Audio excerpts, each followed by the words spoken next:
It don't matter the color of the skin, either woman or man, just let the case land. It's here, it's in safe hands. This is God work, not a fake plan. Too many kids being found in these lakes, man. This is MTGV, and you with Miss V. She keep her What's up, everybody? A drum to a beat. This is the Welcome place in. that you wanna be. But all trolls we delete, you better believe. Just so you know we don't go. Please smack that thumbs up as we come into the building. Shout out to everybody here and everybody in the replay. Please be sure to subscribe to the channel. But right now, drop down in the chat and smack that thumbs up. Shout out to my BFF in the building. I see you dropping them good fire and horns. Thank you for tuning in to MTGV, True Crime TV. Y'all know what it is, man. Team Vibe, Miss V. And make sure you hit that like button. Make sure you subscribe. And make sure you leave a comment too. Yeah. We're going to see you on the flip side. All right, y'all. We got a lot to talk about today. We're going to be going over some things. You see the title. We talking about deep, dark secrets, generational curses, and everything that we've been looking at concerning this family.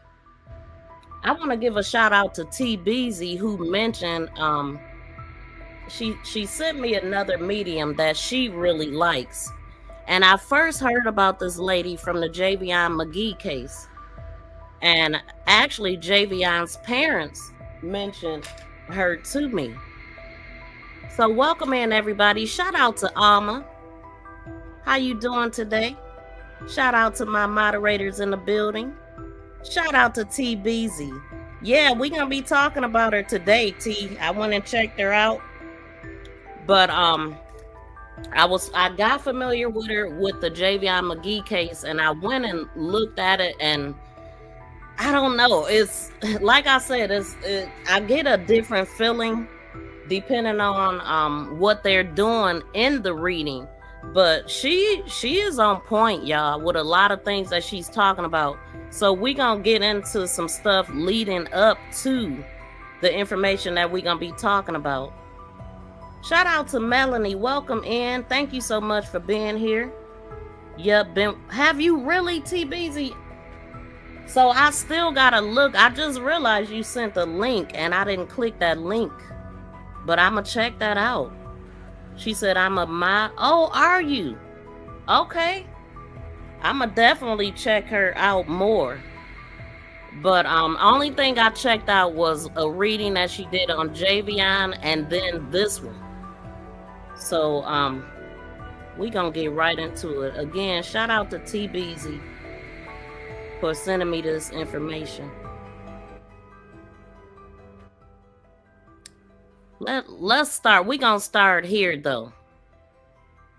She loved her children. She just had, like I said, she grew up with a net in a household, and she went through the same thing at 13 as Naziah.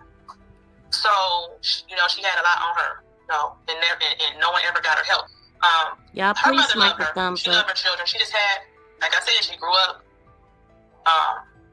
with a net in a household, and she went through the same thing at 13 as Naziah. She had a lot on her, and no one ever got her help. She loved her children. She just couldn't fight those demons that were chasing her. When all this stuff was going on with Naziah, we finally caught up with her because people were lying, and specifically Annette and people in the family were saying that she just left. She never left. She said, I'm staying here till y'all find out what happened to my baby, because Annette was trying to say she had something to do with it. Other people were trying to say, when actually she was the first person to give the police the information they needed to try to figure out what happened. There were several indications at school, but the school would call Annette instead of going through the proper channels. You tell me this, if a child is on the playground and a car pulls up to a vicinity where the child can talk to them through a fence, and the child is talking to them, and the teacher goes over and say, hey, who are you talking to? And the guy says, I'm her dad. And the child agrees, yes, that's my dad. Do you call the grandmother, or do you make a report as well as calling her? So Who did they think this person was? You got the pred in your house. You got to know who the pred is. what did they do after that? Like, for the safety of not only Naziah, I feel like some type of report or police report should have been made for the safety of any other child he may have came back and tried to talk to.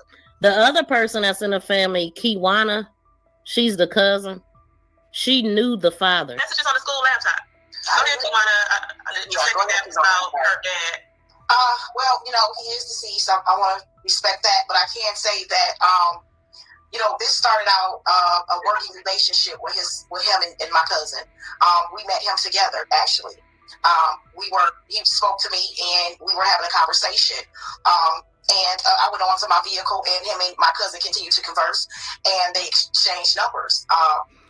So I just gotta stop it right there, because this is one of my older videos, and I just caught earlier that she said they met together, and we was trying to figure out, where did Lady and Merv meet at? So that'll be a good question to ask Kiwana. Exactly where were they when they met this guy? Because we was trying to figure out, did they meet through the bishop? Welcome in, Nikki. And shout out to T Beezy for dropping them good members emojis. Yeah, because I felt like all of this linking up and meeting is some type of organization that they meeting everybody through. That's just my opinion. And we kind of was looking at the church. Hey, Sonia, welcome in. Thank y'all for dropping down in the chat. And please share this video out too. And set all notifications too, so you won't miss anything. We're going to keep going. We're going to get to that other video. And, they were talking about, business. My lady works on houses. Kieta, her nickname is Lady. She works on houses, and she's really good at it. And so he needed some help as far as, his business. And that's how they met. And so they met a business relationship. She was with him regularly, like every day. And I wasn't with them on a daily basis, but I do know when she became pregnant with Naziah. At first, her, being a mother and, dealing with a man in which, he has a family and so on, she was torn between, was she going to, keep her child or not keep her child? And so she made a decision to keep. So we all know Naziah's father was a married man. Yeah, I seen a little bit of her live. Which live are you talking about? Last night, or when she had Rain of Fire on her panel? Let me know, Nikki. At the time, and they decided to give her up. So her child, with the expectation that they would parent her together. And some things happened along the lines. He thank you so much for sharing me. And things got really ugly I never knew that as far as that was concerned. And so Naziah, from. Thank you, Sonia, for sharing me. I didn't know that you were sharing me. What platform are you sharing me on? Let me know. I definitely appreciate that. Welcome in, Sherry. Everyone, please double tap the screen or hit those 3 dots to tap the thumbs up. It's a little bit different than the other, the landscape live stream. So double tap the screen or hit the 3 dots to thumbs up. We're going to keep going. My understanding, and from what my cousin was telling me, Naziah wasn't seeing him regularly. However, from my understanding and what he told me is that he was trying to see her, and my aunt was making it hard for him to see her, because at the time she was trying to get custody of the children. And so not even so much making it hard, but, telling him that it's best for her to be her guardian because she can do the things for her that he can. Because I can get some benefits for being the guardian and cuss him out before school and all that. Yeah, I need the kid. I'm the best thing for the kid. But so the dad wasn't the best thing for the kid, but Jarvis was. Again, he had a situation, and at that time, his wife wasn't aware that Naziah was born, and that went on like that. She convinced him to let her. They came to an agreement that she would parent Naziah, so to say, and they ended up moving. He lost contact, and so many things happened in between when they lost contact. He was consistently paying child support, from my understanding. He told me that personally, that he was consistent with paying his child support, whether that child support was being spent on Naziah or not. There were many times where she needed things. Now, in one of my other live streams, the guy, her father admitted that he had lost contact to the point of 4 to 5 years was the last time that he actually seen her. And I said, if you could say 4 to 5 years, it probably was more like 8 to 10. Okay. They lost contact. He had surgery. This is the video that I was talking about, that I literally said that. And then later found out that it actually was 8 years that he hadn't seen her. And I didn't know that when I said it, but to find that out, that it was 8 years. And then, you know, something else I'm thinking about as I'm saying the number 8, when in Rain's video, she said that one of the lot numbers was number 8. I remember her saying 10 too. Congestive heart failure. He went into surgery. He said his surgery was years ago. He went into surgery. He didn't have a phone. He lost contact with her. The wife found out about it because when he put himself on child support, that paperwork came to his house. Now, if he was working on houses, okay, he probably was an independent type of person. How much child support was he paying after he lost contact? I don't believe he was paying child support all the way to the end unless his wife was paying the child support, if that was his wife. Which is one of the reasons why. Oh, and also, y'all, we have a goal set for 10 super chats, super stickers. And the plan is, if we reach the goal, that I will go live again, back to back, talking about whatever y'all decide. Because I'm going to do a poll if we reach the goal. And whatever y'all decide for us to talk about next, I'll go live again. So just to put that out there. I will take her clothes, you know, some new, some, you know, I have 2 daughters, and my daughters, you know, they like, you know, nice things like any young person. And so Naziah is smaller than them, and we will pass it down. And not just me, they have 2 other cousins, I won't say their name, and, you know, the mother of one of my aunt's children, she, same thing, her daughters. So, you know, we were looking out for Naziah as far as clothing and such. You know, so yeah, that's that story. And then once this came about, with Naziah missing, he found out about it. And, you know, he was out there, you know, like we were, as far as the organized searches is concerned, you know, and passing out flyers. I met up with him a few times, and we were passing out flyers and so on. So there's that, you know, they both made a mistake, but Naziah was none other than a blessing. And it's unfortunate that all this had to happen like this. It's really sad. This is Kiwana that's talking right now. Her father, and the situation, her mother, and she didn't know that she was pregnant. We did not know that she was pregnant until all of this happened. And then we saw the videos, and we started kind of like looking, assuming like, wait a minute, it looked like she's pregnant. And I personally feel strongly that they knew that she was pregnant. Because mind you, we were no longer allowed to see them. So now that's coming from family, y'all. That is coming from the family. They strongly believe they knew. Phone calls now. It was, you know, I'm sneaking to call you to say hi because they weren't allowed to talk to us. You know, so that's how I was in communication, and that's how she was in communication. It was phone calls. We couldn't see them. So we weren't seeing them visually, you know, aside from the oldest child. I won't say his name. So we all know that she's talking about Vari, and we can be talking about him too. Let me go to that. And thank you so much, Sonia. She said, I share to Facebook and individual friends and family who I feel appreciated. Man, you rock. Thank you so much. I would have never known that if you didn't tell me, Sonia. So thank you. You rock. Yeah, drop down out the bushes. Shake the trees, Tracy. Shake the goddamn trees. Yes, thank you. She said, let's reach the goal. And so, yeah, the idea is that literally I'll go live right after this, whatever y'all pick. I'm going to put, it's a couple topics that I need to follow up on. It's about 4 of them that I'm going to put into a poll if we reach the goal. And so that is the deal. Welcome, man, Shauna. Thank you for dropping down in the chat. Let me go to something right quick. I just be trying to make sure I be around the right people. Because my head God was telling me soon as I say what I got to say on this, everybody going to turn their back. So that's why I'm just taking it day by day for real. I just be trying to make sure I be around the right people. Now, don't you wonder, why would anybody turn their back on Vari for telling the truth? Isn't the goal to get Naziah found and figure out what happened? Or is it? Or is it the goal to just keep all of this stuff going that's been happening for years in this family? But yeah, you know, Naziah would text every now and then she can get a hold of her. Here's a video I came across of Roxy and Lady. So this is Roxy, and Lady is gonna pop in on this. Let's listen in on this. CPS and Detroit Public School, and you know, people who seen things and didn't say anything, and you know, just kind of being bothersome with that. So is there anything that you would like to say in particular, or because I don't know when you came in or what you saw, what you didn't see, what you heard, what you didn't hear. Right. Can you repeat the hotel situation? Because it was wild. Situation as what I saw when I went over there. Yes.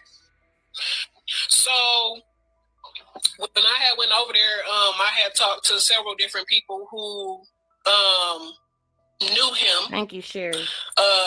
Knew him by J-Bo. They didn't know him by Jarvis or by Jay. They knew him by J-Bo. And that was people at the gas station, people at the liquor store, and people who live in this particular hotel that's over there on Harper and Connors. And when I was talking to people, you know, they had said that they had been seeing him there with, you know, crackheads and stuff like that. This is one of them. He looked like crap in. I mean, but I seen one even worse than this. He really looked like a clucker to me. It was just the whole hotel is off, and he has been over there several times because it was people who like knew him. So you know, with me just kind of checking it out, you know, myself and talking to certain people, it was just really off. What happened? But that is not his first time that he has been over there. You talking about the travel in, right? Yeah. Yeah, okay. That's definitely not his first time over there. People definitely recognized him, especially the gas station and the corner store. They even described how he looked without the hat on. I showed them a picture where he was kind of like covered up. And they described him with long hair and his teeth was messed up and, you know, stuff like that. So I found that to be... He also worked at the gas station. They had the auto mechanic shop connected to it. Because I had been there a few times, and he was supposed to have been working there. Yeah, apparently he worked a whole lot of auto shops. Yeah, then he worked one down on Neff. My understanding, all of the shops that he worked in was owned by a guy named Frank. And the one that him and King had together, they was leasing that building. Off of Warren and Casual, he worked at that one. But, you know, you said, so the people are familiar with who he was. Yeah, yes, they are familiar with who he was, yes. What's also not making sense to me is the hotel got at least, I counted 15 cameras. Now, how they don't see that? It's not making sense to me how she was seen going in and not seen coming out. Right. So that's not making sense to me. I can understand that, not making no damn sense. Okay, so that was said by Roxy a long time ago, right? Her mother is on this same recording that we listening to. So we just recently heard Kenya say that herself, and then she said, "Oh, did I let that slip out? That was on Shank Rock," right? So that was already said a long time ago by Roxy. So did they really see her or didn't they? Because they said that they didn't get footage from the hotel. So that'll be a twist if indeed they do have footage, because we know that they didn't find any signs of Naziah at that room. So that'll be interesting. But it was said a long time ago, y'all. Right. So I don't know. I'm kind of I don't want to. Lady, and we do know that they saying that Naziah was with her mother the day before, something about being at the Travel Inn and all kind of stuff. Somebody else, a couple people said that they seen him. A lady said that she talked to her and all of that. And we do know that Lady hasn't, this is all we heard from Lady, this right here. She didn't feel like she needed to speak out and all of this kind of stuff. So he's going to chime in on this. But if you wanted to have the floor to say anything, then I wanted to let you, you know, have that. My daughter, I mean, it can't be measured how much I love my daughter. And I'm still holding on the fact and the possibility and the fact that she is still living. Right. Regardless of the news and everything say, I don't do the publicity. I don't do, you know, people's platform or however they want to benefit off this situation. My concern is about my daughter. And just because people doesn't see my face or see me all everywhere like some of my, you know, family members, be, that doesn't mean that I'm not involved and I'm not trying to keep up with what's going on with my daughter. Right. And that's as much I got to say about it to anyone. I don't have to show my face all on the news or, be all on everybody's podcast and all that. I don't have to do all that for somebody to feel that I'm involved with what's going on with my daughter. Her mother. Welcome in, JoJo. Now she's talking to Roxy and I can't see the other person. See, they don't know. Daddy can build a motherfucking house while they all on Facebook from the ground up. You hear me? Yes, I have multiple skills. Period. Very intelligent. And got them hands. Stop playing with lady. Period. And this shit killing her. It's killing her. Absolutely, it's killing me. Nobody knows how I feel about this because it's not them. It's not them. No one knows how I struggle every day just to get through day by day. Be a mother because I do have a son. Can we get the thumbs up to match the people watching, I try not to get wrapped up in the bull crap. I just try to keep it about the facts and the investigation and what's going on with my daughter. All the other shit is relevant to me. I'm with you, JoJo. Wait a minute, man. I'm definitely with you. Ain't no way, man. Ain't no way everybody don't know what's going on. Let's go to this is the lady we are playing today. Her name is Candace Starr. You will find. Hey babes, hello. So okay. You will find January 25th, 2025. I did a Hold on. You will find a link to her channel in the description box of this video. This is who TBZ told me about. She really likes her. And she's been following her since, I think she said 2017. She mods for her channel as well. So we gonna listen in. She's on point, y'all. She's on point. We gonna listen to it in its entirety. And then I'ma stop and go with it. I want to know what y'all think about this. Channeling session for Naziah Harris, right? After I did that channeling session, I took a nap. I was feeling very out of it, right? I had a dream. I'm not sure who's calling, but the phone lines are not open yet. We gonna open the phone lines after this. What the heck is this showing up on here? Hold on, y'all.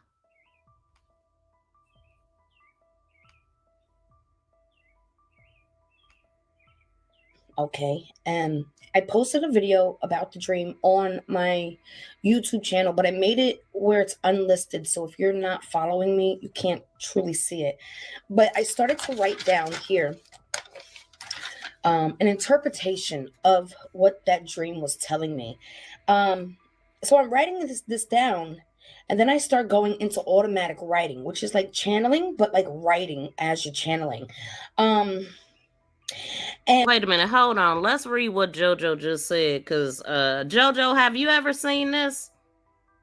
Let me know, JoJo. Wait, hold on. I hate when it don't show me when I click on it. God dang it. I don't know why it does that. Hold on. Okay, so she said it's sad that this family hurt her, allowed her to be hurt by others, then try to cover it up. They treated her like shit. All of them. Now you on point. Let's listen to what she said, because she dang near gonna say that. Exactly. Really. And welcome in, Tony. She told me some information. Okay, I have information here. I also found the first paper when I was channeling, the very first channeling session I did not post it. I wasn't trusting myself enough. And then I did another one, which was yesterday. And they look damn near identical. Now, this was the very first one.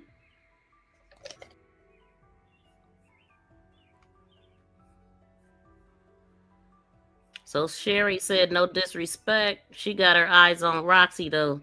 I still have my eyes on Roxy. I don't know if she's a rapper or a cheerleader. Something just not sitting well with her.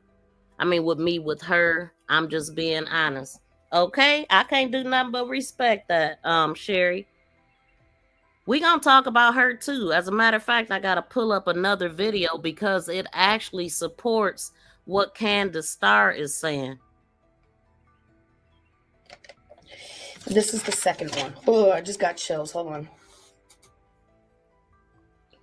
They look damn there.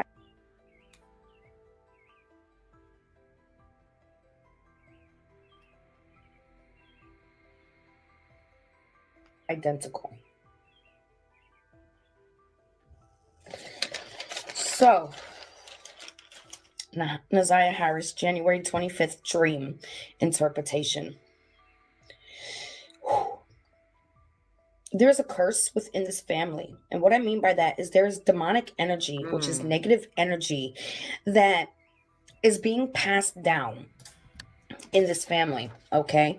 I got demonic energy curse spreading in family.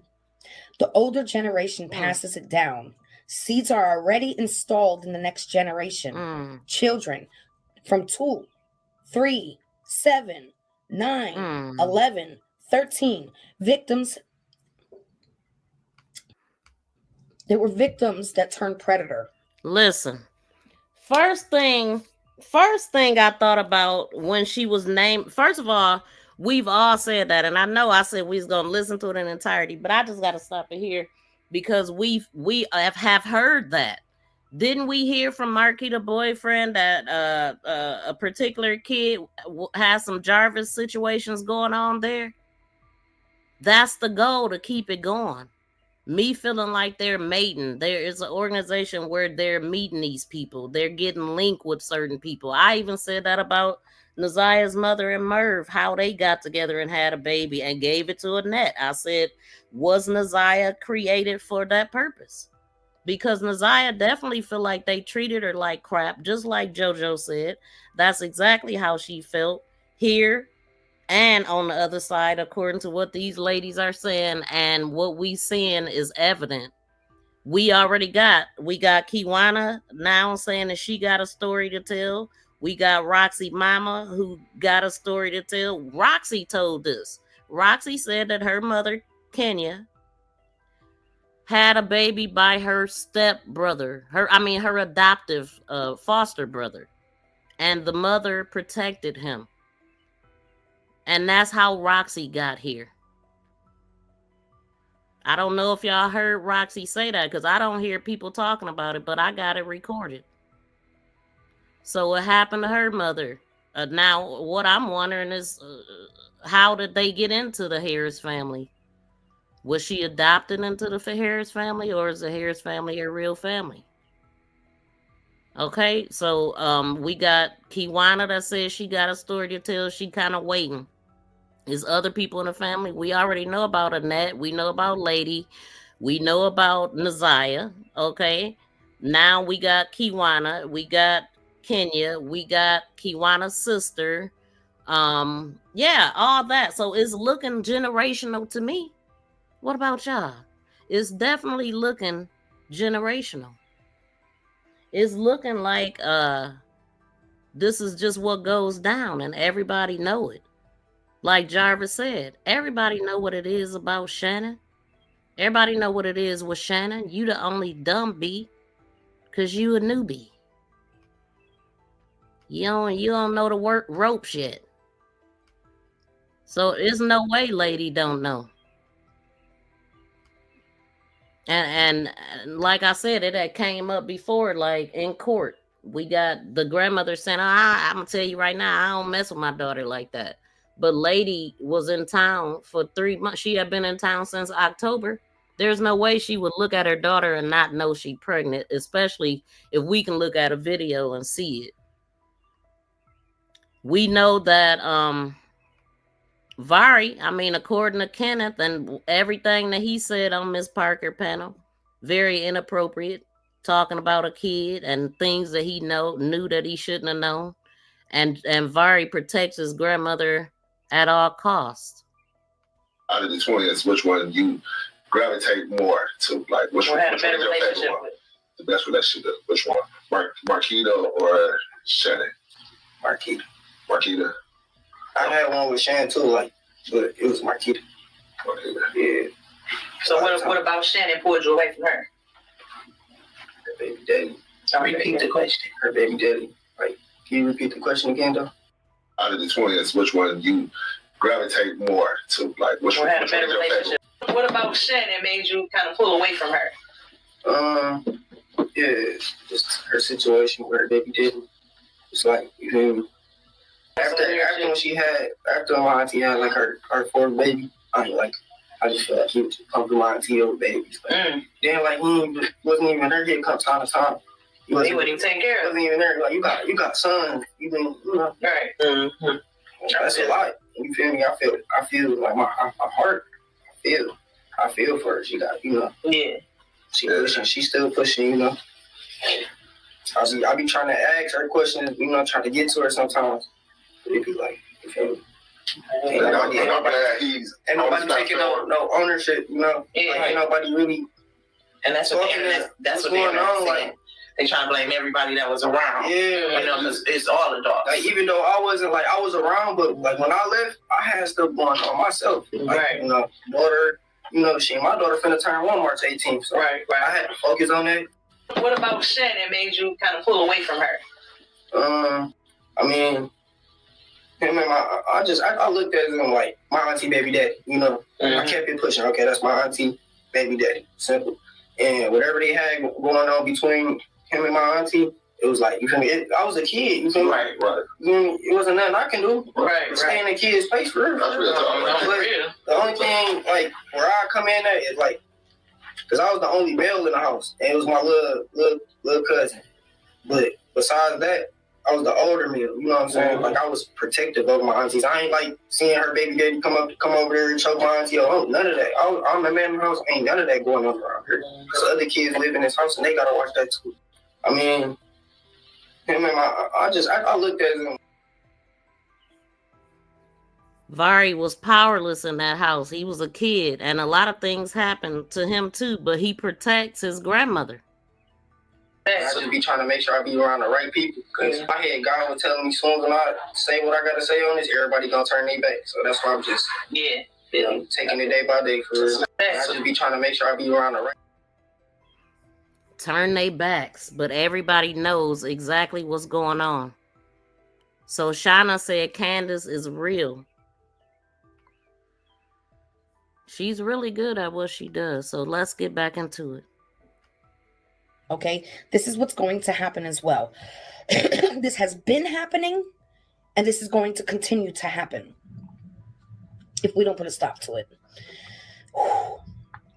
Already doing the things that they were taught to do to other children, okay?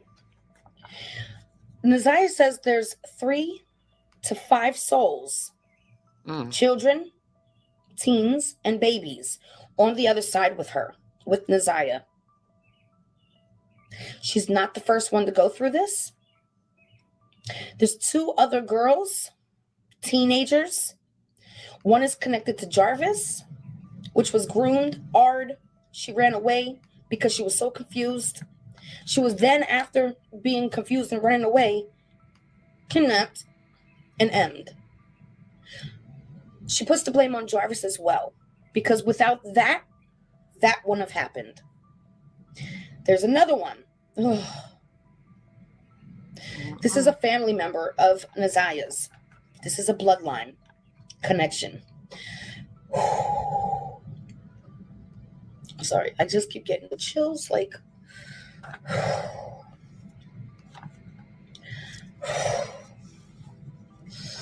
Connected to family. Groomed, hard, cannot run away. Beaten, strangled, dismembered. Triggers. Landfill, not Naziah. So she's describing exactly what happened to this other girl. The same thing that happened to Naziah, but it's not Naziah. It's another female. She mentions the soulless eyes of Shannon and Grandma. She also, this is now, after She's saying that up here, where there's 2 other girls, that's channeling. That's automatic writing channeling. Okay. So she's mentioning the soulless eyes of Shannon and Grandma. She's letting me know that they were fighting for at least 1 month prior to her disappearance. Every single day. All of them. The soulless eyes people are fighting with her, and she's fighting with them every single day for the last month of her life. Now, they always had fights, but this was to the extreme, okay? This was a level higher than what she was used to going through. She's letting me know how this started back generations. It did not just start with Grandma, okay? It started before her grandmother, okay? Something happened to her grandmother, and something happened to her mother, and something happened to her mother, and on and on and on. This is a very long curse. I don't even want to say curse. This is just demonic energy jumping and being spread by these people. Grandma met a man a long time ago and did the same things. Pedo ring. Grandma helped dispose of the girl. Wow. Family. Pedo ring. Never stopped. Grandma told Shannon how and where to put me. Will not find. This is what I feel, that will not find part. I feel like this would be a quote unquote of what the grandmother was saying to Shannon. Will not find. Shannon told Jarvis to do this or be completely exposed. But don't worry, because we have the perfect plan. No worries. I'm with them all. So, she's exposing the entire family. Not just the adults, but there is a child in the dream. There was a child 2 to 3 years old. I'm going to say 3. That was already molesting. Molesting children. Already at 3 years old is playing this game of molesting. Okay. There is another one, either 7 to 9 years old. Already molesting. Okay. Not just that, but there is physical abuse, because in the dream, it's not a dream, it's a vision, but in the dream, I kicked one of the kids away from the girl, right? And a man came in, and I thought I was about to fight him, and instead he hit the kid. So there is physical abuse as well as sexual abuse. Triggers. Mental abuse. Psychological abuse. Emotional abuse. Triggers and abuse. More triggers. That word is not good. But that's YouTube, y'all. YouTube. Don't do me, YouTube. These children are now predators. Children. Wow. Little crazy. Baby children are already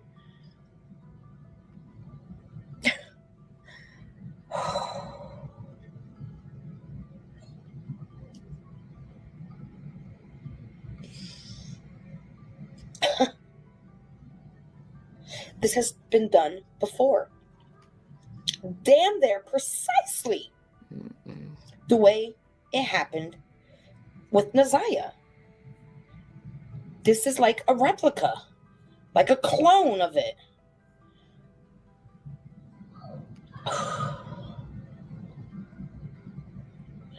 She stresses you can see it in their eyes. Okay, and I always say that. I can always tell a murderer through their eyes. I can see it. And she's saying you can too, okay?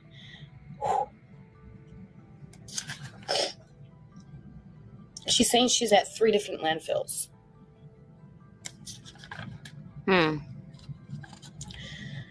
Which makes me feel like the whole cloning of it, so is these other girls. Now, they also mention babies up here.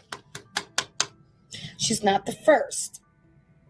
There's 3 to 5 children, teenagers, and babies. Excuse me, pardon me. Which makes me feel like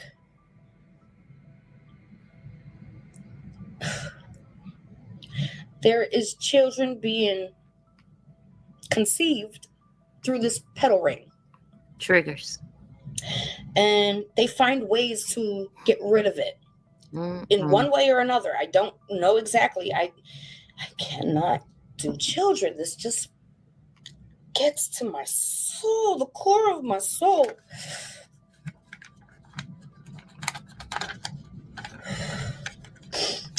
One of the teenagers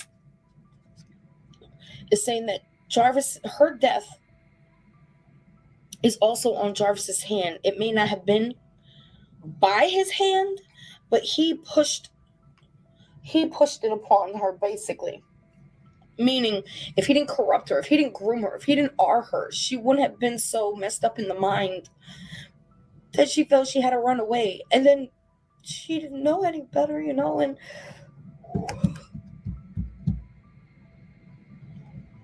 she ran into somebody worse.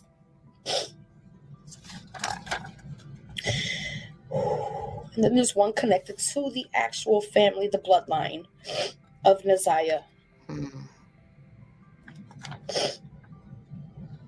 was groomed and R'd, and she could not run away.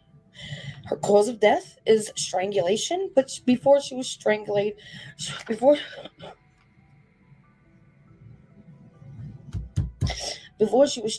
they beat her. They beat her and they beat her. Triggers. And then they strangled her. They dismembered her and placed her in multiple landfills, not just one. And it's not Naziah. Pay attention to the soulless eyes. They knew she was pregnant for at least a month before she disappeared. This was not new news.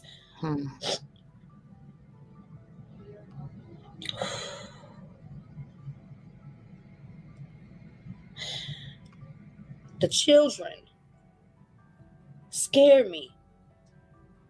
Do you hear me? If they don't get help right now, this will not stop.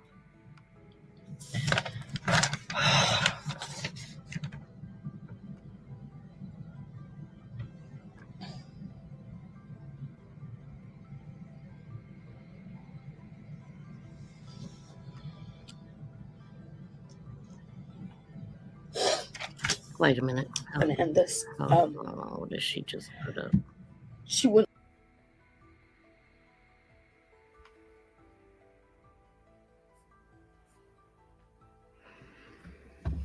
So I see at the end of this, it says, I'm with all of them, fighting every day for the last month. Grandma met a man a long time ago. Did the same thing. So it's just what she said. It never stopped. Grandma told Shannon how and where to put me. Would not find. Shannon told Jarvis to do it or be exposed completely. Planned perfectly. No worries. I'm with them all. Can't run away. Wait. Can't run away. Okay, that all of that. When she was talking about the abuse, the landfill. Runaway, confused, kidnap, M.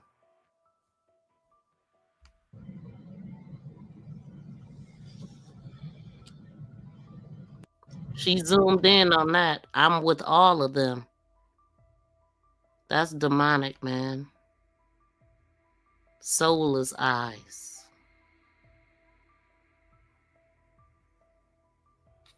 3 to 5 souls, children and babies on the other side with Naziah. She's not the first one. 2 other girls, they're teens. One connected to Jarvis and one connected to the Harris family. That's not Naziah. So groomed, aired, runaway, confused, napped, emmed. Same thing happened to the other person, both sides of the family. Connected to Jarvis, connected to the Harrises. I'm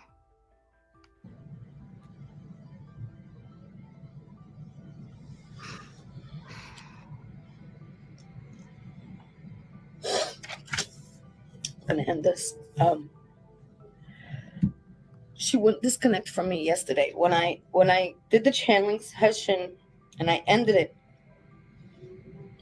She wasn't done with me, and I wasn't feeling good. I felt like shit. I just needed a nap, and when I went to, it was a freaking nightmare. The way she showed it to me was not her. She put me and my daughter in the place of her. And it also showed me in the dream that all she wanted was somebody to fucking protect her. That's it. When I hit the first kid, it happened again. It was just like back and forth. I don't want to post the video again.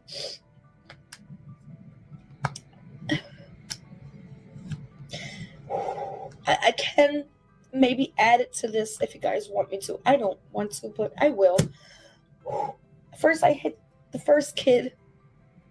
I went downstairs. I couldn't find my dog, and it was like back and forth, back and forth. I lose my dog, I lose my baby. I lose my dog, I lose my baby. I come back up, and there's an older one trying to do it to my baby now. So I kicked him in the stomach. I like, bow, and then a man comes in, and I'm thinking, okay, I'm gonna have to fight him now.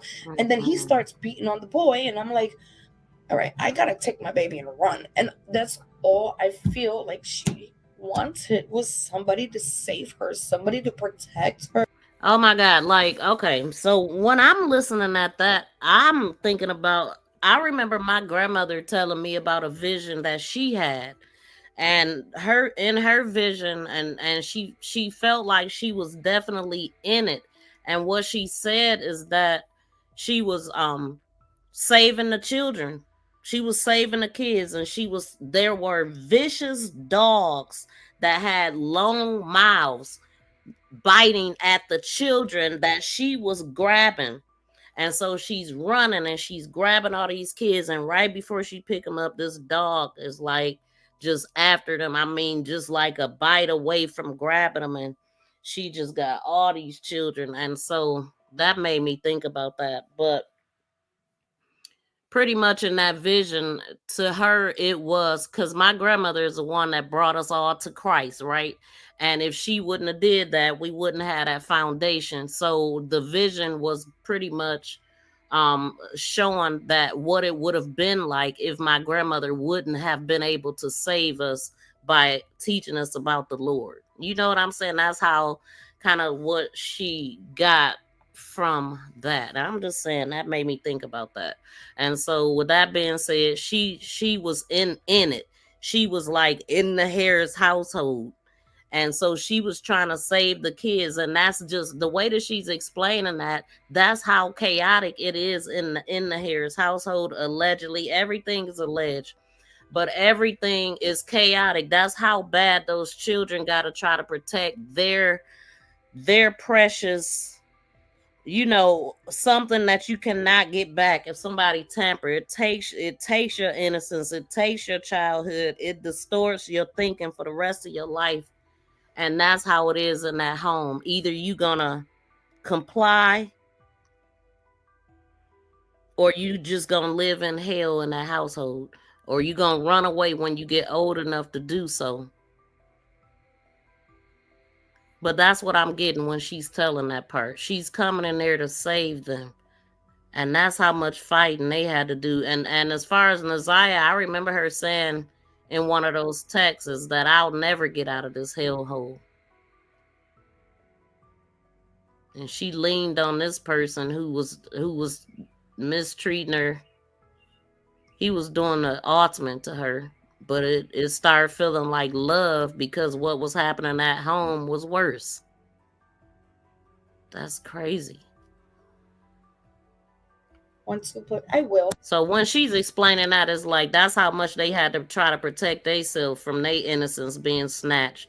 But they too young, too little, not really understanding what's happening. Naziah tried to tell in 2022. We got the paperwork to prove that they did nothing. The people she told took the side of the grandmother, which make it feel like everybody, they got somebody in every place. I've been saying this. How do everybody feel? How, unless it's an organization? We know that bad people get in good positions. It's got to be somebody at the top preventing this from being figured out. It's some real influential people involved in this with power. And they all a part of it. And people scared to speak up. That's why the older ones ain't talking. But we can tell that it happened to all of them. Florentino, you can just tell by the way he talked. And we heard how much he was defending his mother. Lady, toe up. Look at her. She was a beautiful woman. But look at her. Then we hear about Charles. Then we hear about the grandmother having a kid at 11. What the hell? Like, come on, man. First, I hit the first kid. I went downstairs. I couldn't find my dog, and it was like back and forth. I lose my dog, I lose my baby. I lose my dog, I lose my baby. I come back up, and there's an older one trying to do it to my baby now. So I kicked him in the stomach. I like, bow, and then a man comes in, and I'm thinking, okay, I'm gonna have to fight him now. And then he starts beating on the boy, and I'm like, all right, I gotta take my baby and run. And that's all I feel like she wanted was somebody to save her, somebody to protect her, somebody to fucking love her. And Naziah, you freaking deserved all of that. You deserved love, protection. It's not your fault. Like, I have to say that out loud. It was never your fault. I don't care how much you were in love with him.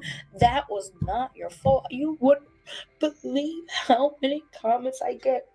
They say, oh, well, she was the fast one. Oh, why was she so fast? Well, she was fucking groomed.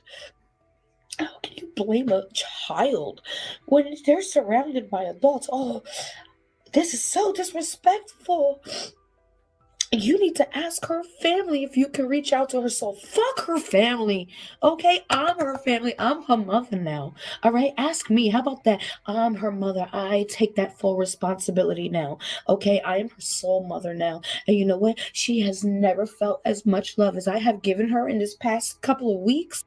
That made me think about Kiwana when she started talking about Annette is still her grandmother and like she should have some say-so in her memorial and stuff like that. Like, what?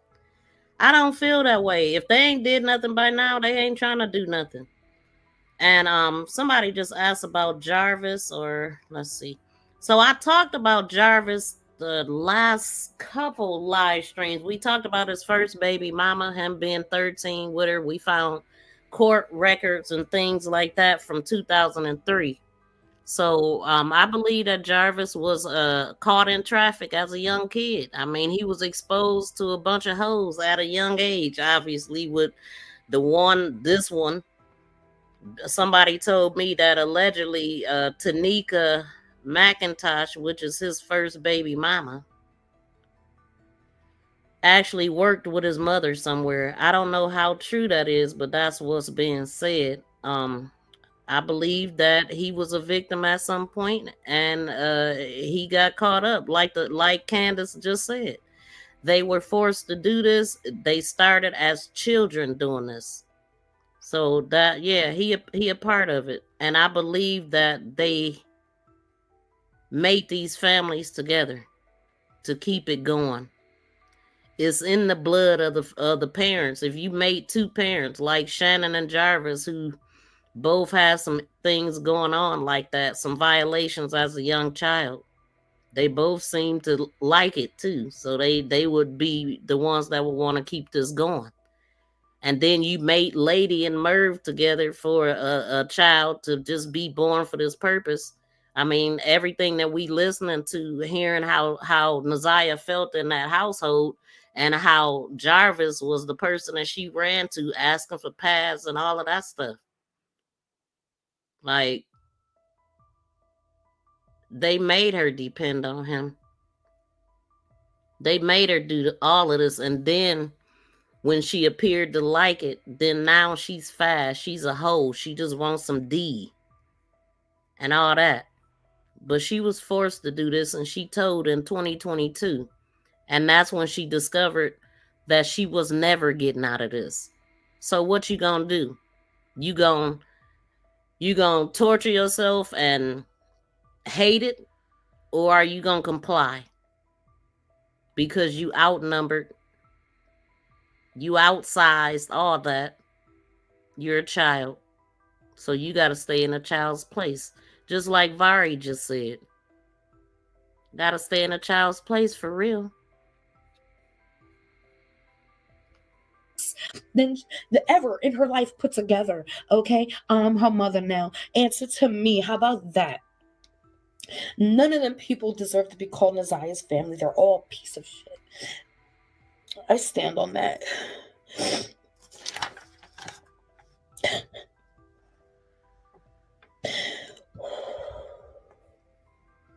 This is a demonic energy that is jumping, and they're spreading seeds purposely in these babies, in these little babies, and these babies' minds are already corrupted.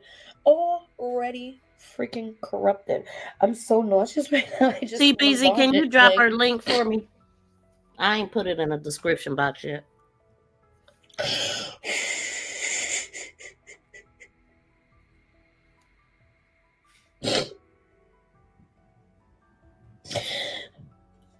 This is for money. This is for favors and money. And throw me this on the side. Mugs. Uggs. Soulless fucking people. I just want to stop it here because that's literally what I was saying with the and I don't know, everything is alleged, but we spoke on the bishop and how he owns all of this property and all this stuff prior to finding the red zoning documents and all of the other addresses that's attached to this bishop. And yeah, so and Annette moving down the street, up the street, moving. We have the father, Merv, saying that he was doing work for the bishop, and he didn't ever say the name or the name of the church, but it just sounded like, you know, they work for this bishop who owned property, and he said he give them houses and cars, and he like, you just gonna give it away? Yeah, what you got to do for it? Like I said, ain't nothing for free in life. You gonna have to get down and do something for it. They want something. They want something. Could it be your child? Why would you move? I mean, you moving like, yeah, they moved in the midst of, I don't know exactly when the heck she moved, to be honest, but we do have DeAndre, Marquita's boyfriend, saying that they moved down the street. And everybody had it wrong that Naziah actually was walking towards the house because they had moved down the street right before she went missing. I don't know. It's a whole lot going on. A lot of moving parts. And this landfill, there's 3 of them. There are so many bodies there. I don't understand how they're not finding them. Like, I've never seen a landfill before. But so 3. And that's why I put this up, because when I went to look up landfills and 3 popped up. You know, like naturally. I didn't have to, I just typed it in.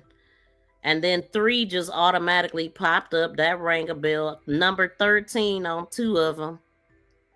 And this is King's record up here. He's from there. He caught a couple cases there in what is it called? Washtenaw County, which is up in Ann Arbor, Ypsilanti area. And so when I went to look him up, we've been talking about the number 13 that it stands out to me because Jarvis was 13 when he had one. You just heard Jernell say that lady was 13 at some point doing something. Naziah 13, Shannon 31. At the time they had the hearing, Latricia 31. So when I looked this up and she just said it was 3, it automatically popped up 3. And then the number 13 is on 2 of them. And then the name Hoffman is also down here with the number 13. So with all of that, I'm just saying that if I was to pick one based off of just looking at it, if I was to pick one landfill that I would want to check first, it would be Hoffman. I will pick Hoffman because it was just automatically on the map named and it got the number 13 next to it. And then the next one I would search would be the next one, the other one that got the number 13. I'm just saying, and it wouldn't mean nothing, but this is just how I think. Like, this case that we looking at from discharge data 2009 or something like that. That's what he in jail for right now. The same charges, hitting on a pregnant woman and all of this kind of stuff. So he ain't no stranger to putting his foot in a woman's behind. And we hearing what they suspect with Naziah. Thank you, T. Beezy. Okay, let her finish. Because we know that she was. They did search in Ypsilanti, but I just feel like she didn't make it back. I really do. I mean, I said that from the beginning. After finding out all of these times was wrong. Like, I see that somebody in the chat said that this King's son's auntie, his baby mama's sister, lied about the times. I don't know if she lied or if King lied, but all of their times was off. Jarvis's sister, King, and Talasia Moore, which is the King's baby mama's sister. All their times was off. Every last one of them. I got a video pointed out, even down to Jarvis's sister's time. So it's, yeah.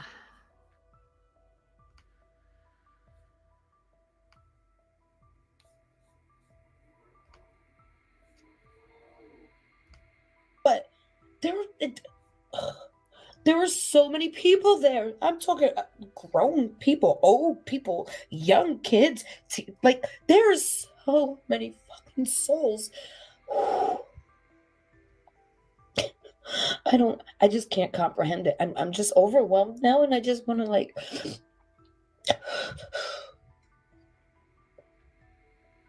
this ain't easy. I'm sorry. That's crazy, y'all. What did y'all think about her reading? I'm gonna go back.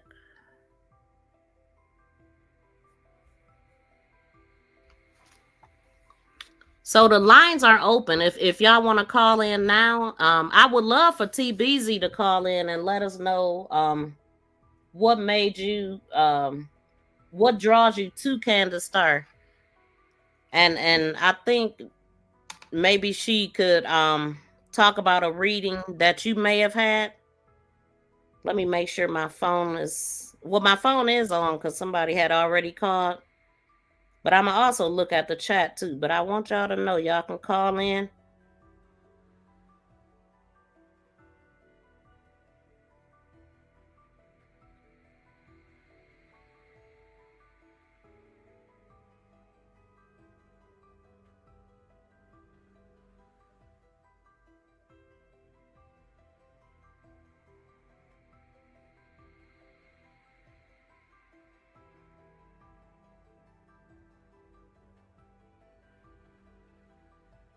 Hold on, y'all. I'm looking at some messages. Distracted.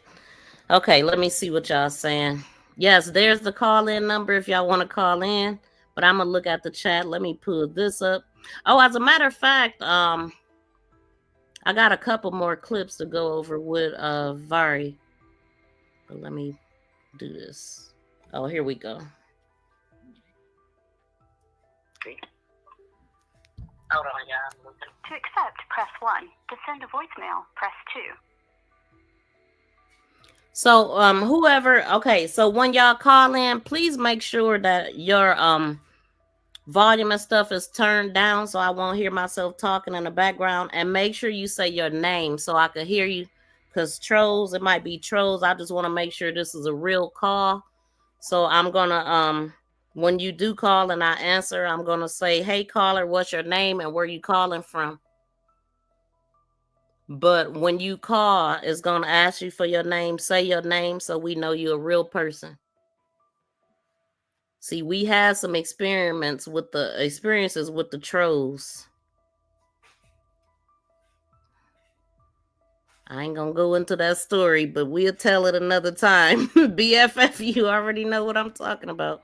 So Tony said if the FBI can get the time frame down pat, they can get everyone that is involved with the disappearing of Naziah. Exactly. That's a thing. They don't have a time frame. They don't know because they didn't report stuff on time.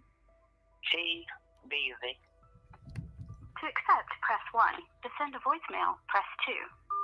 What's up, T Beezy? My sniper, my sleuth. How you doing? Fine, and you? Good. Thank you so much. This was on point. What did you think? Yeah, I liked it when I seen it earlier with the notifications of you doing it at 2:30. I was like, yep, you know I'm going. Yes. Yeah. So how I started watching Candace Star, I put my thing on pause so that way you don't hear it in the background. Okay. But how I started watching her was the Kanika Jenkins story. And then my son's friend had came up missing, so I had did like a reading for him because they didn't have no idea where he was at. They just knew that he got a ride from somebody at the gas station, and which he hasn't been found, but his sister responded up under the video. His name is Marcel Spencer. She responded up under the video that was her brother's voice.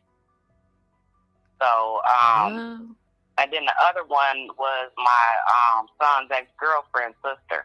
Her name was Alexis Morales, and when she came up missing, her and her baby, they ended up finding them 7 days later, and the baby was still alive.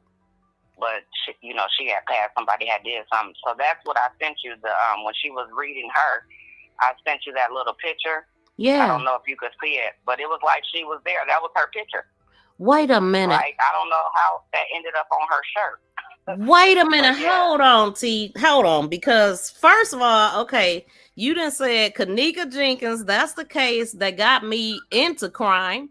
2017. That is the first case I ever followed in my life. And then you said Alexis Morales. That is a case that I followed, and I got a whole playlist with Alexis Morales. Still wondering who did this to her.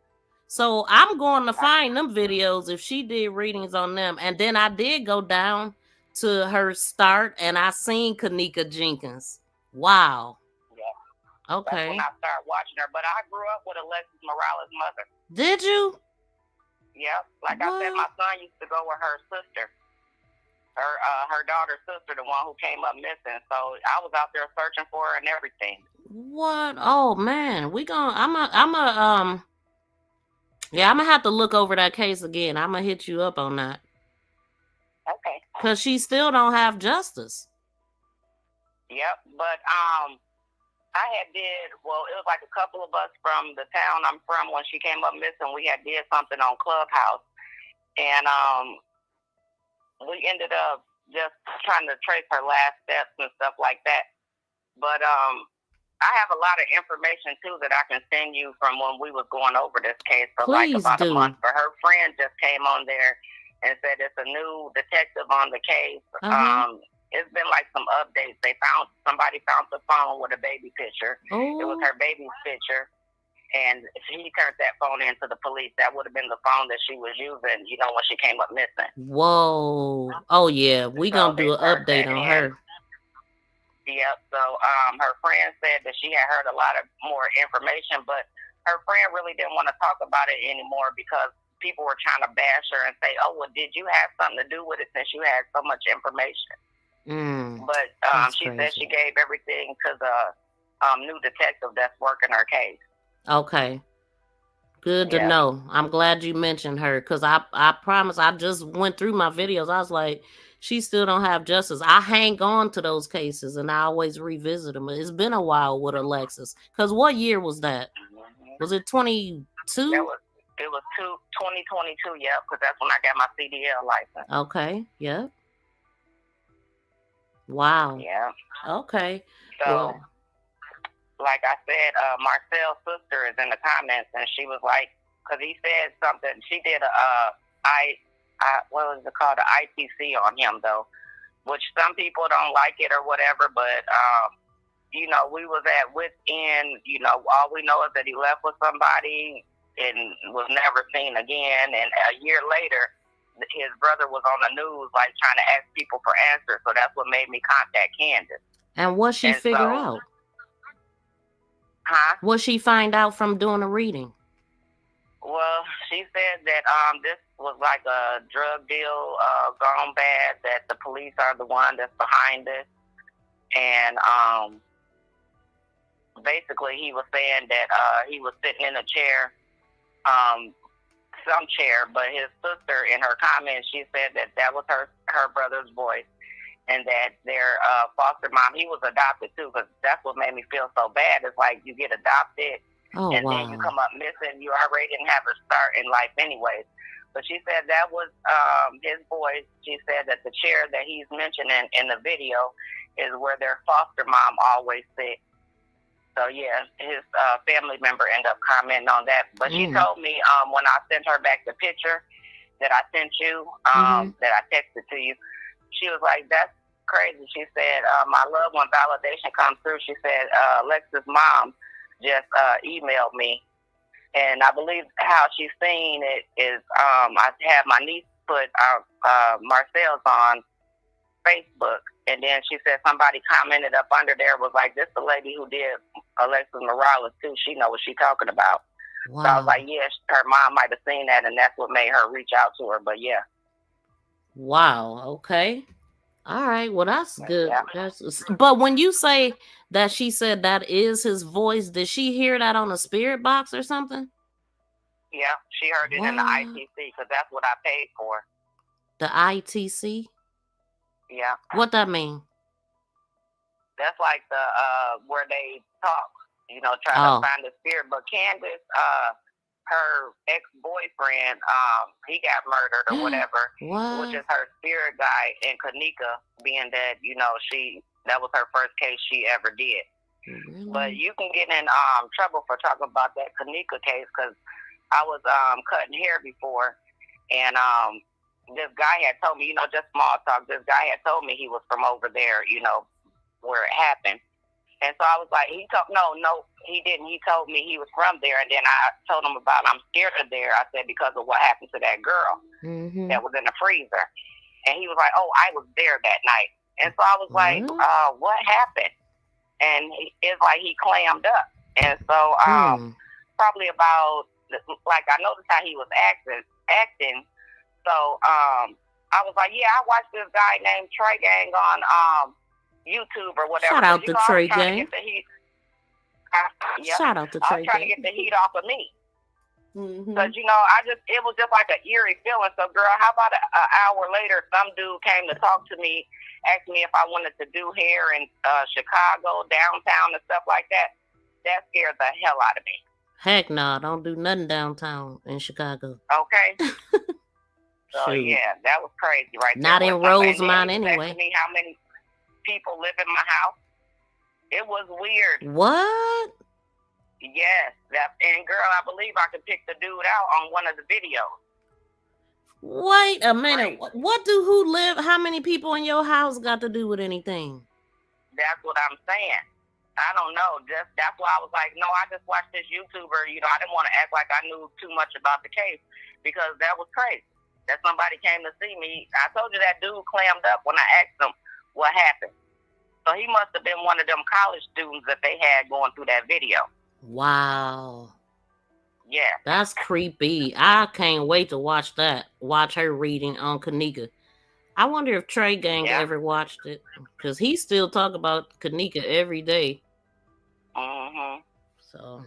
Yep, I see, but I really don't be watching him too much no more. I lost interest because, I mean, I was literally losing sleep. I was following Jedediah Brown, all the protests and stuff like that. And when she pretty much called it off, I lost interest. I lose interest when it get messy or when it, stuff like that happen. And I was just like, when I feel like it's hopeless, ain't gonna be no resolve, It's just like, what's the point? Something changed. Something happened. I don't know what it was, but it shifted everything. And then Zach was lost. Her uncle was lost. I'm like, man, what's going on? So, but anyway. Yeah, you can't talk about it. And that's how I feel like I was put in the situation. But, I was just trying to make small talk. But once he said he was from there, I've been interested in the case. So that's the only reason why I was asking. But, yeah. They not playing. Shout out to Sherry Clark. She is an avid follower of Trey Gang. She said, I started following him in 2017. Mr. Trey. Yep, I see you over there all the time, Sherry, whenever I pop in. That's where I met you. But thank you, T. I appreciate it. Did you want to say anything else? Salute to the room, and Miss B, keep doing your thing. Thank you. I appreciate it. Okay, I'm going to go back to the watching. All right. Peace. All right. Okay, y'all. Shout out to T Beezy, my sniper. So y'all definitely can call in if y'all want to. And I'm looking at the chat. Welcome in, D Wash. Good seeing you. Vinny was her boyfriend name. Who boyfriend? Vinny. Let's see. Okay, so the other video that I wanted to go over, because I want to go over a video, but I'm going to still be looking at y'all comments and stuff. But number one, that video where Roxy is talking about her mother, we going to go over this. We going to play this first, and then I got to look for it.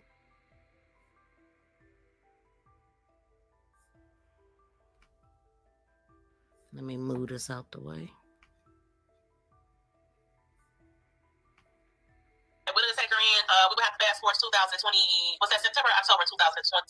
September. It was September 2022 when her brother ran away. Yeah, 22. So her brother ran away in 22. They still continue to get money for these kids to be runaways too. That's another thing. I don't know how it is with this, but in most cases, the kids run away. They never get reported missing, and they continue to get the checks. And these be the ones that they be finding all jacked up out here on their own. We were trying to find out why first of all, we were trying to find him. We got threatened by the police, saying that we was harboring a minor. We was going to go to jail. But we had to find out how to advise the thing. I contacted an attorney. We were trying to get the boy to tell them what was going on. The attorney even told him, hey, all you got to do is say you're not safe, then I can go and file for emergency. Now, this is Naziah's brother that we talking about. He's also speaking up, and I do know that Mark DeAndre got him a job with a like a snow plow service people. They do lawn care, year round. He refused to say that because he didn't want to go against his nana. But we were telling him, your nana is threatening to put us in jail. We had to devise the plan. I was going to take the brother. She was going to take Naziah. Because I have boys. So I was like, I'll bring him over here. He's familiar with my boys. Naziah was very close with Kiwana's girls. We had to devise a plan because those children wanted to go. He didn't want to tell on his nana because he was afraid that his sister would end up in foster care. See, now his sister is gone. So it ain't no reason why he can't speak up if he knows something now. I mean, share what happened with him. If he's running away, that means that it's not good.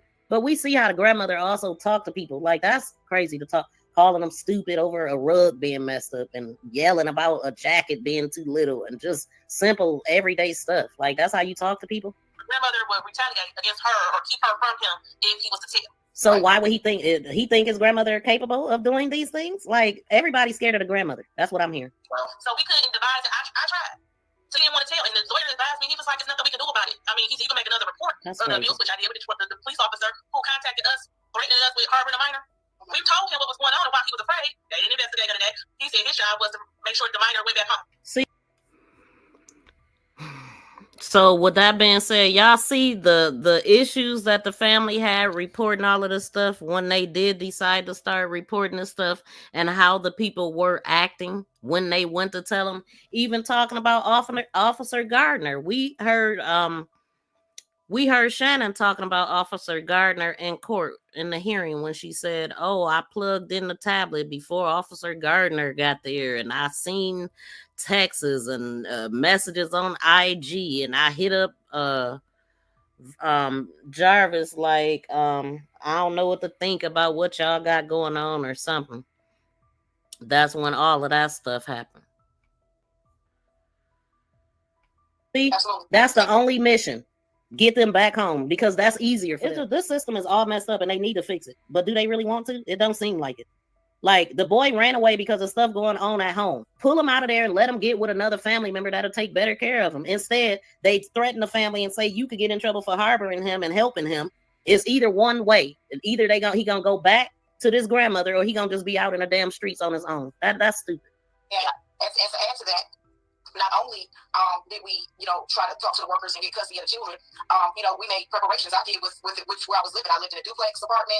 Wasn't as much room enough. However, the manager was willing to, let me bring her there. She said, whatever you need to do, but children, we won't violate you. Don't worry about it. Do what you got to do. Because I explained the situation to her, and she told me, listen, whatever you need to do, just say the word, because that's a very serious situation. So, we actually, I made preparations. I got the kids ready for this to happen. But as she said, it was, her brother, he was afraid that his sister would go into custody. And not just that, he was afraid of what would happen at home. I mean, they had already been out there multiple times, Because he did go back, and he contacted Tijuana and said that he was punished after he went back and ended up leaving again, and pretty much never really went back. He's been there, but he has not lived there since he ran away those two times. That's He's basically crazy. been out here on his own.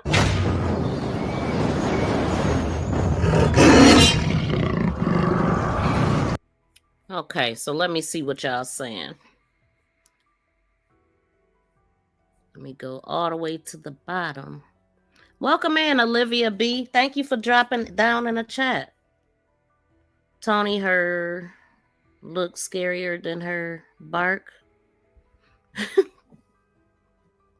What's that crazy? Everyone is scared of Annette. She is not a big bad bear. She can go down harder than JB. It's about protecting them babies. It's supposed to be, Tony, but not in the Harris household. It's about feeding the babies to the belly of the beast. That's what it's looking like over there. Absolutely disgusting. Olivia said, I think Vari is scared. Who will get mad at him? Exactly. Who will get mad at him? Yeah, it must be Annette, because that's the only one that he is really protecting. Let's go through the other videos. Hold on right quick. Out of the 20s, which one you grab? I just be trying to make sure I be around the right people. Because if I had God was telling me swings and all, say what I got to say on this, everybody gonna turn their back. So that's why I'm just taking it day by day for real. I just be trying to make sure I be around the right people. Because if I had God was telling me swings and all, say what I got to say on this, everybody gonna turn their back. So that's why I'm just Out of the 20s, which one you gravitate more to? Like, which one had a better relationship with? The best relationship. Which one? Marquita or Shannon? Marquita. Marquita. I had one with Shannon too, but it was Marquita. Marquita. Yeah. So what about Shannon pulled you away from her? Her baby daddy. I repeat the question. Her baby daddy. Can you repeat the question again, though? Out of the 20s. What about Shannon made you kind of pull away from her? Yeah, just her situation with her baby daddy. It's like, after my auntie had her fourth baby, I just feel like he was pumping my auntie over babies. Then he wasn't even there here come time to time. He wouldn't even take care of. Wasn't even there. Like, you got sons. Right. Mm-hmm. That's a lot. You feel me? I feel like my heart. I feel for her. She got, Yeah. She pushing. She's still pushing. I be trying to ask her questions. Trying to get to her sometimes. It be like, you feel me? Ain't nobody taking no ownership. Yeah. Ain't nobody really. And that's what's going on. Like, They trying to blame everybody that was around. Yeah, you know, because it's all the dogs. Like, even though I wasn't like I was around, but like when I left, I had stuff going on myself. Like, right. You know, daughter. You know, my daughter finna turn 1 March 18th. So right. I had to focus on that. What about Shannon, man? I mean, him and I looked at him like my auntie, baby daddy. You know, I kept it pushing. Okay, that's my auntie, baby daddy. Simple. And whatever they had going on between him and my auntie, it was like, you feel me? I was a kid. You feel me? Right. It wasn't nothing I can do. Right. Stay in the kid's place for real. The only thing, like, where I come in at is like, because I was the only male in the house, and it was my little cousin. But besides that, I was the older male. You know what I'm saying? Like, I was protective of my aunties. I ain't like seeing her baby daddy come over there and choke my auntie. Oh, none of that. I'm a man in the house. Ain't none of that going on around here. Because other kids live in this house, and they gotta watch that too. I mean. Oh, shout out to TBZ. I didn't know that. He definitely sent it to me. I didn't know you sent it to him or to Taylor. Yep, he was like, that's my son. Like, he believed it. And the mom. Going on the internet, attacking her like that. Yeah. Y'all don't do that, because that's bold. Y'all wouldn't even want nobody to do that to y'all. It'd be best if y'all can try to get a conversation with her in person and like get to actually know her. She don't deal with the internet. Well, that's why she ran from the cameras and continue about her day, because she don't deal with all that. She a spiritual lady. She go to church. She take care of the kids. That's all. She did that now. She was just blind. That's all. Like, she was just blind. That's it. It was blind. Going on the internet, attacking her like that. Yeah. Y'all don't do that, because that's bold. Y'all wouldn't even want nobody to do that to y'all. Oh, yeah. She's not that type. She was genuine. These are strict. Like, if y'all, trust me, shout out to the strict parents. If y'all got strict parents, y'all know. I was strict parents. You know, I was raised by, like, my mama, Kenyatta, which is, you feel me, lady, that's what everybody know her as. My mama, she used to do a lot of stuff. Like, she was a, jack of all trades. You know, she made sure me and my sister were straight at all times. But it just, when she met this one little female, and she let that female come around, and my mama was working. You know, when you try to work somebody out, and you got a mate, and you're trying to tell them, like, okay, y'all, if you gonna be here, you feel me, and we together and stuff, let's work together. Can you help me with the kids and stuff like that? I was going to school. She was trying to help her. Yeah, like, she left Naziah. It was one day, my mom went to work. And she left my little sister there with her girlfriend, and her girlfriend left my little sister at the house by herself. Hell no. She walked outside. Yeah. Nope. Not for real though, but that's where, you feel me, she messed up at. Yeah. She let somebody come in and tear what we had. And that's the sad part. Don't bash my mom. I ain't gonna lie. She was a great mom. She just, she got. Yeah. She dealing with her. Blinded. Yeah. Her addiction. That ain't easy. She not that type. She was genuine.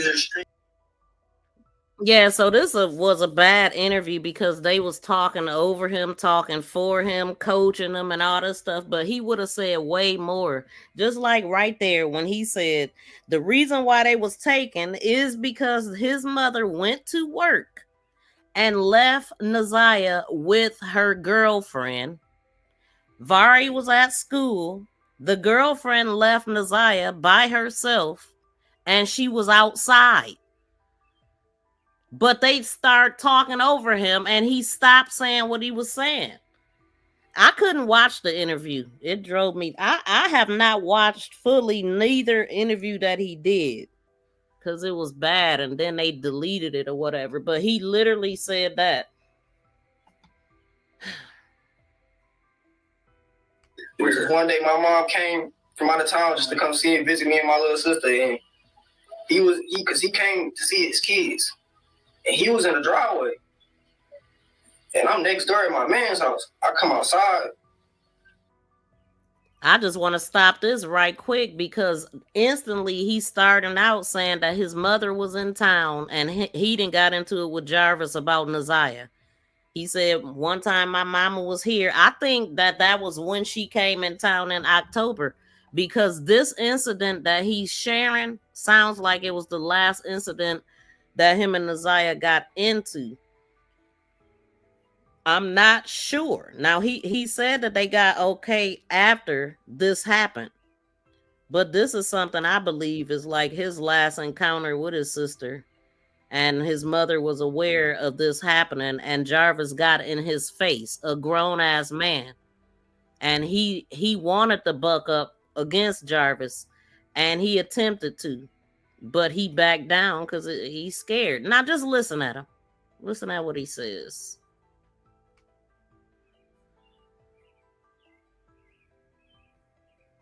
One day my mom came from out of town just to come see and visit me and my little sister, and he came to see his kids, and he was in the driveway, and I'm next door at my man's house. I come outside, my little sister in the passenger seat inside his car, and his daughter in the back, which is Naziah, my little cousin, which is Shannon's daughter. I look in the passenger seat, and I tell, I'm getting mad. I'm like, I'm at this point, I'm cussing at my little sister. You feel me? Even though I ain't mean to, but I'm being a big brother. Like, what you doing inside a grown man face? Get out the car, go in the house. That's what I said. Get out the car, go in the house. Walked around to his car. Roll your window down, bro. He didn't want to roll his window down. He stepped out his car, opened the door. He like, what's happening, little nigga? I got triggered because I'm like, hold on, bro. Right. I'm trying to talk to you. You feel me? You instantly triggering. You don't know what I'm talking to you about. It could be about anything. Right.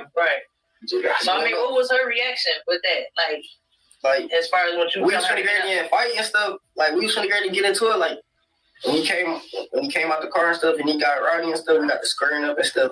But you and this grown man. Yeah, it was crazy. Big Bromo. It was crazy. Big Bromo. I mean, I was in the streets. You feel me? I had my little toolie on me. You know, I could really pull all that out. But I had to stay protected myself. Right. Even though, you feel me? I don't got no, opposition or nothing out here. I'm not doing nothing bad. It be too much going on. And I got a daughter. I'm not finna be with my daughter and somebody try to rob me. You feel me? I'd rather it be you than me. Yeah. One day my mom came from out of. Now that was their response to him saying all of that. Like, man, that was very disturbing. Where was your mama at when this was going on? Where was Nana at? Where was Shannon? Where was the grown folks at? When he's sitting up here battling with a grown, rusty ass man, that's you know what he was doing to his sister, and he knew what he was doing too. That's why he was mad about it. And you just heard him say he was coming from his man's in them house, and that was the part that I was talking about when I said that he hang with the guys next door, and then finding out, I don't know which house they was at this time, but finding out Devin, the beautician, is Shannon's gay friend who did Naziah's hair the day before she went missing. Is the same guy that Jarvis was talking about in his interrogation. And this guy said that he don't know Jarvis. He don't know Jarvis that well. Dre said he don't know Jarvis that well. But they all done been around the guy. They all have been around Jarvis at some point. And so, yeah, where is all the adults at? Why this kid is sitting up here telling his sister something that the adults should be saying? Especially because the adults know his record and everything that he's been doing. But they know that, it's the requirement that they have at the Harris household. Are you a true crime sleuth looking to binge watch great content? Come on into my channel where I have a variety of videos, shorts, live streams, podcasts, playlists, members only videos, and also we have Posts. Posts is a place where I share upcoming live streams, videos, calls to action, polls, quizzes, pictures, and ongoing conversations. Stand out and become a member with badges and special members emojis. Thank you for your like and subscription. Are you a true crime? Thank you for sharing. Thank you for sharing. Thank you for sharing. For sharing. For sharing. For sharing. Thank you for so much. Okay, let's see what y'all saying. He came over the house to choke Shannon. That's crazy. Exactly, Niecy A. He was putting his foot up her behind, is what it sounded like to me. Why her mother running up behind him. I thought she was part of the family. What was she doing when he was over there jumping on her daughter? And then Vari looking at all that. I just gotta stay in the kid's place. That's all I could do. He wasn't big enough to do nothing. That's why you run away, feeling hopeless and helpless, like they want you to feel. Outnumbered, outdone, everything. And he only deal with you if you slow or a kid. you know, it's just sick.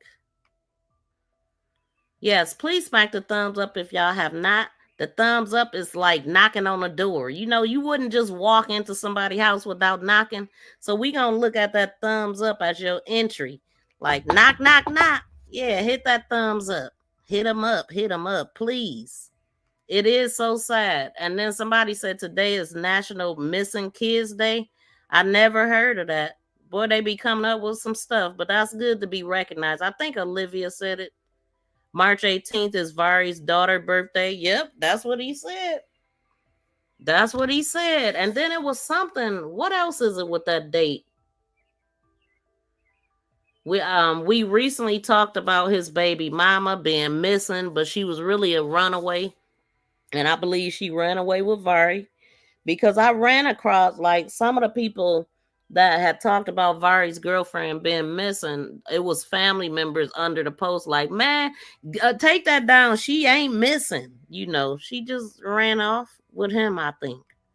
But at first people was thinking that, you know, did they take her? Was she a part of the same ring and all of this? But I'm telling you, like, what's standing out to me, Kenny, I still did not get a chance to watch everything that he said about, you know, whatever. But the parts that I did hear, him talking about Vari's first experience and making it seem like, you know, he been with him or something. And no, this is not really what he like and all of this. Like, dude know a little bit too much. And the way that he described it, it make you think, oh, it was okay. All right. So they was mated together. It was organized. Come on, y'all gonna have y'all 17 now. It's time to have a baby. It seemed like at 13, you get to another level of this creepy, crazy stuff too. And maybe on the flip side, at 31, something else happens. Like, okay, when you turn 13, you're now a woman or, you know, or man, and now it's time for you to go here. You know what I'm saying? It's some weird stuff. It don't make sense to me, but it is. It seemed real organized. Oh, okay, that's right. I was supposed to have been playing another video. Let's see.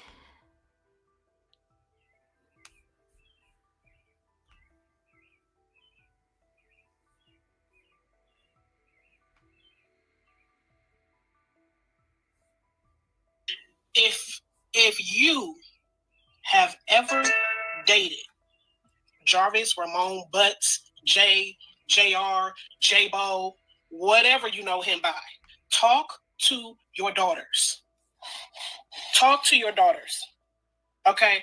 Because I don't know if did Marquita say that? I didn't hear her either. What has come out up until this point? Wait, didn't they say Kenny said that? He has been targeting and manipulating women who have low self-esteem, babies for benefit, low confidence, have some sort of disability, just from what's being said from the people who have come forth. Okay? He is targeting these women and manipulating these women to get to their children. As I show these pictures, pay attention to what's next to him. This picture and this one. He should have been reported for the pictures alone. You know what I'm saying? They already knew. Like, I'm looking at an article that said from 2005 he was arrested for something. But I'm going to get to that. But yeah, that's exactly what the judge said. She absolutely read him. It don't matter what age they are. So this is why I say, if you have ever dated, I don't care if you dated him for 2 days, 2 weeks, 2 months, 2 years, or however long. If this man was ever around you, dated you, ever around your kids, ever around your cousins, your nieces, your aunts, I'm not even going to leave the boys out. Okay. Okay. Talk to your children. Okay. Please do. His daughter, his own daughter, who is 20 years old right now. Okay. She's 20 years old right now. The first time she seen Jarvis was when she was 8. The first time seeing her dad. She was 8 years old. The first time she seen her father when he got out of prison was 8 years old. And the first time he saw her, he violated her. That's a real predator. Daughter. Everybody. So, now, I wanted to play this because she talks about how she came into this world. She says she is a product of SA. So, if his own daughter wasn't off limits, that means that if you were dating this man or had this man in your household and you have children who are girls, you need to have a conversation with them.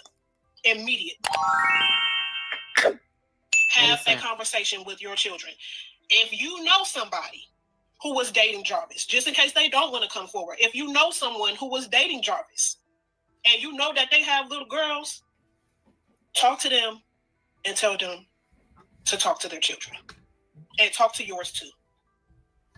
Talk to your sons too. Because at this point, we don't know if they was off limits or not. Okay? I understand. Y'all keep hearing me say, come forth and speak up and things like that. I like I said, I commend the brave girls and women who have come forward. I know it's not easy. I understand that it's embarrassing. I understand it's humiliating. I understand that it's scary and it's not an easy thing to do or talk about. I understand that you have probably put it all the way back in the back of your head, right? To the point of where you've just kind of like blocked it out, right? And certain instances may trigger, or you may not even know when the trigger is going to be pulled, and then you may even explode. At some point, you have to draw the line. At some point, the cycle must be broken from sexual abuse, from child molestation, breaking generational curses. They have to stop. They have to be broken. They have to. Because if not, it's going to continue on. So, do you want it to stop with you? Or do you want it to carry on to your daughter? And your daughter's daughter? And your daughter's daughter? At what point is it going to stop? She talking to somebody. Many people wonder why. I'm going to share something with y'all. She talking to her own damn family is who she talking to. What did Candace just tell us about this family? That is generational. It's been carried on and on and on for generations. Yes. And she gonna tell us even more. And I wasn't going to. So excuse me if I get emotional. Okay? I'm like shaking because I'm nervous. I am past the point of embarrassment, right? Past that. I don't care about that. I care about getting justice for my cousin and justice for every single woman that this has happened to. Not only by Jarvis, but by other sick individuals as well. So, to the women who I've talked to, who come forward and ask me for their help with cases outside of Jarvis, I got you. I'm just on this right now. I am so passionate about what I am doing at this point in time in my life as far as breaking generational curses and stopping sexual abuse and child molestation. Triggers. Not only because this happened to my cousin, but because I am a product of it. Now, had y'all heard that before? Did y'all know that Roxy came out and said this? She was a product of it. And she knows that it's generational and it's been going on for years. And she just came out with that. I believe it. I believe her. So Tony said Roxy is lying. He has violated the 4-year-old girl that gave STD. Wait, hold on. No way I would have gave JB a second chance. And then this has been a report. No, so sad. Okay, let me keep going. Welcome in, Tanya. A product of it? Wow. That's deep. This means a lot to me because I am a product of someone who was my mother. Wow. Now, she said the R word, but I took it out. When she was 15. I wonder if he locked up or got locked up. And of course, I wonder who he was. How old was he? And does she know him? All of the stuff going through my head, but hugs to her. When I asked him, oh, she asked about what happened, or essentially how I got here, because they weren't in a relationship, his response was his mother had his back. What? His mother had his back. His mother got him off. His mother told him to tell the police that him and my mother were in a relationship. Who the hell is his mother? Who is his mother? What? And they weren't. My mother was in foster care. Oh, wow. Look at this. Y'all hear that? Do y'all hear that? Now, I don't think Roxy would come out and lie about that. That's crazy to lie about something like that. That is what she said about her mother, Kenya. So now I'm wondering if Kenya is born, if she's blood to the Harris family, or was the Harris family her fosters? I wonder.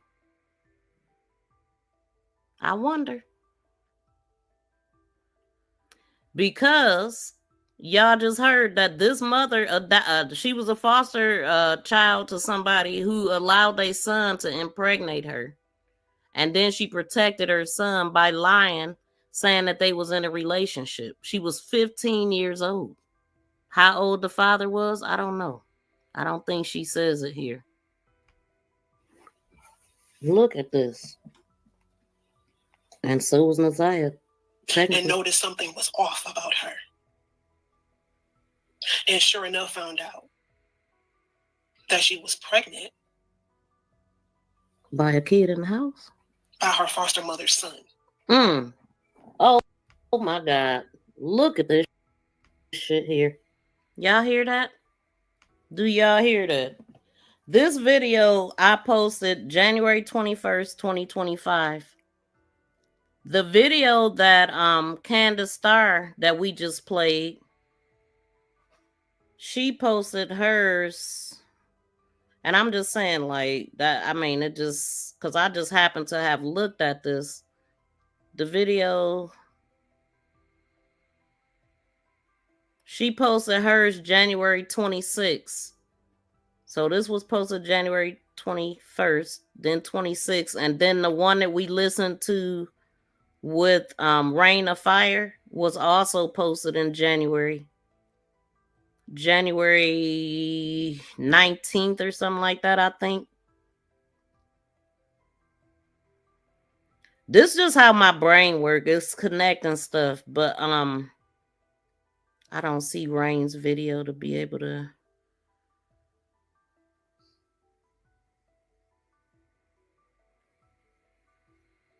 Oh, here it is.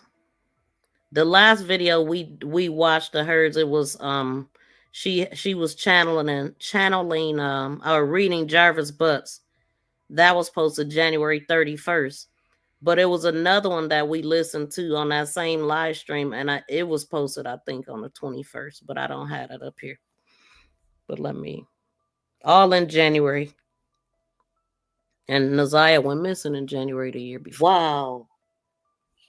Now for me, look at this shit here. That she was pregnant.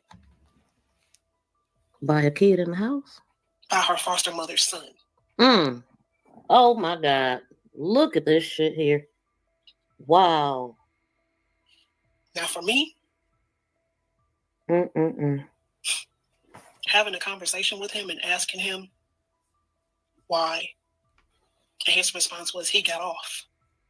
He got off. And he was charged with rape. But got off. Triggers. And how long did this go on? Was it a one-time thing? So I decided that I would not ever be put into a situation like that. So I understand that it's hard to talk about. I understand that it's hard to come forth. But at some point, when do you draw the line and break the cycle? So some people may feel like I'm going overboard, I'm doing too much, I'm just trying to do, no, let's go way deeper than that.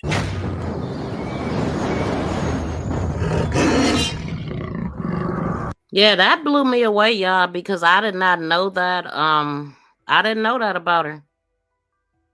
I did not know that about her and her mother. I don't know if her mother has spoke on that or if she know that her daughter spoke on it. So yeah.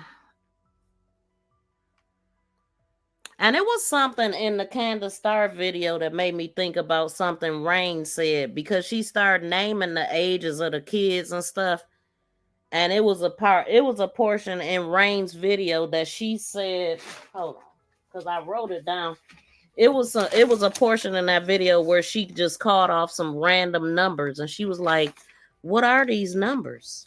What do they mean? And then when Candace Star was live, I mean, the video, she literally called off some dang numbers, and I want to see if those numbers are the same. I heard some similar numbers because I remember hearing it before, but of course I can't find it where I wrote it at. It's probably in a notebook. Sometime I write in the notebook, and sometime I just write on whatever is in front of me. So that's the madness that's happening right now. But y'all can call in if y'all got anything to say about what we just listened to. One of my moderators, call in. Sherry, call in. BFF, call in. One of y'all call in. Let's see.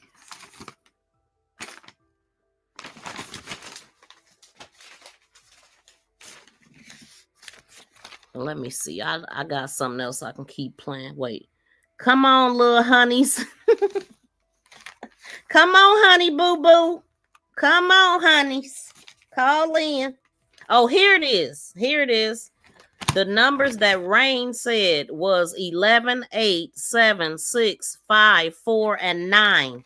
So that's what we about to do. We remember I said I was going to let the video play, and then I was going to go back over the video again, and we going to catch when she say those numbers. Now that I'm looking at these numbers, we going to stop it along the way, and I want to see what y'all think about it.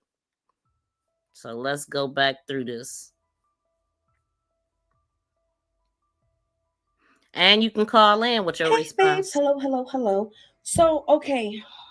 Yesterday, January 25th, 2025, I did a channeling session for Naziah Harris, right? After I did that channeling session, I took a nap. I was feeling very out of it, right? I had a dream, okay? And I posted a video about the dream on my YouTube channel, but I made it where it's unlisted. So if you're not following me, you can't truly see it. But I started to write down here an interpretation of what that dream was telling me. So I'm writing this down, and then I start going into automatic writing, which is like channeling, but like writing as you're channeling. And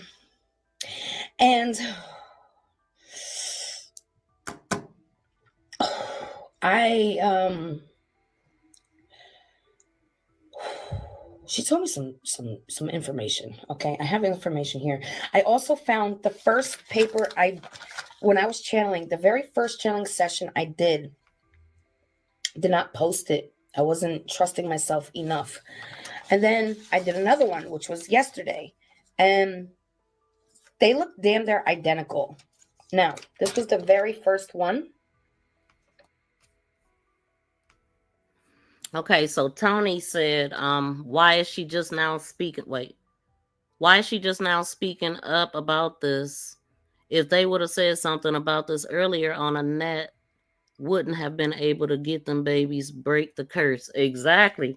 Man, like, right, Tanya, I really want to know who was the foster mother.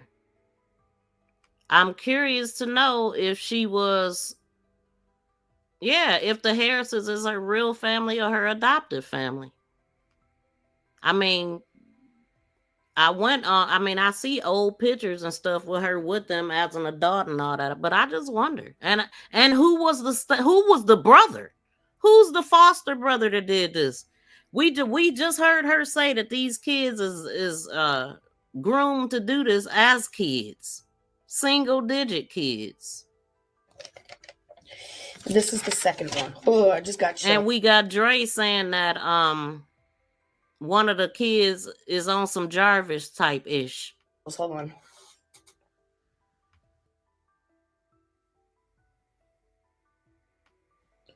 They look damn they're identical.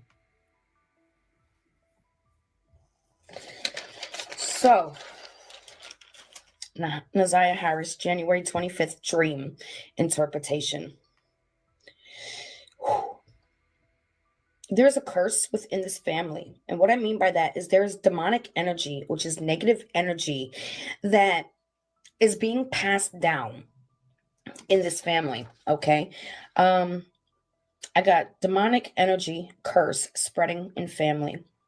The older generation passes it down. Seeds are already installed in the next generation. Children from 2, 3, 7, 9, 11, 13 victims. I'm gonna have to write down her numbers 2, 3, 11, 9, because this is the part I'm talking about right here, where she just started rambling off numbers and so the rain of fire. How many numbers did she say? Like, hold on.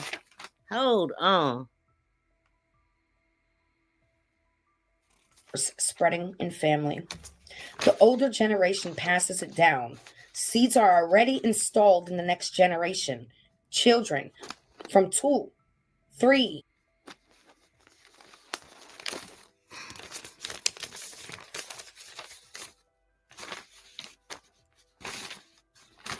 I'm on some loose paper, y'all. This is what happened to 2, 3, 7, 9, 7, 9, 11, 13. 13 victims. They were victims that turned predator. Okay, this is what's going to happen as well. This 1, 2, 3, 4, 5, 6. She gave 6 numbers.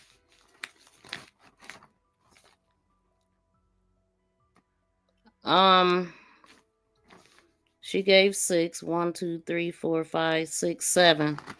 So Candace gave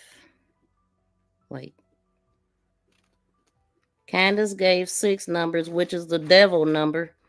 And 7, Rain gave 7, which is the angel number, right? Even though I ain't into numbers, I just know 6 is like an evil number and 7 is a lucky number. And so she gave the numbers 2, 3, 7, 9, 11, and 13.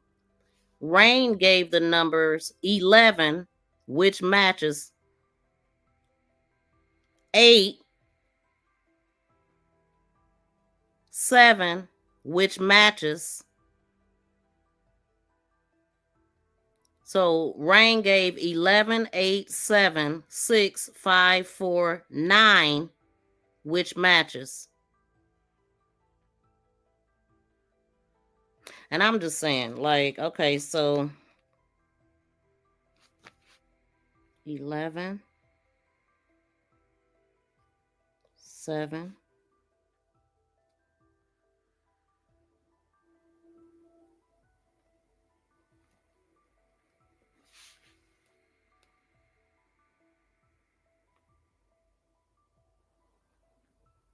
11, 7, and 9.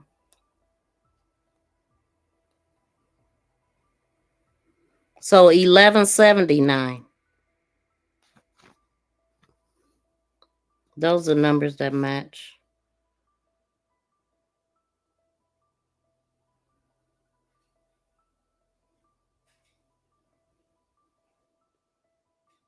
Okay.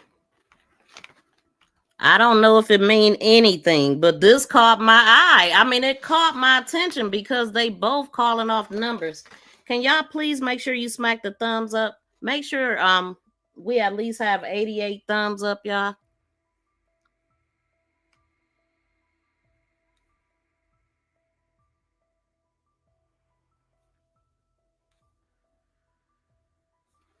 Let me let this keep going. Has been happening, and this is going to continue to happen if we don't put a stop to it. Already doing the things that they were taught to do to other children, okay? Naziah says there's 3 to 5 souls, children, teens, and babies on the other side with her, with Naziah. She's not the first one to go through this. There's 2 other girls. Okay, Sherry, that's fine. I'll see you later.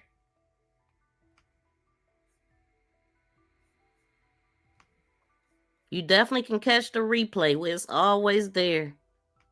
Teenagers. One is connected to Jarvis, which was groomed hard. She ran away because she was so confused. She was then, after being confused and running away, kidnapped and emmed. So let me see. So it might not be an evil number, but in my household, 6 is always represented the devil. It always was a devil number in my household as a Christian. So 666 isn't an evil number. That's just what they depicted it to be. 666 is carbonated, being heavily melanated persons, which is made up of 6 protons, 6 electrons, and 6 neutrons. Okay, so you into numbers, huh? Shoot, what do the number 13 mean? Because Jarvis seemed to like the number 13, or 13 is popping up a lot. And I think I heard that was like a dark number, but I'm not sure. But I'm definitely not into numbers, so that's good to know. That's good information. One thing that I heard is that, we are taught that some of this practice is evil, but it's not, because they used it back in the day. But I do believe that if you don't know what you're doing, it could be very detrimental to your life and people around you. Shout out to JoJo for joining membership. And I just happen to look over here and see that. Thank you, JoJo. I'm happy to have you as a sleuth, because you definitely are a sleuth by nature. Shout out to JoJo.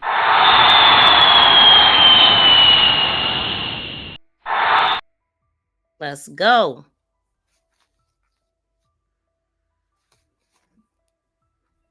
Let's see what else. Let me go over here. 13 is a superstitious number. Is it really? It's a superstitious number. Shout out to Nisi A and Trans Life. It was like that as well until you were like that as well until you researched it. Really? That's right. JoJo said that her birthday falls on the 13th. Wow, that's something about that number, man. I wish somebody could tell me, because it really stuck out to me.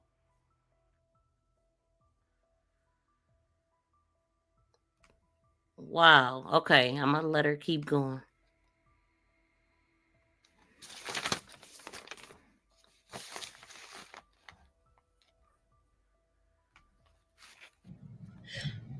She puts the blame on Jarvis as well, because without that wouldn't have happened. There's another one. Ugh. This is a family member of Naziah's. This is a bloodline connection. Sorry, I just keep getting the chills, like...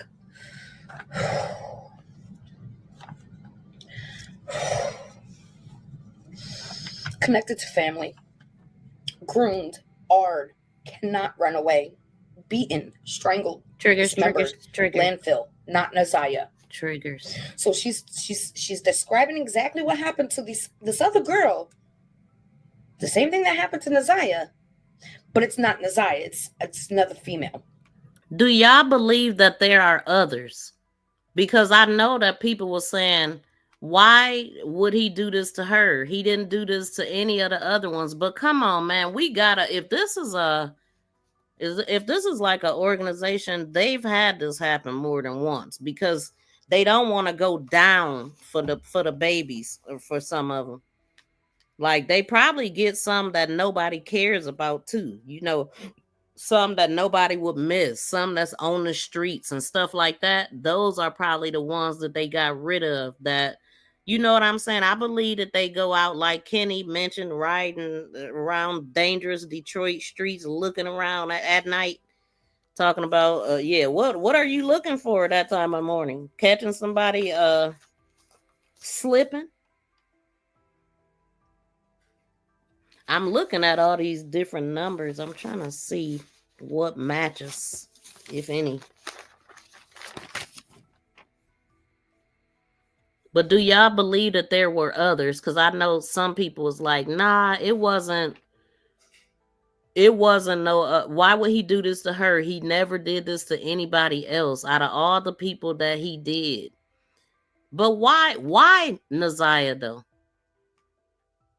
Could it been because Shannon was jealous and it needed to happen for her? I don't know. It kind of would surprise me, especially because we know how grimy Shannon is, according to her sister boyfriend. That she messed around with her own sister man and it wasn't an agreement. So she grimy. How far will she go for her man? I know that we will see her online. You can go on her channel and see her fighting and arguing with females about him. One of her readings described the person that was there. It was a female that was there. And she described her as Debo. The one right before this, I think. Who do y'all think Debo was? She mentions the soulless eyes of Shannon and Grandma. She also, this is now, you know, after she's saying that up here where there's two other girls, that's channeling, that's automatic writing channeling, okay? So she's mentioning the soulless eyes of Shannon and Grandma. She's letting me know that they were fighting for at least 1 month prior to her disappearance. Every single day. All of them.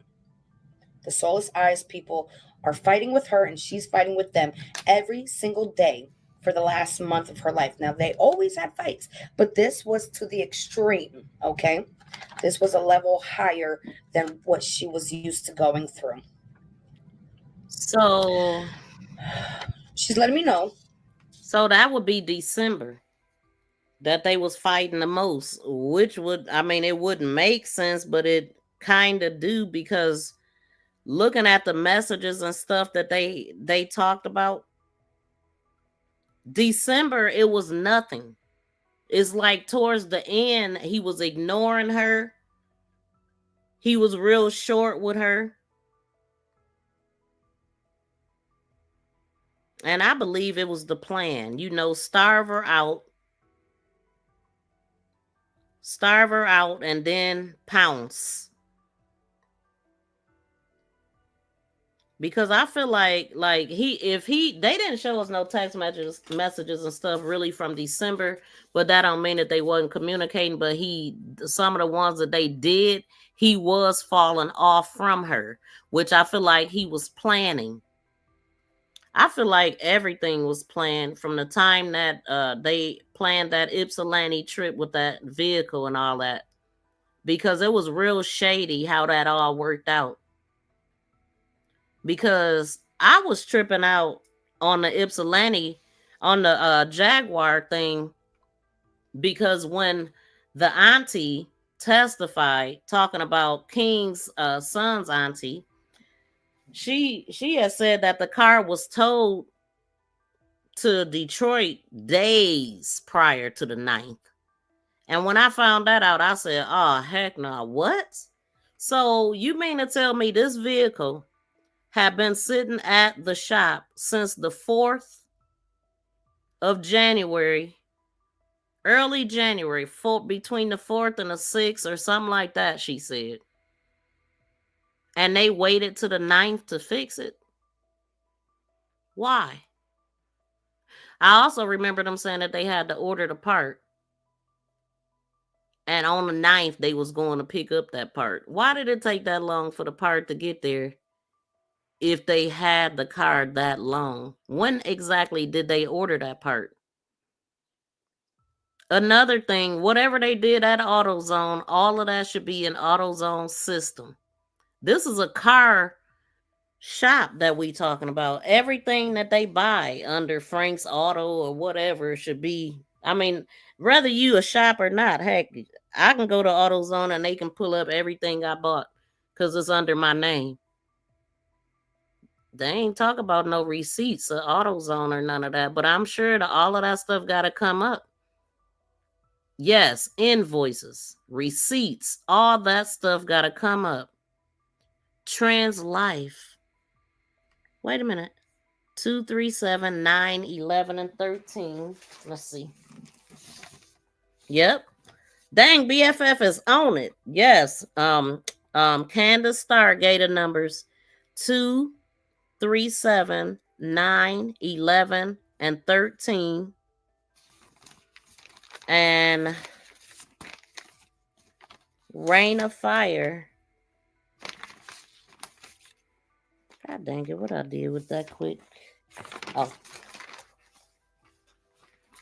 Rain of Fire gave the numbers 11, 8, 7, 6, 5, 4, 9. Candace gave 6 numbers. Rain of Fire gave 7. And the numbers 11, 7, and 9 matched. Let me make sure. Let me double check that. 7, 11, 9. That's it. Yep. 11, 7, 9 are the matching numbers out of the numbers the 2 ladies gave.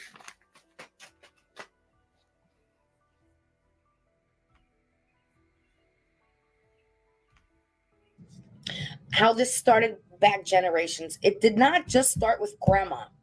Okay. It started before her grandmother. Okay. Something happened to her grandmother and something happened to her mother and something happened to her mother and on and on and on. This is a very long curse. I don't even want to say curse. This is just demonic energy jumping and being spread by these people. Grandma met a man a long time ago and did the same things. Pedo ring. Triggers. Grandma helped dispose of the girl. Family. Pedo ring. Never Triggers. stops. Grandma told Shannon how and where to put me. Will not find. This is what I feel, that will not find part. I feel like this would be a quote unquote of what the grandmother was saying to Shannon. So what do y'all think about that? What she just said? Mimi got arrested for that. When she come out, she on social media stating Naziah had a baby girl. Now, I don't know about Mimi saying a baby girl, but I do know that Roxy said niece when she, I guess her and Vari or whatever. Roxy said that Naziah's baby was a girl pretty much when she said something about our niece or your niece talking to Vari. And so a lot of people was on her back, like, how did you know it was a girl that she was having and all of this stuff? So, yeah. And then what about Miss Parker's live are you talking about, Mushy? If y'all talking about the one when she put up Rain of Fire, I had did that already that day or the day before. We talked about her. And so I'm not sure what is it that I need to see in that live.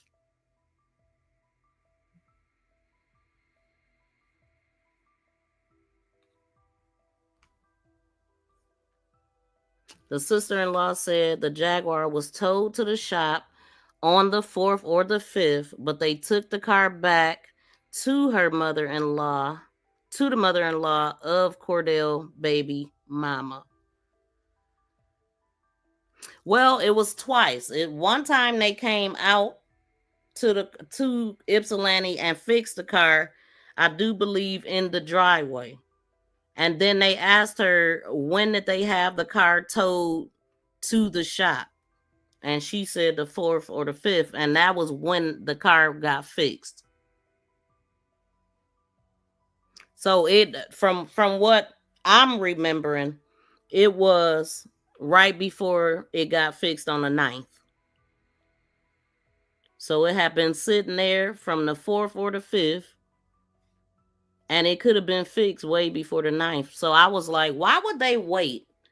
Why would they have that car sitting there and wait to the 9th to have it fixed, which is the same day that Jarvis was supposed to be getting locked up? How did he know that he was going to be able to get out? How did he know that they was going to let him out to be able to do this with Naziah? He rolled the dice. I'm like, or either he just knew because he got an inside protection or something. I don't know. Because this would have been his, he really took a chance, or did he? As a matter of fact, I got that video put up, so I'm going to pull it back up, Tony. But I think, it's my video. I don't know if I cut that part out, but we'll see what we can gather from it after this. Will not find. Shannon told Jarvis to do this or be completely exposed. But don't worry, because we have the perfect plan. No worries. I'm with them all. So, she's exposing the entire family. Not just the adults, but there is a child in the dream. There was a child 2 to 3 years old. I'm going to say 3.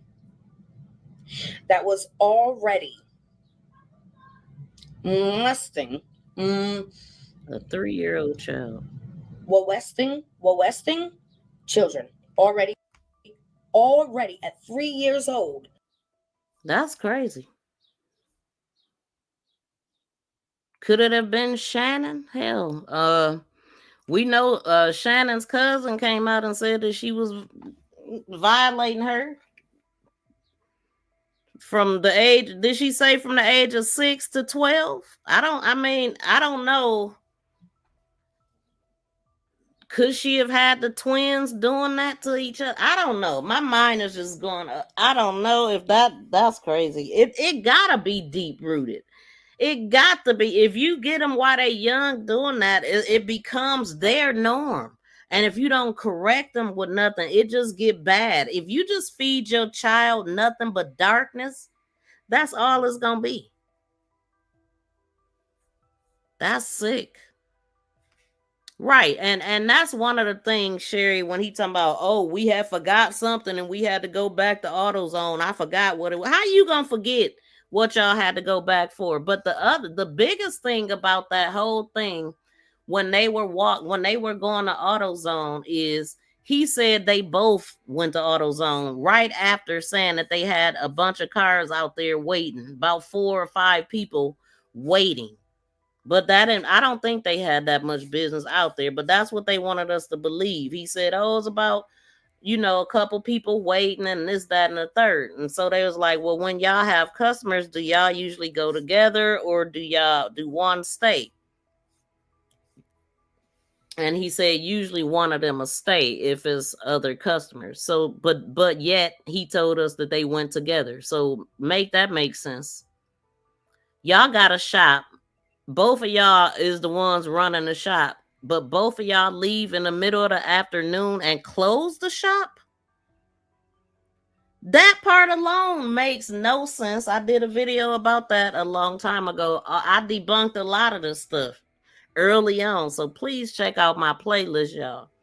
But yeah, so that never made sense to me either. Once I figured out that King was lying. Because when I first listened to it, I was just, I always listen to stuff with an open mind until I always do that. And then something has to make me doubt it. Like, I don't just automatically be like, oh, she lying. Oh, I don't believe that. No, I be like, okay, because that's about giving these cases some justice. You really look at the information and you let that lead you. I don't just come out the sky with stuff usually. But when I hear stuff that makes sense, I mean, we got to look at that.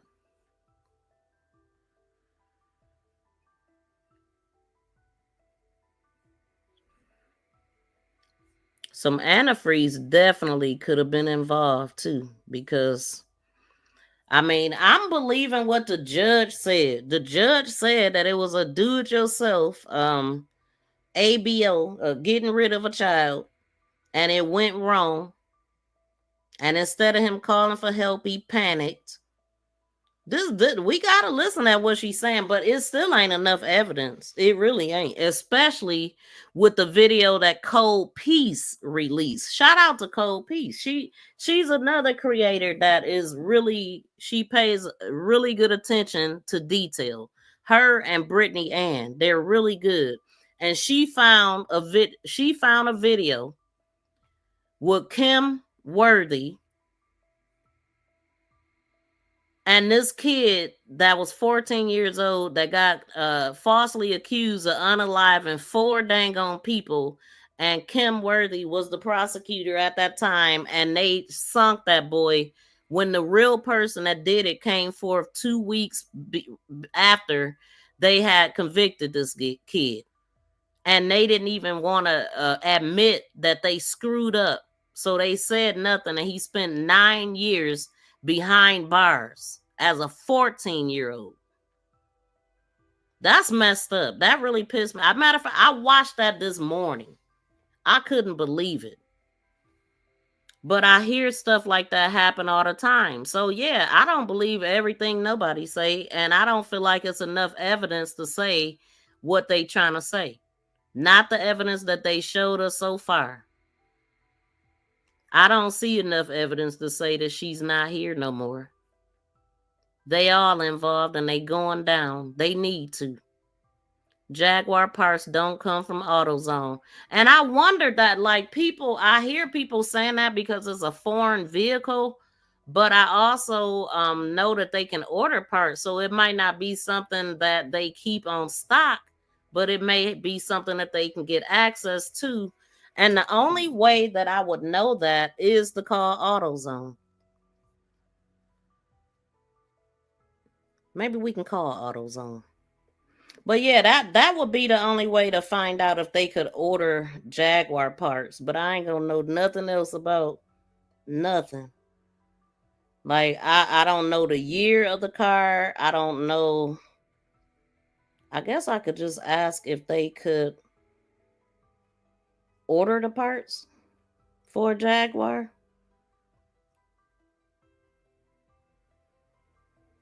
Hold on, let me see.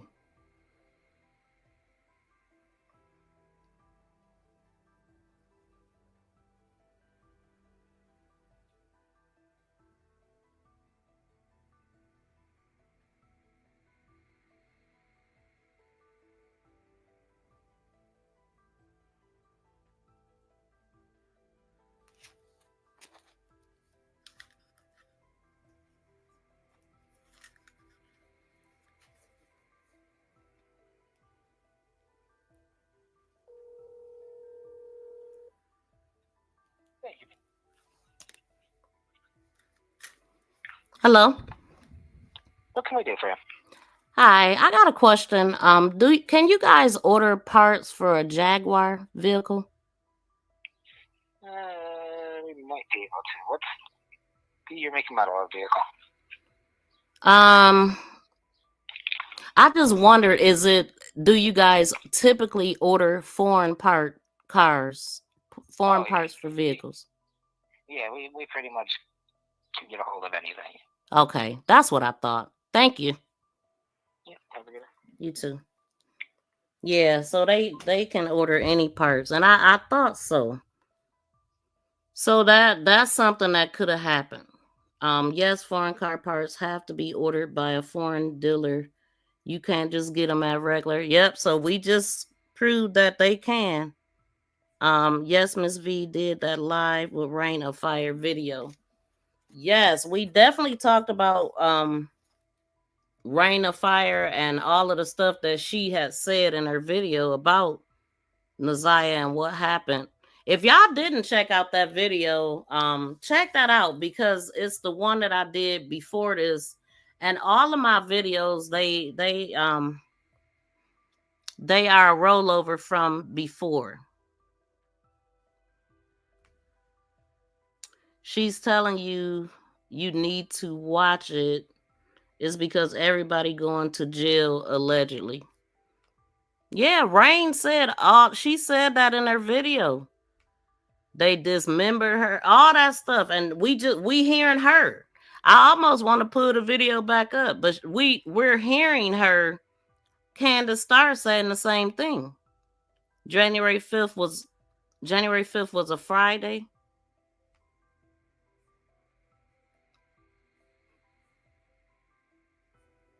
Oh, welcome in, Almighty Streams. Shout out to Rhea F and Sunshine. She said, good afternoon, salute. Yeah, salute to you. Greetings.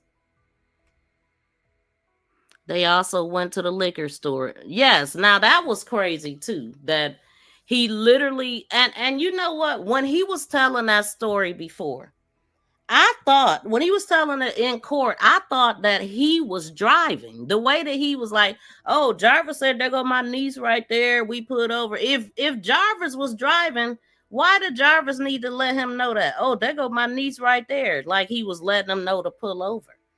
So I didn't find out until later that it was Jarvis that was actually driving the vehicle.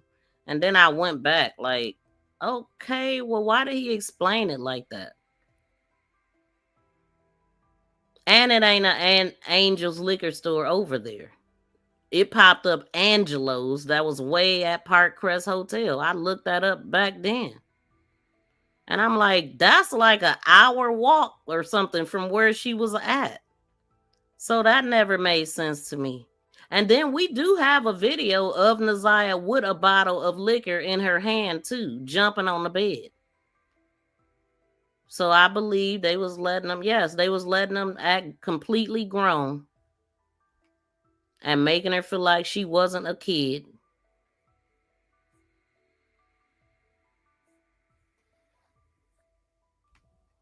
Yes, the first time it got fixed in a driveway. The second time at the Raggedy auto shop, and Cordell said they had to go back to count the money. That means he didn't get home until the tethered timeline. Yeah, I'm gonna play my video because I got all of that stuff mapped out. Y'all please get the thumbs up. We got 110 people. She said I'm seeing different numbers. I don't see the thumbs up though. But y'all please make the thumbs up match. Let me get through this so I could pull up that timeline. Is playing this game of Westing. Okay. There is another one, either 7 to 9 years old, already Westing. Okay. Not just that, but there is physical abuse because in the dream, it's not a dream, it's a vision, but in the dream, I kicked one of the kids away from the girl, right? And a man came in. And I do want to say, I thought I was about to fight him. I do want to say that there are pictures with Naziah with bruises and stuff on her arms. And I think, Cold Peace, she pointed that out too. Bruises on her arms and also like on her forehead and her mouth and area and all that. I pointed that out. That something was going on there. So I don't know who was jumping on her, but it is signs of that. And instead, he hit the kid So there is physical abuse as well as sexual abuse, mental abuse. It's all types, all forms of it. That's all they know in that house.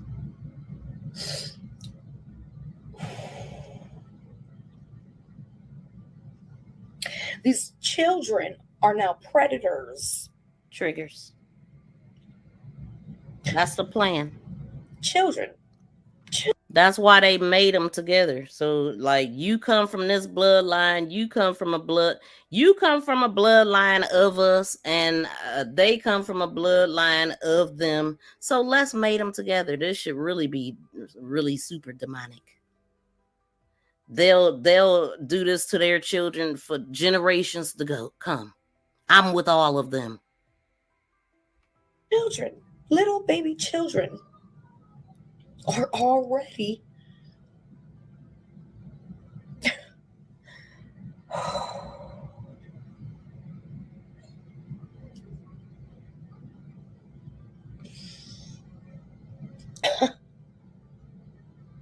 this has been done before. Damn, they're precisely the way it happened with Naziah. This is like a replica, like a clone of it. Welcome in, Velma. She stresses, you can see it in their eyes. Okay, and I always say that. I can always tell a murderer through their eyes. I can see it. And she's saying you can too, okay? Now, Sola's eyes, I definitely cannot argue with that at all. One thing that we know that the judge said is that both Shannon and the grandmother sat up there on the stand without a tear, without any emotions in their voice or on their dang on face. They didn't give a damn. Okay? Facts. Sola's eyes. Jarvis got Sola's eyes too. Look at this one. If I still got him up here. Let's just play this. You was waiting on him on January the 9th. You was waiting on him to show up. Trying to get closer and stuff. You do know that they're saying that his phone pinged at your apartment. Yeah, I know. So why is that? That's a good question. Like I said, he probably was there, and when he had called me, and I probably was asleep when he had. Actually, I ain't gonna say probably. I was not asleep. He know I go to sleep at 1:30 or 1:30 or early in that. Sometimes like 11 o'clock at night, I'll be knocked out sleep. He probably was at my apartment when he probably was calling me. You was waiting on him on January. So you can see his soulless eyes just sitting there looking oval or round shape, like. And the one when they were at that press conference, if you notice, Shannon, she had on shades, so she made sure that you didn't get a good look at her eyes. You big dummy. You big dummy. This woman here, soulless too. Let me move this banner. Jarvis' first baby mama, old as hell. And he was a kid. All these people seem to be a part of the same clique.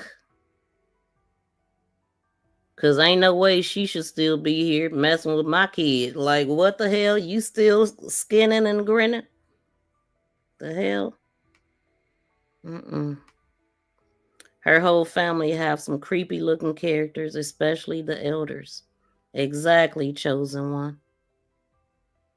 What I don't understand is that if Naziah Harris is always around JB when he comes to the house, and the sister said she didn't know that was Naziah in front of her in the store.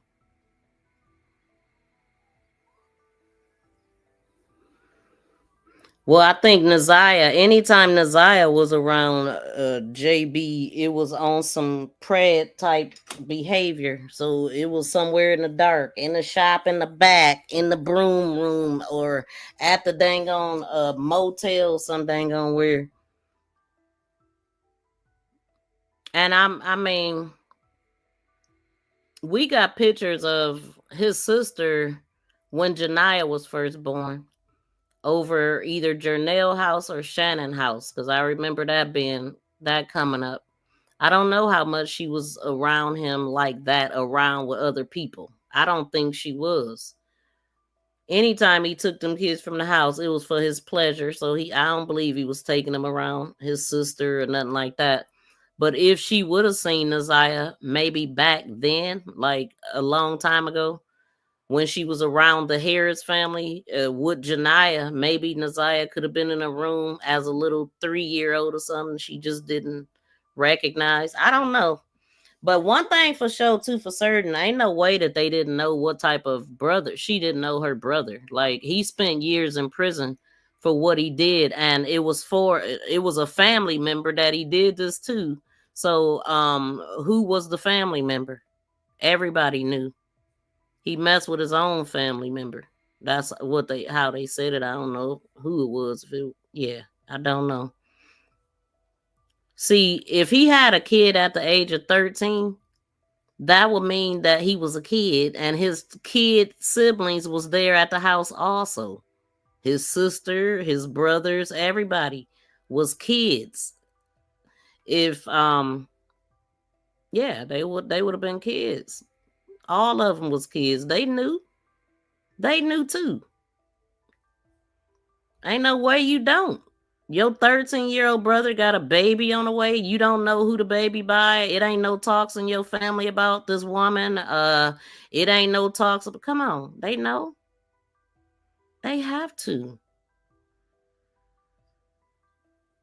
Now, if they dealt with him forever after that, or if they was apart, I'm thinking that some of the family members didn't deal with him because he was a disgust bucket.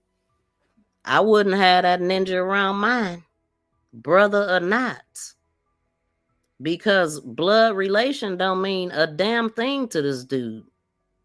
He planting seeds and violating them. Just sick.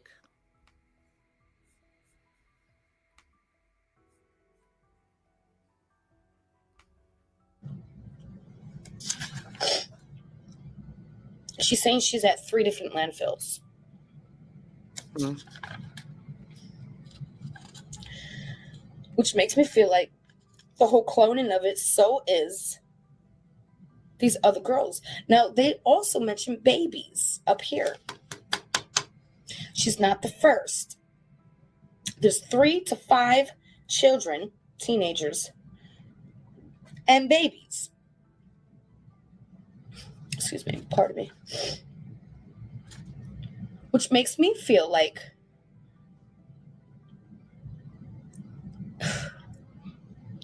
there is children being conceived through this pedal ring. And they find ways to get rid of it in one way or another. I don't know exactly. I cannot do children. This just gets to my soul, the core of my soul.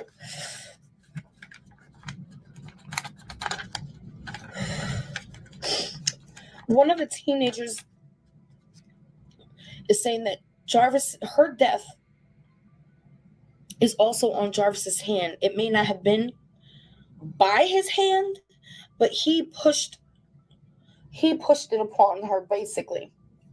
Meaning, if he didn't corrupt her, if he didn't groom her, if he didn't R her, she wouldn't have been so messed up in the mind that she felt she had to run away. And then she didn't know any better, and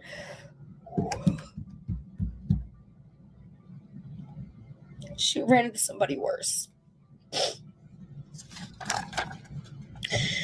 And then there's one connected to the actual family, the bloodline of Naziah, who was groomed and R'd and she could not run away.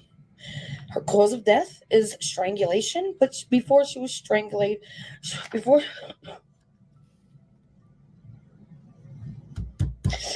she was strangled, they beat her. They beat her and they beat her. Triggers. And then they strangled her. They dismembered her. And that's the same thing that Rain of Fire said in her last video. When I was live playing Rain of Fire's video, the first reading, and this is the second one, I told people about Rain of Fire. And so she spoke about everything you hearing this lady say pretty much. She's been saying for the longest, there's other people involved. She believed that other people is going to be arrested, and she's separated. She had her baby. I spoke about that live stream on my live stream, but I did not pull it up. I'm going to pull that video up today.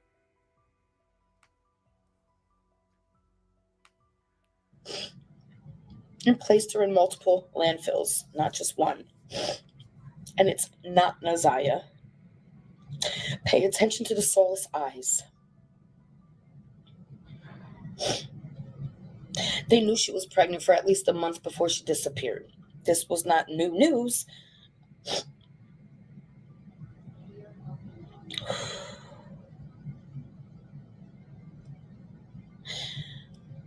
The children scare me. Do you hear me? If they don't get help right now, this will not stop.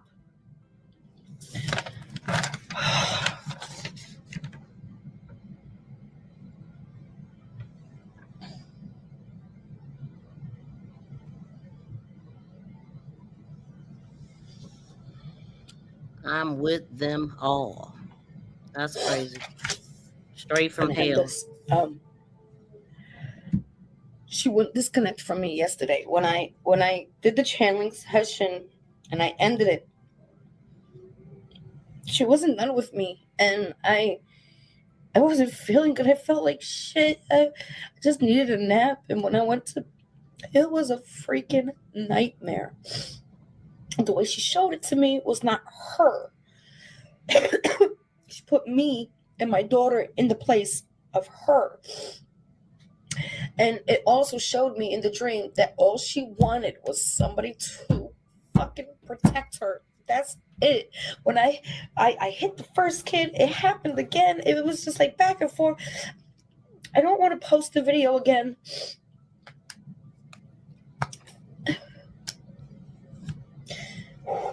Let me see what y'all saying over here. You are right about there. There's not enough evidence. No evidence saying that she's unalive. Why? Others saying they have intel from the inside of information of her being gone. It's not mathing.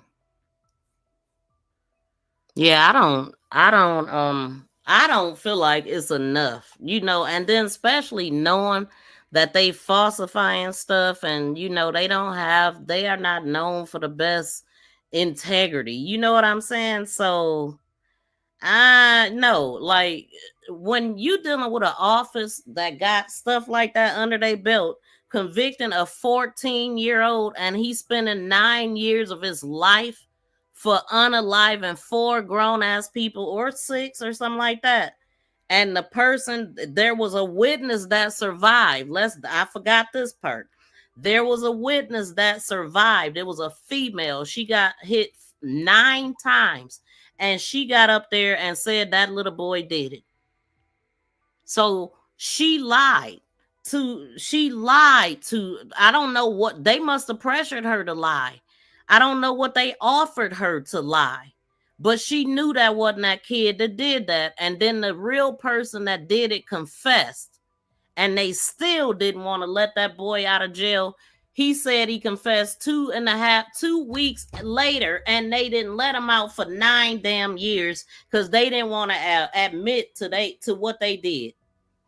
So you want me to believe what they say? No, I ain't gonna believe it, and I ain't believe it before. I just watched Cold Peace video this morning. But I've been feeling this way. It ain't enough. If it was my family, that wouldn't be enough. I need you to show me. Because we dealing with an organization, people with money, people that got power, that can move things.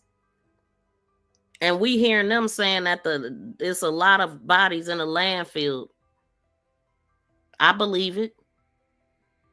Because look how long the Zion Foster case took so long because of where she was at, and they don't want to search it because it costs a lot of money to do so. So if you want to get away with something, that's the place to do it, because they ain't gonna look, because it's so costly and dangerous. And if you don't know what dumpster a person was put in, you don't know what location they are.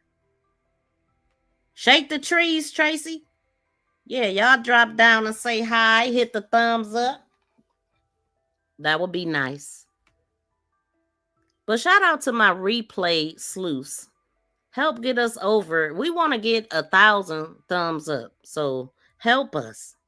Don't y'all want to help us? We need help.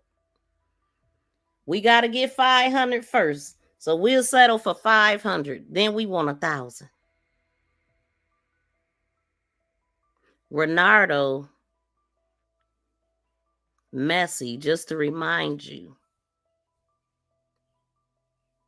I'm not sure who those people are. Oh, let me let this keep playing, because I don't have all day. Oh my God, we going into 3 hours? Yeah, we got to hurry up. I can maybe add it to this if you guys want me to. I don't want to, but I will. First, I hit the first kid. Hold on. I went. So this is what we gonna do. We gonna switch it because we already watched it. Y'all can watch the replay if you want to see it again. Definitely go check out Candace Starr. This is actually the part 2 of what she was talking about. So go check out the part 1. Okay, I ain't gonna play that, but I want to get through this because I don't want to be too dang on long. Let's go here. Time be flying.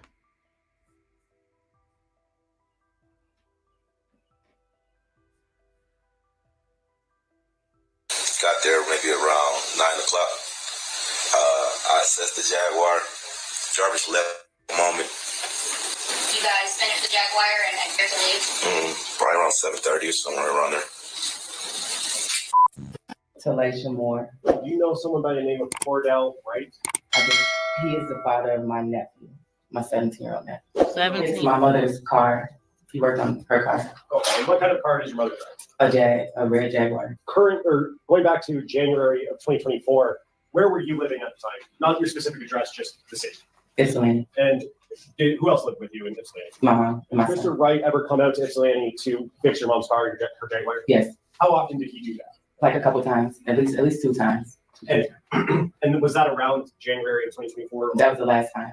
In January was Yes. the last time. And when he would. So he did before, and that was the last time. So that's 2 separate times. Hold on, because I wasn't listening. I'm about to read something. Hold on. Let's go back a little bit. Who else lived with you in Ypsilanti? My mom and my Did Mr. son. Wright ever come out to Ypsilanti to fix your mom's car, her Jaguar? Yes. How often did he do that? Like a couple times, at least 2 times. And was that around January of 2024? That was the last time. In January was the Yes. last time. And when he would go out there, would he bring anyone with him? This last time he did it. What about The prior? last 2 times. So before January 9th, him and someone else came, and then on January 9th, they both came. Okay. And the person that you brought So on January 9th, they both came twice. with him, do you see that person in the courtroom today? Yes. And could you point to him and identify a piece of clothing he's wearing? Well, I can only see the top of his head right now. Are you 100% sure that it's that person? Could be another Wait, scratch that part about the January 9th twice. person. Could be another one remove the mask, Judge, just for a brief moment. If everyone in the courtroom could remove their mask if they have one on, please. Ms. Moore, do you see the person that Mr. Wright brought with him? You said Mr. Butts came out how many times with Cordell? At least 2. So this last time in January and the time before that. Okay, the time before that, who was anyone else with the 2 of them? No. And what were they doing the time before January 9th? Working on the car. We I can't remember. It was a couple of things they had to fix on it, and they came out and did it in the driveway. And sorry. No. I was just gonna say the last time when we got the car towed to the shop and they drove it back up. Okay. See, so they got the car towed to the shop and they drove it back up. And so in between the most recent time before January 9th, the Jaguar, correct me if I'm wrong, was towed to Detroit? Correct. Okay. And then on January 9th, did you see that red Jaguar again? Yeah. Okay. Who brought that Jaguar out to? So it was towed before the 9th, and they didn't get it back into the 9th. Let me make sure I ain't on mute. Okay. Right? Correct. Okay. Most recent time before January 9th, the Jaguar, correct me if I'm wrong, was towed to Detroit? Correct. Okay. And then on January 9th, did you see that red Jaguar again? Yeah. Okay. Who brought that Jaguar out to Ypsilanti? Cordell and Jarvis. Okay. And was anyone else with Cordell and Jarvis? Yes. Who is that person? Naziah, when the detectives came to the house to question us, that's when I found out who she was. Didn't Naziah go missing on the 6th? No, she went missing on the 9th. The same day that they took the Jaguar to Ypsilanti. So just flip it around, BFF. Turn that 6 around. Wait, there's a number 9. Oh, was it a 9 in our numbers? Yep. Sure was. A 9 twice. And it matches too already. Now, let's talk about when they came out on the 9th, January 2024. Oh, wait a minute, though. But two numbers that do match is 69. BFF put 6. And JoJo put 9, so that's 69. That's the room number that he stayed in at Park Crest. So the Jaguar was out there from the 6th or something, and then the 9th is when they got it fixed. Hold on, let me take it back right quick. But anyway, the 6 and the 9 is the room number. And the detectives came to the house to question us. Did you see that red Jaguar again? Yeah. Okay. Who brought that Jaguar out to January 9th? The Jaguar, correct me if I'm wrong, was towed. That time when we got the car towed to the shop and they drove it back up. Okay. And so in between the most recent time before January 9th, the Jaguar, correct me if I'm wrong, was towed to Detroit? Correct. Okay. And then on January 9th, did you see that red Jaguar again? Yeah. Okay. Who brought that Jaguar out to Ypsilanti? Cordell and Jarvis. Okay. And was anyone else with Cordell and Jarvis? Yes. Who is that person? Naziah, when the detectives came to the house to question us, that's when I found out who she was. Now, let's talk about when they came out on the 9th, January 2024. What was that interaction? How long did it last? Can you kind of take me through start to finish their visit and delivering the car? So they came, they delivered the car. They were talking to my mom about what was wrong, gave her the invoice. It was just like a regular day when they came in, they sat on the couch for a few minutes. Naziah was sitting in the chair by the TV. We spoke very brief. Asked if she wanted something to drink. She didn't. My 6-year-old son ran up to her, the dog. Just. I'm thinking about the route that it would have took them to get from that house back to Detroit, and she could be anywhere along that stretch because ain't nobody see her no more after that. Besides, after this woman, after she left that house, didn't no other person see her, so they could have just, as soon as they left there, they could have got rid of her, and then came back in town without her and stuff, which is why they were searching all out in Ypsilanti and everywhere else because they following his phone pings, and I truly feel like he did something shady with that phone. And the fact that they asked Shannon, is Jarvis known to like go one place and walk, like to have somebody else pick him up? Is he known to do that? Because they knew. So this video was posted in March 5th. Let me see. So yes, Miss V, it was, let me go back.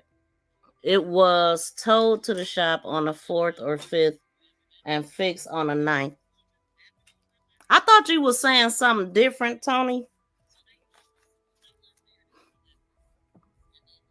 But yeah, it was the point. My point in saying that is that car had been sitting there for days. Why did they wait until the 9th to fix it?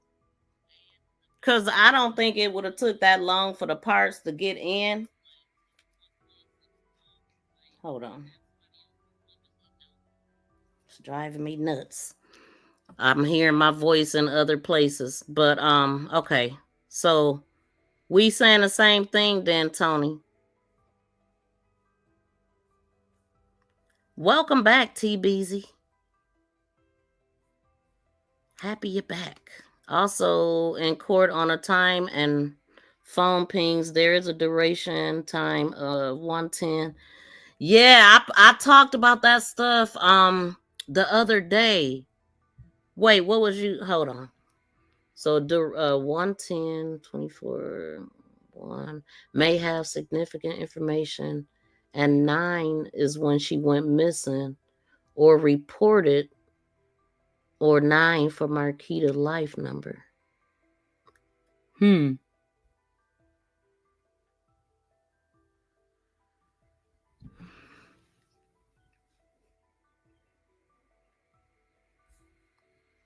Shoot, Trends, you might have to call in and explain that one a little bit. I'm not sure what you proving with that, or what you're trying to say with that. They sat there, we talked about the car and stuff. We talked about my nephew. Cordell was trying to wait till my nephew got out of school, but because he was on tether, they had to leave, so they didn't get to stay long enough for my nephew to come. And your nephew would be Cordell's son. Cordell. When they left, whose car were they leaving in? Cordell's truck. And all three of them were in the same car? Yes. And you said that they were delivering the Jaguar to your mom or to your house, right? Yes. Did you see them pull up? Do you know what the driving and seating arrangements was? I do not.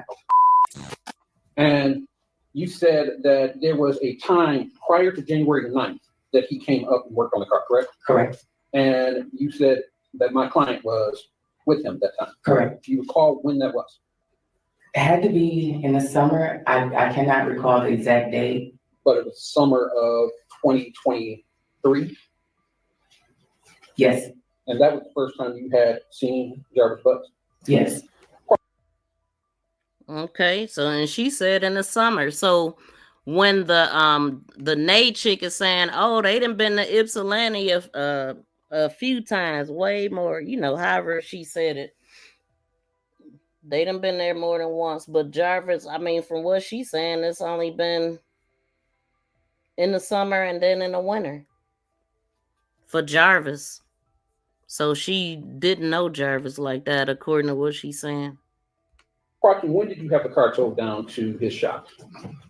I think we had it towed maybe like the 4th or the 5th. So 4th or the 5th originally. Was there from the 4th. Wait a minute, that was the other part. The 4th, that part. I forgot about that, y'all. Now, that car had been sitting there from the 4th or the 5th. Why did they pick that day to actually do the car? Why do we think they picked that day to actually work on that car? Yeah, and as y'all can see, like that really stuck out to me in this video. Like, hold on, because I didn't know that at first. So why do y'all think they did? Why would he wait till the day he's supposed to get locked up to plan to do this to Naziah? How did he know that he was going to get out? Marquita knows more than what she claims. All of them know. I believe it. I believe it because it's in the dang on family. Dang. And then, yes, she said, JoJo said, my birthday is 9/13. Y'all, these numbers mean something. Naziah's birthday is 3 days after mine. 9/16. They're 6/9. Damn. That's crazy, man. How is this linking up? Like, JoJo, when you was up here, I was like, all of this stuff is tying together with JoJo's story. You know, it's meaning something, man. I don't know, but I think man, I pray that this get exposed and shut down. This is big, and it's probably reaching, I mean, I know it's reaching Ohio and other places that's close, going shooting right up that highway. Oh, wow. What the hell? When I was talking to JoJo, I said, you're linking things together. Like, it's, she's going right up in it because the year that it happened, I know originally she was like the end of 03, 04, because originally it was like it was between November and January that she had talked to him and met him, but didn't see him right away. It was like phone conversations and stuff before meeting, right before he got locked up. That's crazy. Over the weekend. Okay, let me keep this going. That car had been there for days. On the 9th, same day he had court. Why would you pick that day? So on January 9th, Carlton, when did you have the car towed down to his shop? I think we had it towed maybe like the 4th or the 5th. So it was there from the 4th. Okay. Yep, bingo. And it was the 9th that they brought it back? Correct. Okay. Do you know approximately what time the car was brought back? Had to be before 3:30 p.m. Y'all hear that? It was no. Then she gonna change it to to 5 before 5:30 because my sister got off work at 5:30. So mid-afternoon. See? So how the hell right there? She said 3 something, then she said 5. Either way, both of those days would have been light outside. Both of those times I meant. And I literally did a video where I clocked her time, the sister time, and also King. I'm trying to find a video because I pointed it out, their differences in the times. I don't think it's in this one. This is the same day that what's his name? King said that they left the shop at 7:30. His sister testified that she was at the shop that day because Jarvis had to fix her car and she told the wrong time, but then her phone told the right time from 3:45 until 5:16. We going by the sister. The sister's time is calculated by her cell phone, so we can believe that. Either way, y'all, it ain't looking like they left the shop at 7:30 like Jarvis said. I mean, like King said they did, because it would have been dark already. And there's no way he would have made it to Ypsilanti 30-40 minutes there and back and got back by 9 for his tether. He actually said they got back before 9 because they had, I think he said about 8:45, he had time to split the money and all that. He said when he left, Jarvis was still there. He did not see him leave, although Jarvis's phone was clocked at a woman's house at 9 o'clock, which means that could not have been correct. These people lying. Somebody lying. That stuff was sticking out to me, man. But I know for a fact I got a video. I'm gonna pull it up after this because I it's in a short. I'm looking at it. Okay, let's go. But you're not sure the exact time. I'm not sure the exact time. Was it light or dark outside? It was still light out. Still light out. It was still light out. So they couldn't have left at 7:30 like King. And if you don't know what I'm talking about, the last video will show it because I was showing King's testimony, what his sister, Jarvis's sister said, and the times wasn't timing. They wasn't lining up at all. And how long did this conversation last? Like all of our conversation? Right. How long were they there? Probably between like 30-45 minutes. Okay. Maybe an hour. So after about. And King said they was there for 15 minutes or something stupid like that. And they couldn't have did all of that in 15 minutes. An hour. They even went to the bank and all that. They left. Correct. Was it light or dark? It was still fairly light. See, it was still fairly light.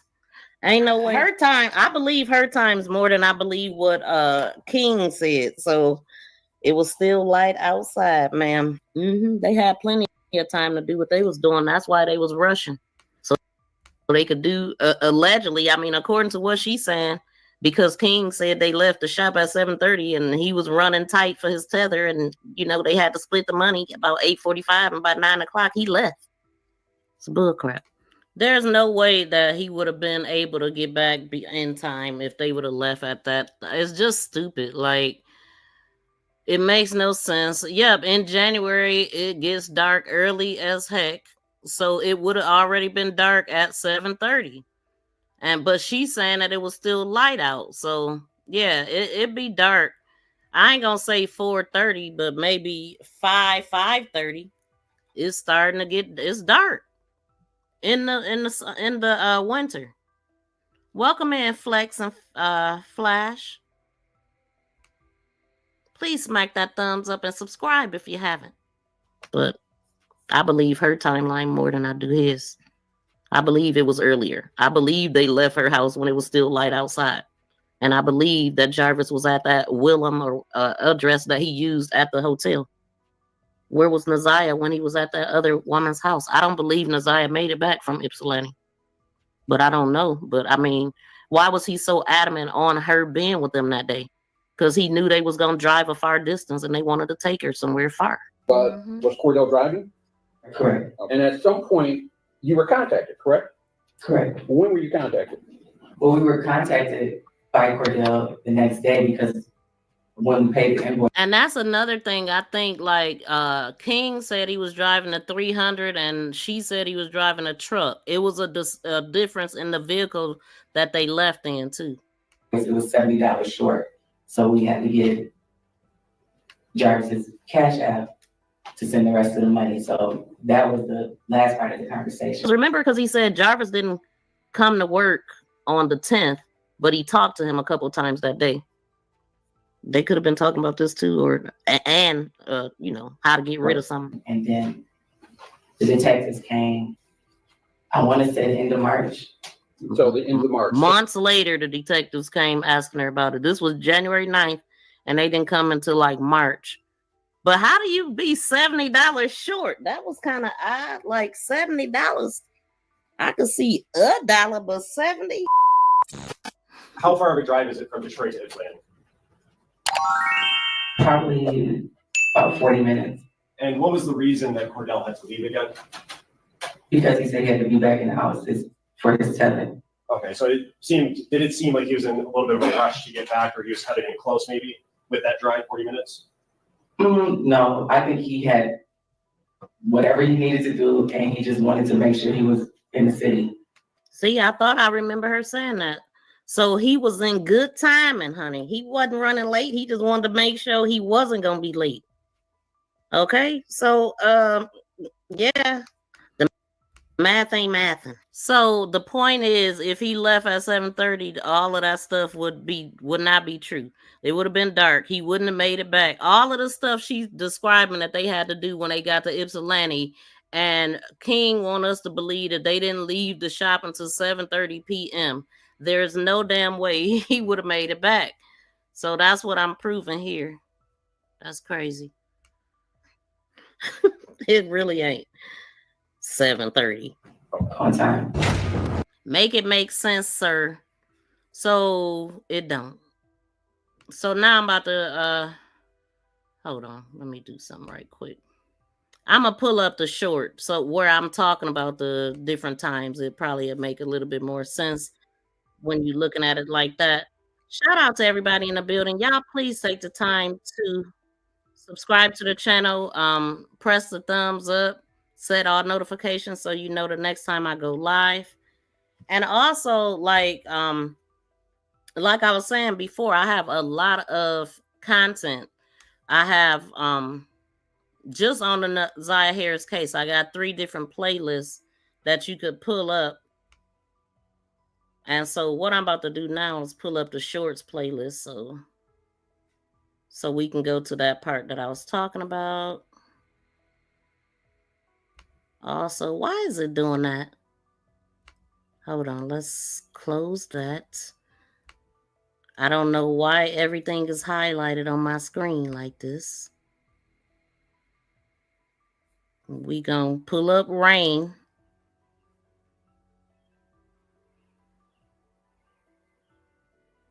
Wait, is this the right one?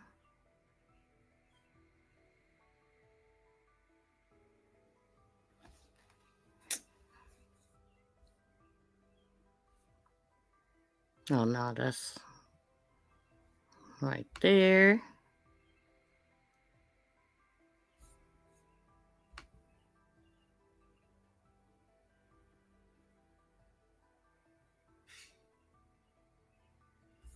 What is going on with this? Annoying.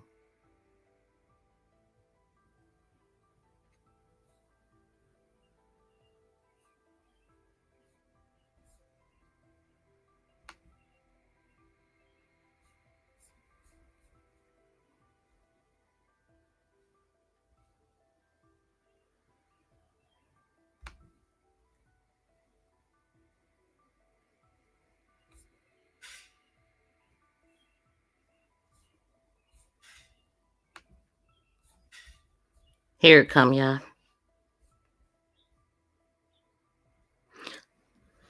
So we did have a goal, like I guess it's over with now, but I was hold on. God dang it. It would. I hate when this thing is moving slow while I'm trying to do something, but we almost there.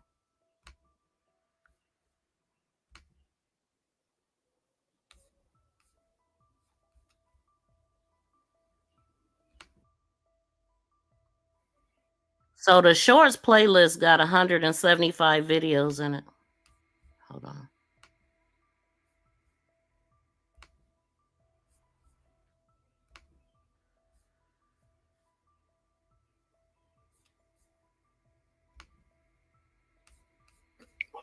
And yes, I did have 5 kids. Wait, stop right there. Hold on, Shannon. Stop right there. Because you said whatever Jarvis did, you really didn't know. But when I asked you earlier if you knew Jarvis was a registered sex offender, you said when he was 19, he explained to you his background. Yes. Hold on, y'all. Yes, I'm talking about with my niece. I don't know. But yes, Jarvis told me about his background when I was... Okay, so this is the shorts playlist. If you ever want to find some little things you might have forgot about, it's all here. Like I said, see right here, it's 175 videos in here. And I want to go to the one that I was just thinking about with the different times and stuff. But since wait, hold on.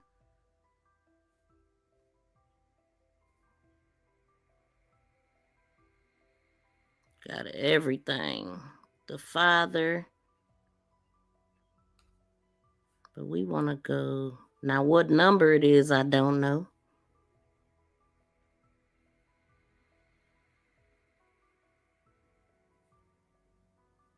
We'll let some play while I look. Oh.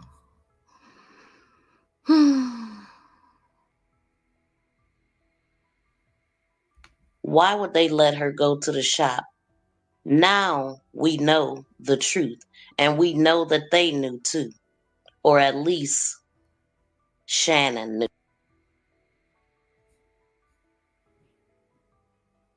So she was going back and forth with him next door, but they were in the basement at the grandmother's house getting her hair did.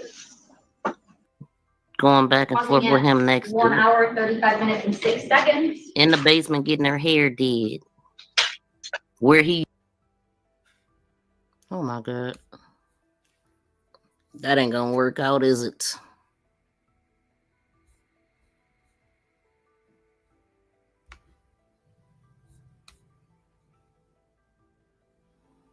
That was crazy too. Hold on. On that night she came in, she was acting very unusual because she usually just eat.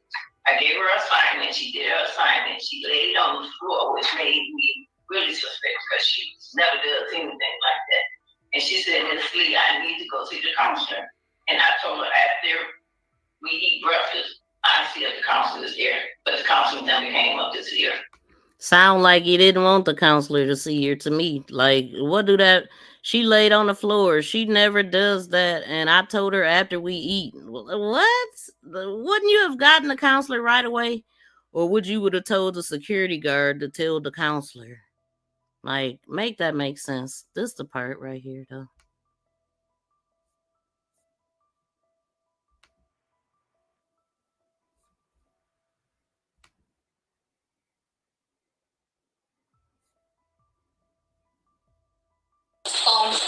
Where does it say that Ms. Butts was from 3:45 p.m. to 5:16 p.m.? It gives the location described as down here. It says Citgo, and it gives the address of 9000 Connor Street, Detroit, Michigan 48213. Where is it that you think you saw Naziah? At the shop on Harbor and Commerce. Do you recall about what time did you go to Jarvis's shop that day? About 4 p.m., give or take a few minutes. There it is. So okay. Her times was wrong. According to the records, it was 3:45. Wait, the actual time according to her phone records was 3:45. She got there and left at 5:16, and then she said she got there at 4 o'clock and left at 6:30. So it was way off, like over an hour. About what time did you leave? Somewhere between 6 and 6:30. Got there maybe around 9 o'clock. I assessed the Jaguar. Jarvis left a moment. You guys finished the Jaguar and here to leave? Probably around 7:30 or somewhere around there. They sat there, we talked about the car and stuff. We talked about my nephew. Cordell was trying to wait till my nephew got out of school, but because he was on tether, they had to leave.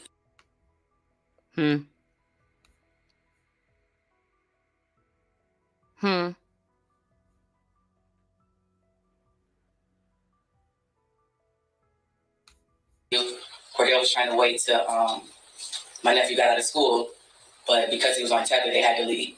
So they didn't get to stay long enough for my nephew to come. So after about an hour, they left. Correct. Was it light or dark? It was still fairly light. Now, we just heard King say they didn't get done with the Jaguar till 7:30 p.m. There's no way they would have made it back to Detroit by 9 o'clock for him to be back for his tether. Here's a little bit more from King, and I'll see y'all in the next live stream. And in the comments, let's have that discussion.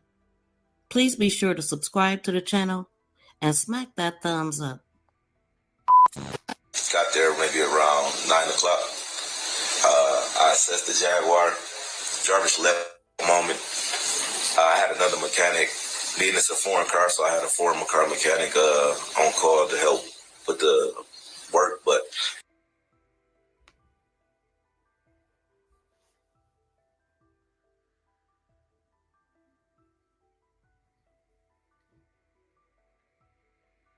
Yep, I didn't play all the way that part though, Niecy. I do know that she did that.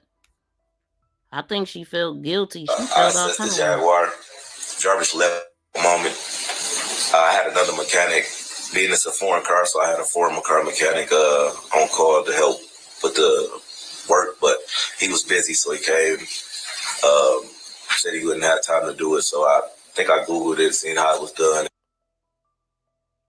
and I proceeded taking the water pump off. So wouldn't you think if he didn't know how to do the job, he had to Google it, he had to do all of this, you think he would have waited to the last day to fix the car when he would have had help by Jarvis and all of that?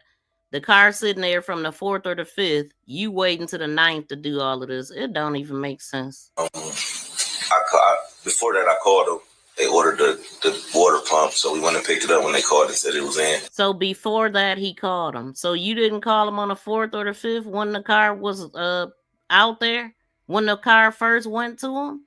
I mean, he's saying all of this as if he just did all of this the same day. I'm going to let him talk. That's the Jaguar. Jarvis left a moment. I had another mechanic. Being it's a foreign car, so I had a foreign car mechanic on call to help with the work, but he was busy, so he came. Said he wouldn't have time to do it, so I think I Googled it, seen how it was done, and I proceeded taking the water pump off. Before that, I called them. They ordered the water pump, so we went and picked it up when they called and said it was in. We got in the truck, went to AutoZone, got the water pump. On our way back from AutoZone, I believe we forgot something, so we ended up turning back around, going back to AutoZone, grabbed whatever we forgot, came back, and on our way back, we was coming down Harper. Jarvis said, "I see my niece right there. She walking." We pulled into Angel's liquor store. I still didn't see her. He pointed across my face, said she. Now, y'all hear how he explaining that story? When I first heard that, I thought he was the one driving, and then later I find out that he wasn't driving. So what was the point in Jarvis saying, pointing her out? There go my niece right there. We pulling a lot. I still didn't see her. He pointed across my face. What's the point of saying all that if you wasn't the driver, sir? And I find out later Jarvis driving, so then that part didn't make sense to me at all. Like, what? And then when he was talking about the mechanic, he said something about he couldn't come, but it sounded like, let's just listen to it one more dang on time. All these lies. I assessed the Jaguar. Jarvis left a moment. I had another mechanic.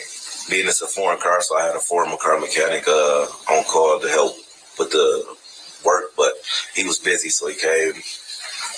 He was busy, so he came. So he didn't say it right. He was busy, so he couldn't come. But he just literally said he was busy, so he came. What? Said he wouldn't have time to do it, so he was busy, so he came. Said he didn't have time to do it. Like, what? Did he come, Bubba? Anyway, let me. I think I Googled it, seen how it was done, and I proceeded taking the water pump off. Before that, I called them.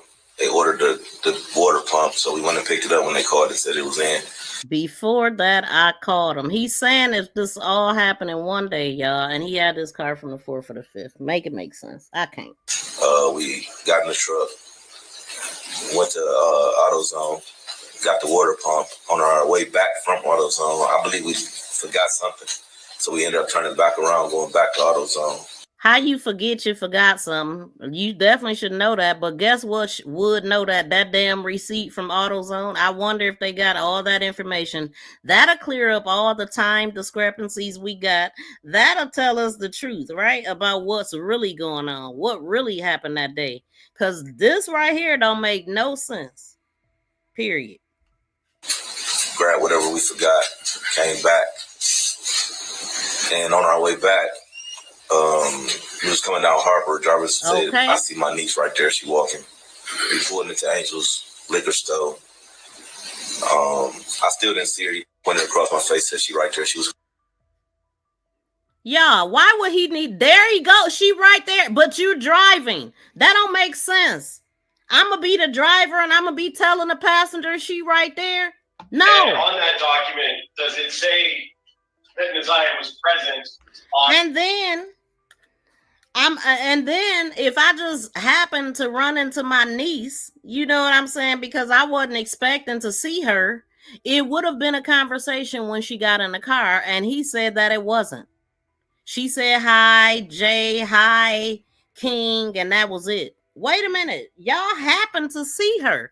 There was no, where you coming from? Where you want me to drop you off from? Girl, why you, what? Nothing? That don't make sense. It don't. And that'll be good to know if the mechanic is going to be a witness or not. I mean, they got 40 witnesses. Are going to be very interesting to see and hear for the trial. I cannot wait.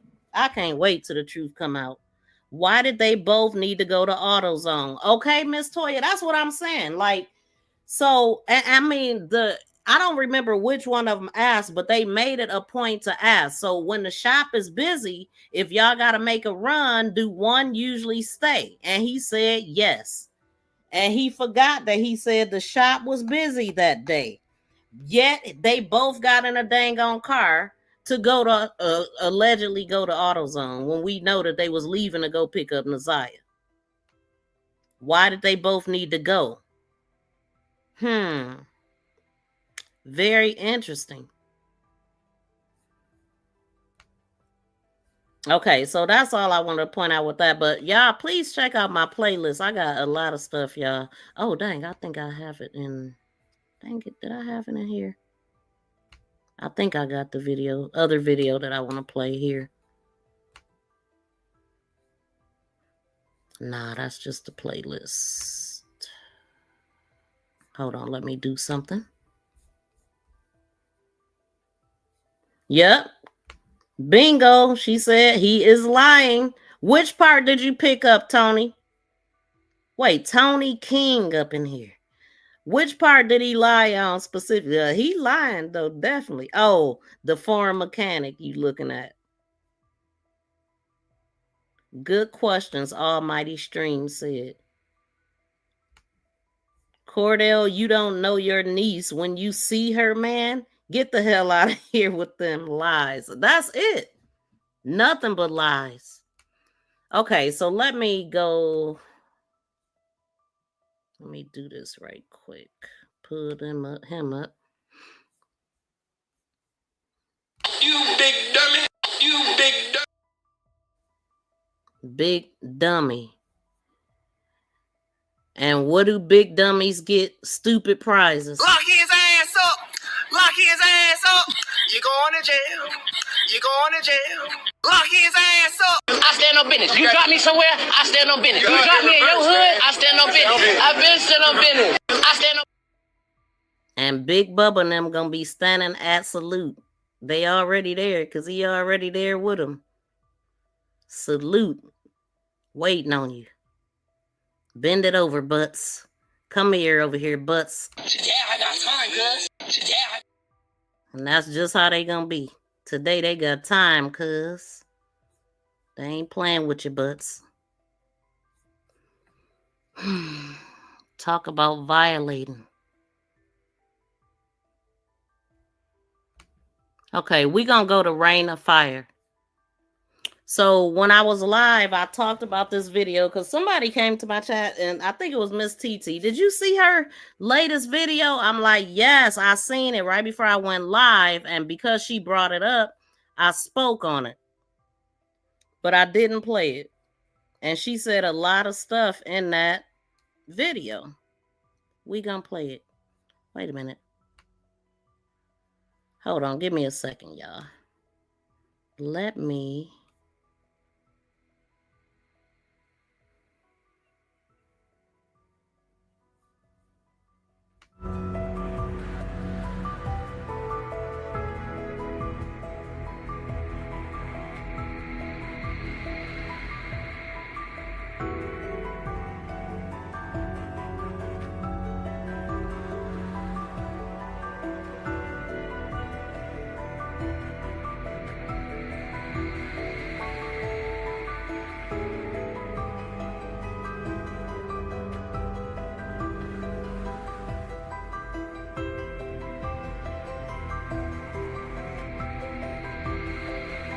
I assessed the Jaguar. Jarvis left a moment.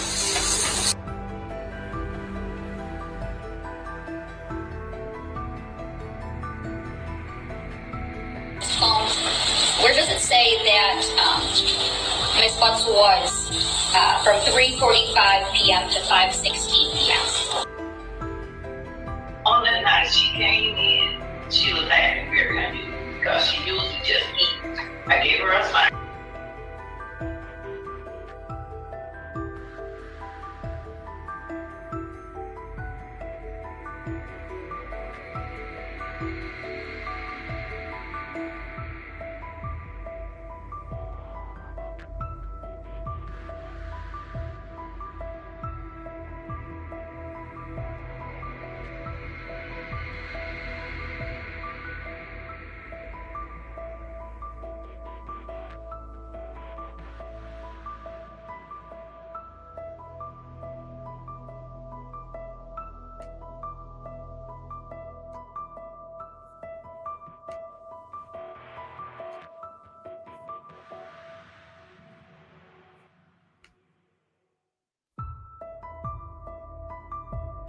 Because I have done so many readings, but this one really hit hard because than the other times because I took a break because the impact of her readings affected me, and I had to step away. And it's surprising because I have done so many readings, but this one really hit hard because the amount of trauma and what she went through mentally, the way she was tricked, the way she was manipulated. And then they just didn't have to do her like that. And it just really bothered me, affected me. So I had to step away for a little bit, but for the first time, I'm a little bit nervous because I'm wondering, how is she going to be? And has she healed spiritually on the other side? During that time away, I finished a book called Air and Water. So if you like fantasy novels and zodiac signs, this book is for you. And I really channeled Naziah because shout out to Rain of Fire. And I did introduce her to a lot of people the other day when I did my live. So if y'all go over there, please let her know that I sent you. Shout out to her on her books and everything that she's doing for Naziah. But she is right on point with a lot of things that she say. So we're going to listen at some of the similarities that she said in this video compared to what Candace Starr said and the information that she exposed in this video. It is about a young girl who is alone, and she felt lonely, but in the end she realized she was never alone, and she had her spirit guides to bring her through all the darkness, and she had to go through all the portals of the zodiac signs to obtain the sigil. That's fine, Spicy. I listen to everything that makes sense of the zodiac signs. So it's a really good fantasy novel. This is Air and Water. I have Fire and Earth coming out. So I'm going to put that link in the bio somewhere so you guys can support and check it out. So let's get started.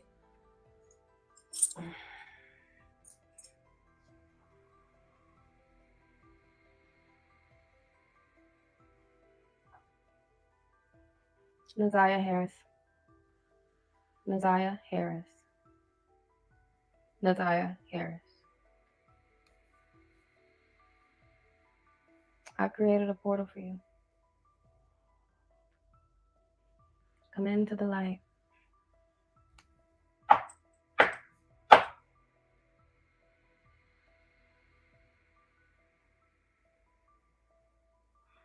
She's crying.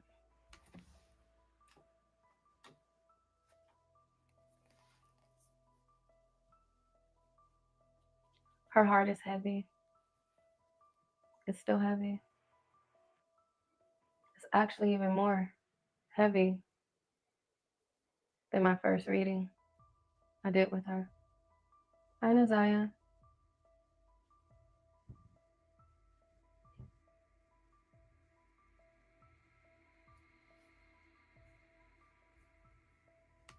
I didn't leave you. I just had to step away. She said they hate her.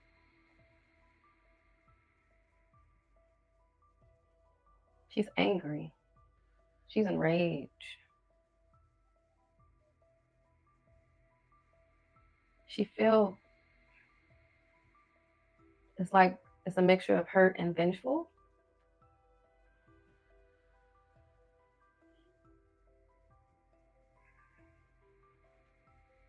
She can't move on. Naziah, you have a lot of people who are still looking for you. They still want to find you.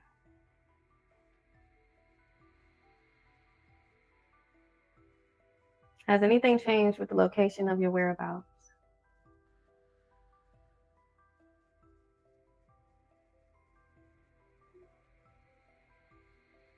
(3329) near what? 3329. Rouge? Shout out to Miss TT for joining membership. She told me the last time I was live she was going to be back. So welcome back, Miss TT. Thank you for joining the sleuth.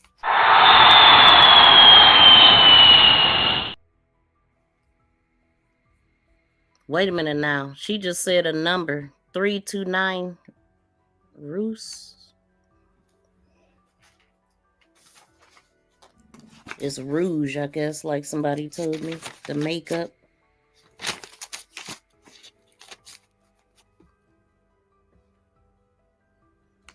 $3329 near what? Rouge, River and Fitz, Black Barrel.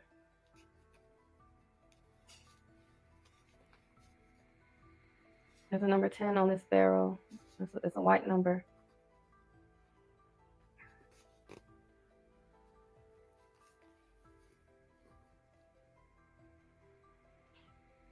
They moved it.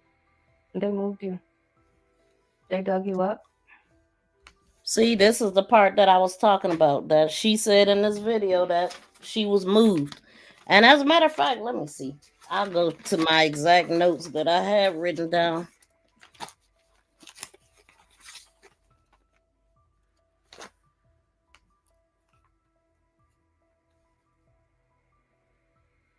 There's a guy.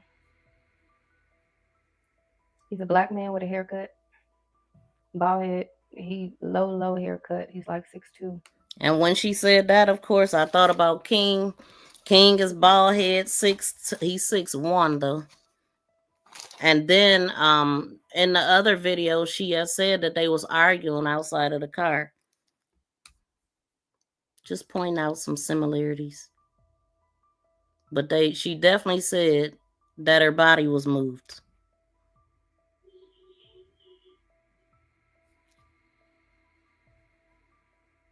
.365 is on. He got a tattoo. .365 on his left arm. Shannon's there. Her grandma's there. So I went and looked. I looked at the tattoos, and there wasn't a tattoo there. Because you know they list all that.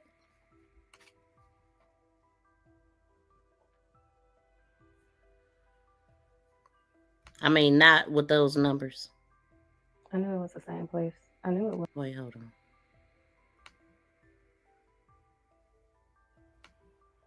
Oh, shoot. God dang it. Harris. Naziah Harris. Naziah Harris. Man. Naziah Harris. So today I'm going to do a reading on Naziah Harris.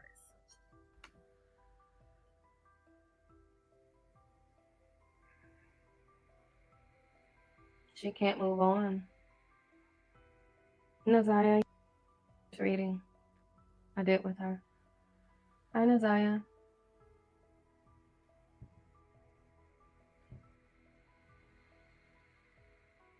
I don't even know what time stamp we was at. I didn't leave you. I just had to step away. We'll just start from here. She said they hate her.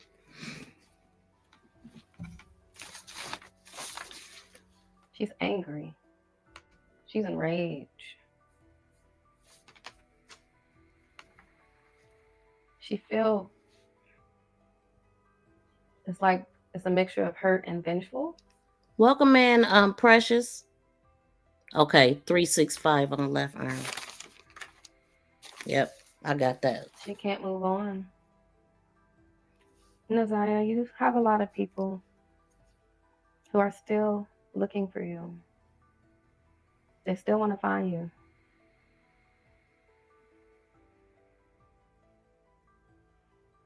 Has anything changed with the location of your whereabouts?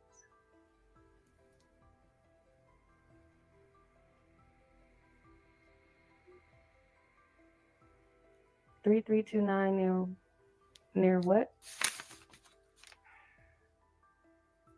Rouge, River and Fitz, black barrel.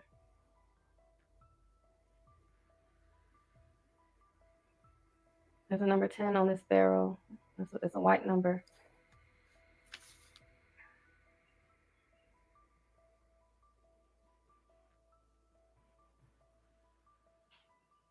They moved it. They moved you. They dug you up.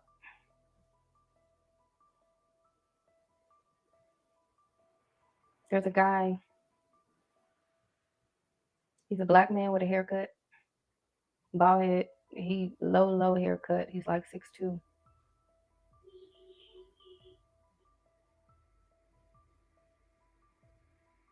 .365 is on. He got a tattoo. 365 on his left arm. Shannon's there.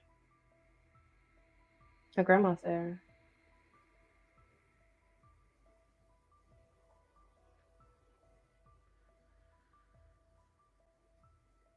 I knew it was the same place. I knew it was. I knew it was the same place. They moved their body. There's a brown building nearby.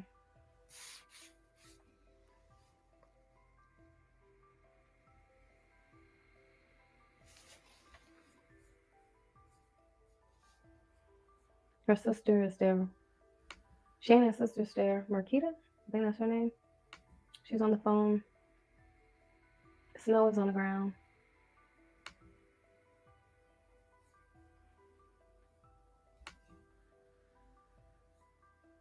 Okay, now I'm in a cemetery. I know this is a cemetery because it's nighttime. Where am I going? Where are you taking me? It's dark. It's like the moon is like bright, like a harvest moon.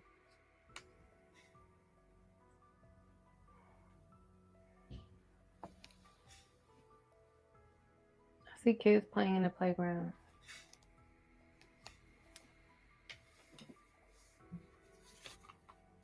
Okay, there's Naziah. Where am I going?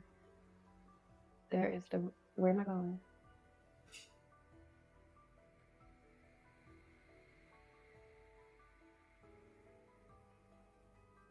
The woods, a lot of trees. Okay, I see your head. Pelican and falcon. 302 pelican and falcon. Okay. The barrel is on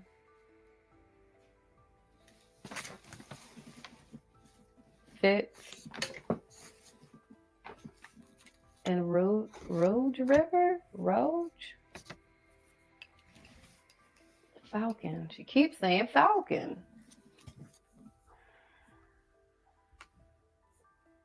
She keeps saying falcon.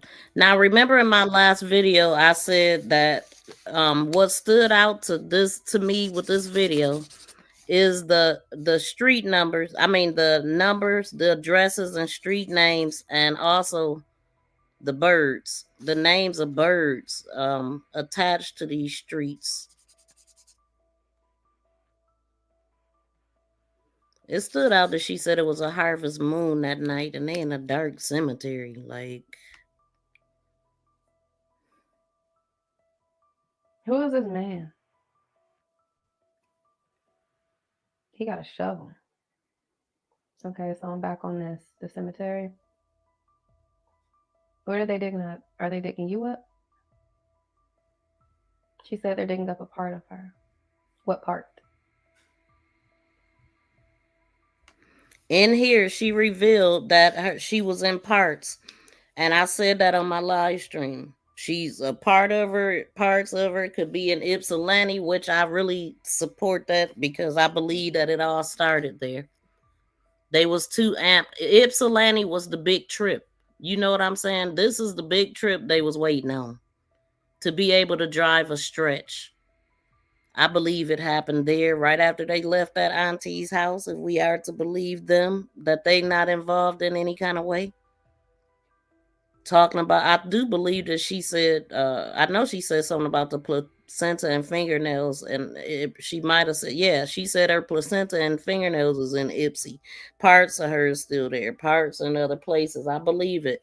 She, Candace Starr is saying the same thing, like she, we heard her say dismembered. So we heard her say that this person got 365 tatted on the left arm. So I'm looking at Jarvis. I was just looking. It says he has a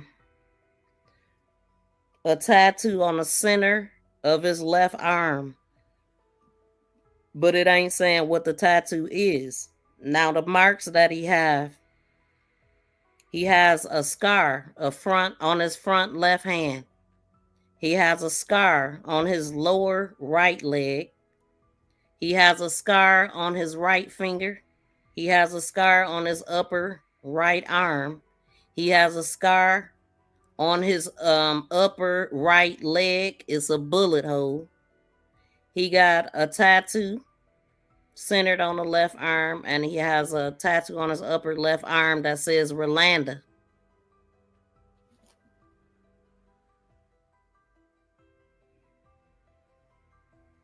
I'm going to go to the other one.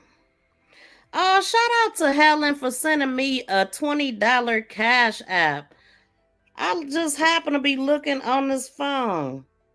Thank you so much, Helen. And shout out to you for sending a Cash App the last time. I think I didn't see it in time before I got off. Shout out to you. Shout out to you. Let's go.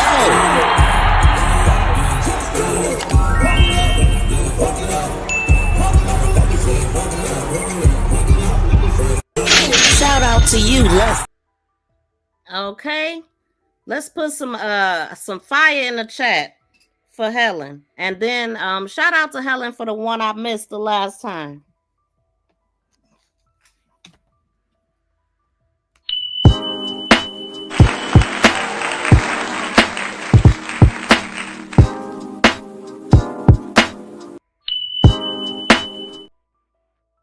Thank you. Thank you so much, Helen. I appreciate that. You rock. Man. Let me see what y'all saying right quick.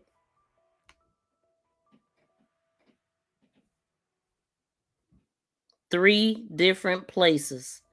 And then what did we hear on Candace? Three different landfills. Funny you said that, T. Hold on, let me pull that back up.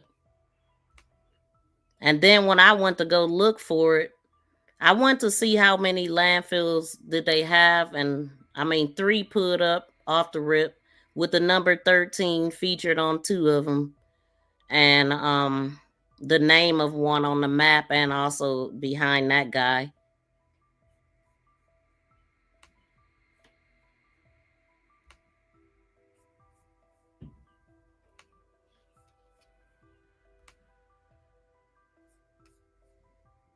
Your baby? You had your baby? She said she got to see her. Now, what did the judge say? That it was a abortion gone wrong. They panicked. They didn't call for help and all of that. So the judge already told us that.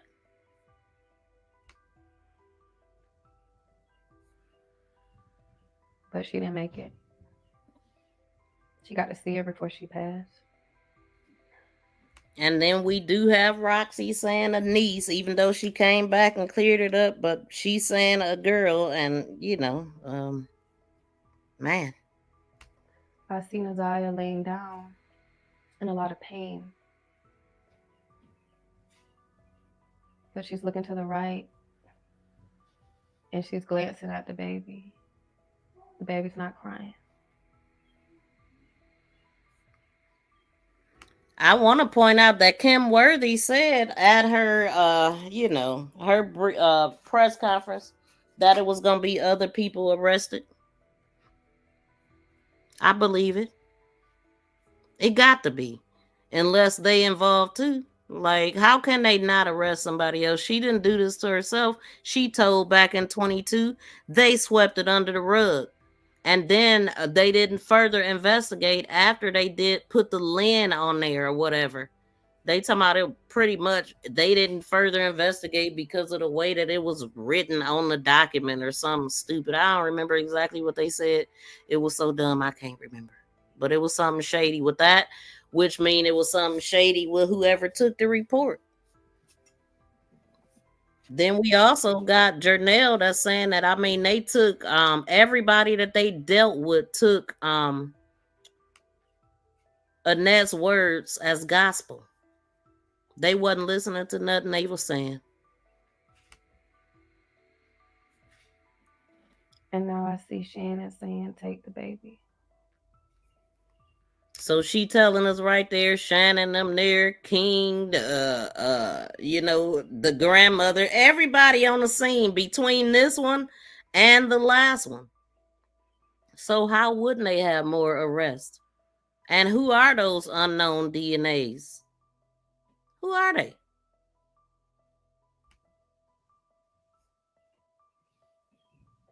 Falcon and Raven. There's a high school. I see the high school. And see, and then when I mentioned Falcon on my live stream, and somebody said something about their mascot, and then she saying something about a high school. They're the Ravens. I forgot what they told me her mascot was. I don't think okay, Falcons and Ravens near high school. I wrote that down.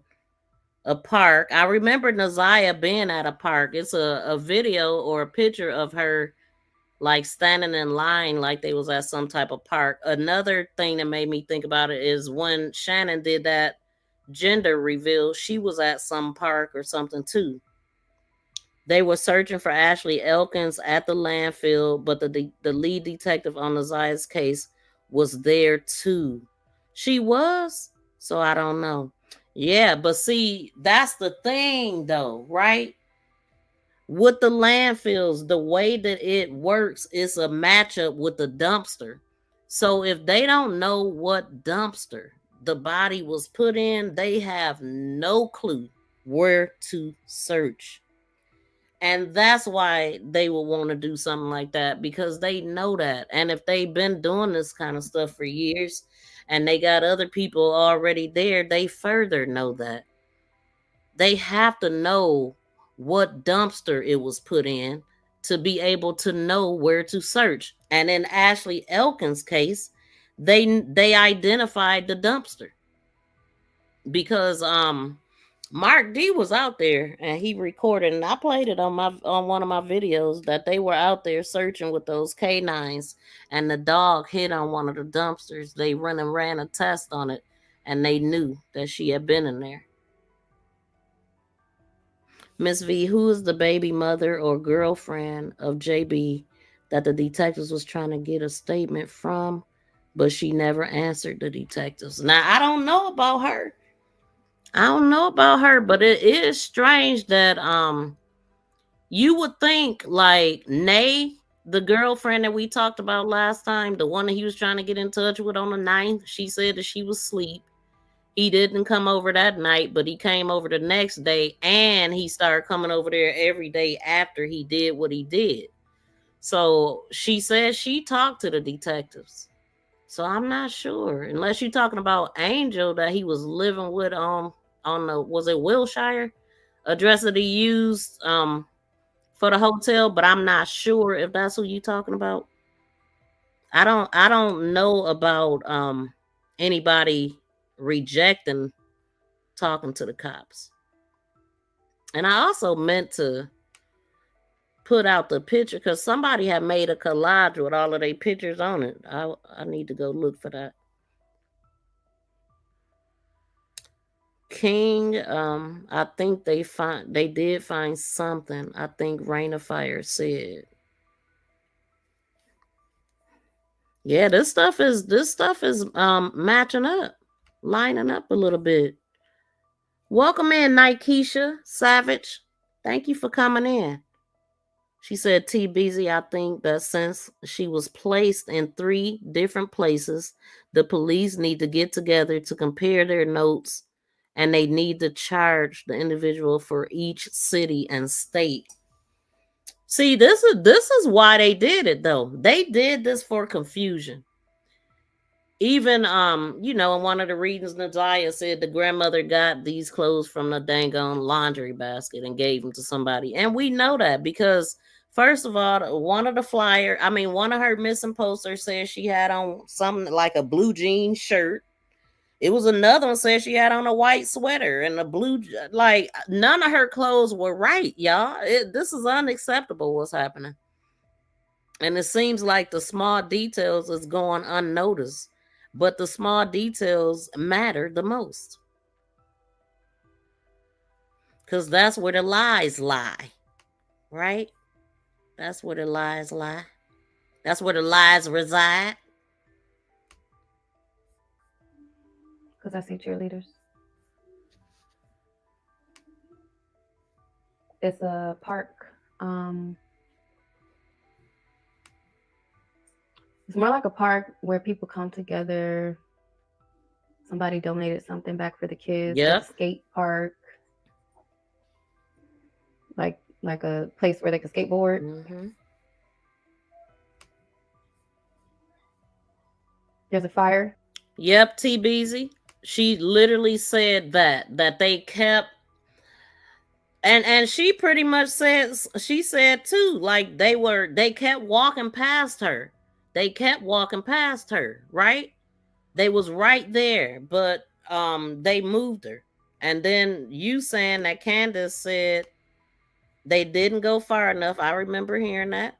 They didn't go back far enough. I don't remember who said what now, but I do remember hearing that. And if they do, like, because they was digging real deep. She also said it's somebody doing some deep root work too. So that could have been the deep digging, Candace also said they didn't go back far enough where the clothes was found. It should be DNA there where they, yep.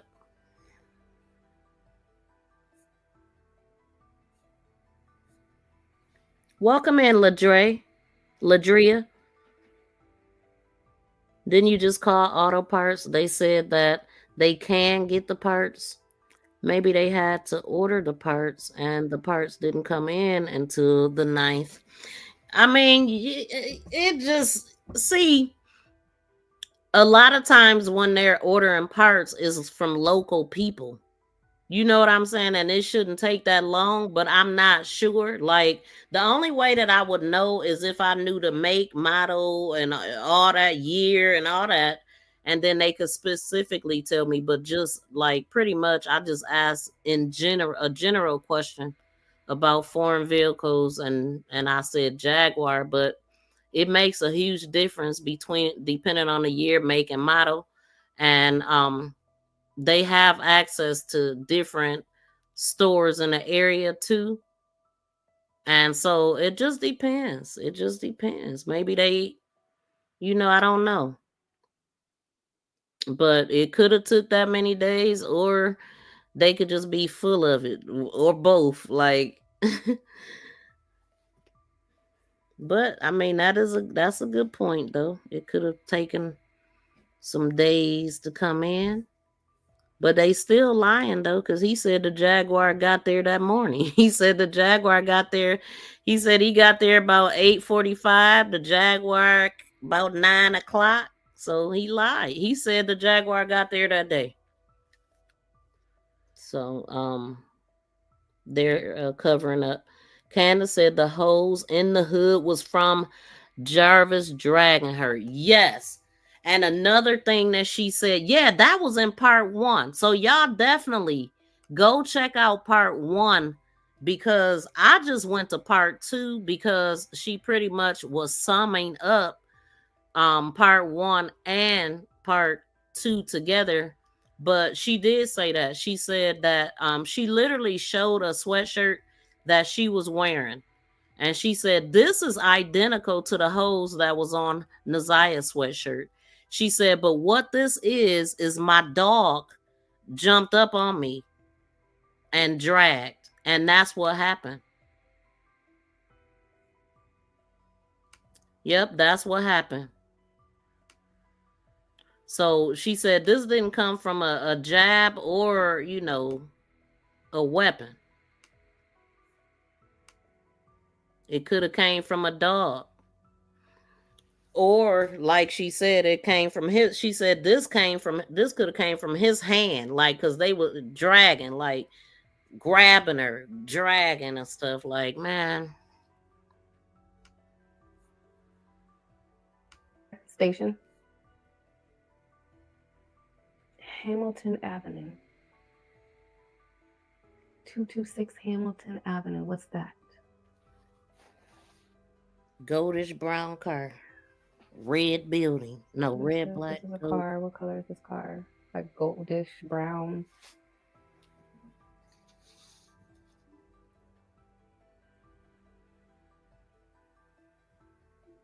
They got a few cars. There's a red, a black, and a gold. There's a ball bouncing.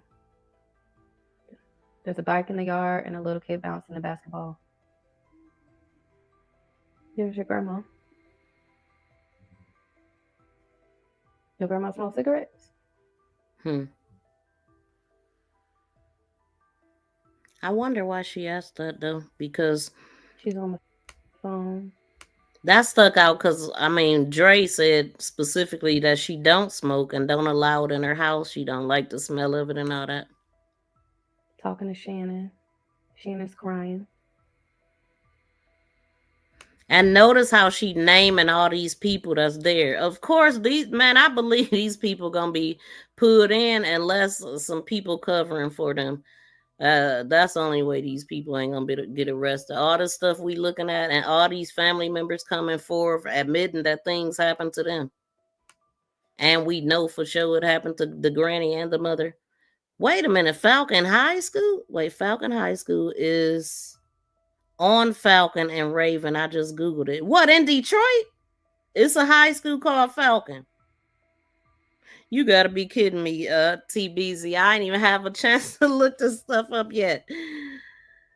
What's the address she just said? Let me take it back. I think she said 2226 Hamilton Avenue.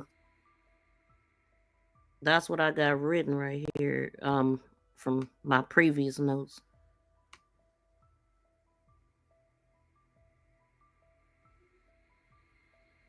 She's on the phone. Oh, maybe I didn't. I don't know if I... Talking to Shannon. Shannon's crying. I don't know if I took it back far enough, y'all. They got a few cars. There's a red, a black, and a gold. Oh, she said the address right before that. Hold on. There's a ball bouncing where people come together. Somebody donated something back for the kids. There's a skate park. Like a place where they can skateboard.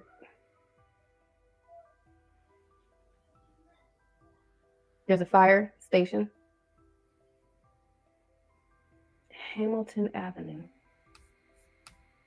Yep. 226 Hamilton Avenue. What's that? What? That's crazy, T. What? This is a car. What color You is own this it. car? Like goldish brown. Heck no. We gotta investigate that. That's what I'm talking about. There's a red, a black, and a gold. There's a ball bouncing.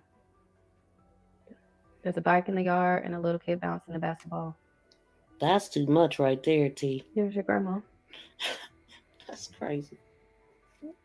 Your grandma smoke cigarettes?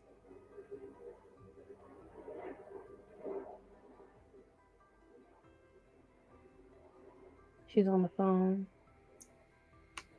Talking to Shannon. Shannon's crying.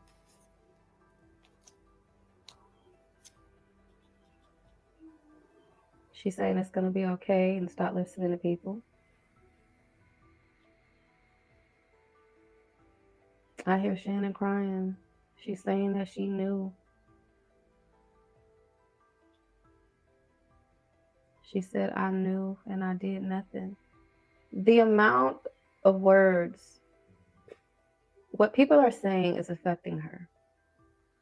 She knew that Jarvis was with her, but it didn't register her. It didn't register to her then that he was manipulating her, that she was being molested.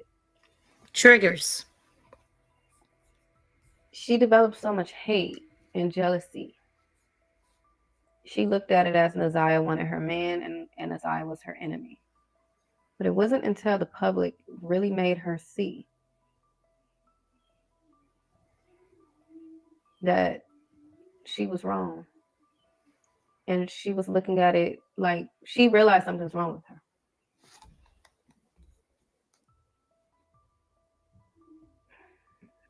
And the grandma saying that she was nothing but a little hoe anyway. Well, I definitely believe that because we got the text messages to prove that Shannon was sitting up there acting like Naziah was with a boy. Oh, she just wanted some D. Oh, she's with an older guy.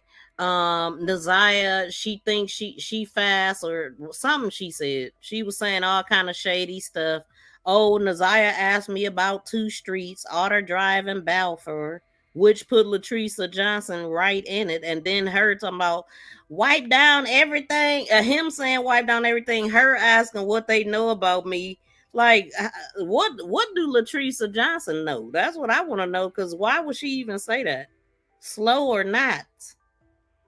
She ain't asked no questions. Let this dude tear up her car. And then he calling her from jail, telling her what to do. Get your mama car, your brother car, your daddy car, somebody car, because I ain't got a damn thing to give you. Oh, they took they weapons, everything they took from him was somebody else's. Let's keep going.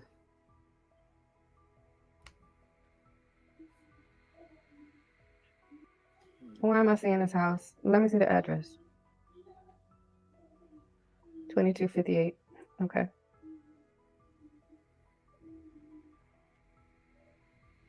Oliver Court? Is that Oliver Court? 2258 Oliver Court. 2258. She said it's near Roosevelt. Okay. A lot of water.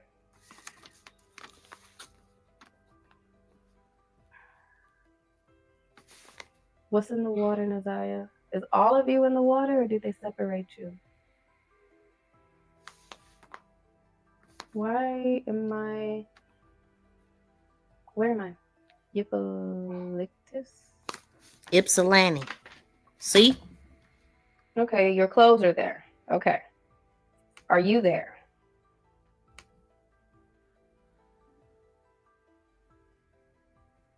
A part of you is there. What is there? Your placenta and your fingernails. Okay. So that would mean the crime scene is in Ypsilanti. And so that's why they ain't finding nothing. If the crime scene is there. But then they brought her back, allegedly. Everything is alleged. Nothing is gospel, but we just connecting a few dots.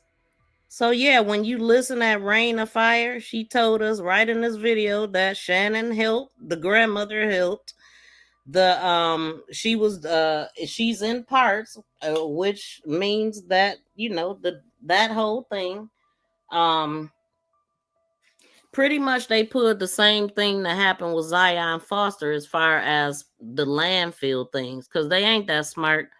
All of the time where places that they was at, I believe that they just, like I said, somebody had his phone. It was probably about 4 people working together. Let me see, how many cars did she say? She named a few cars. I think it was several cars. It was several phones. It was tricks played with them phones. This is a big organization. We got a goldish brown car, a red, a black, a gold car. Like, yeah, about 4 different vehicles out here. And he might not even been the one driving Latricia Johnson car. Somebody else could have been driving. I think it was a collaborative effort. That's what I think. It's definitely crazy work. Just Mona. We definitely know that Naziah was dragged by someone because there's scuff marks on the Nike shoes. JB panicked and didn't know what to do. And Naziah was fighting JB. But she was too small to fight these people off. They way bigger than her. They grown. They convinced her she was too. Shout out to Angela Reddick. How you doing? Good seeing you today. Let's keep going, y'all. Get the thumbs up. Yes, please do, y'all. I don't know how many thumbs up I got. I don't be looking. I'll be just trying to get y'all a good show. So thank you, BFF, for being on top of that. And thank you, TBZ. Can you send me that screenshot right quick? If you can, you might be on the computer. We got 115. Can we get 123 thumbs up? But thank y'all for the 115. Let's keep going. We getting too long here. Hold on.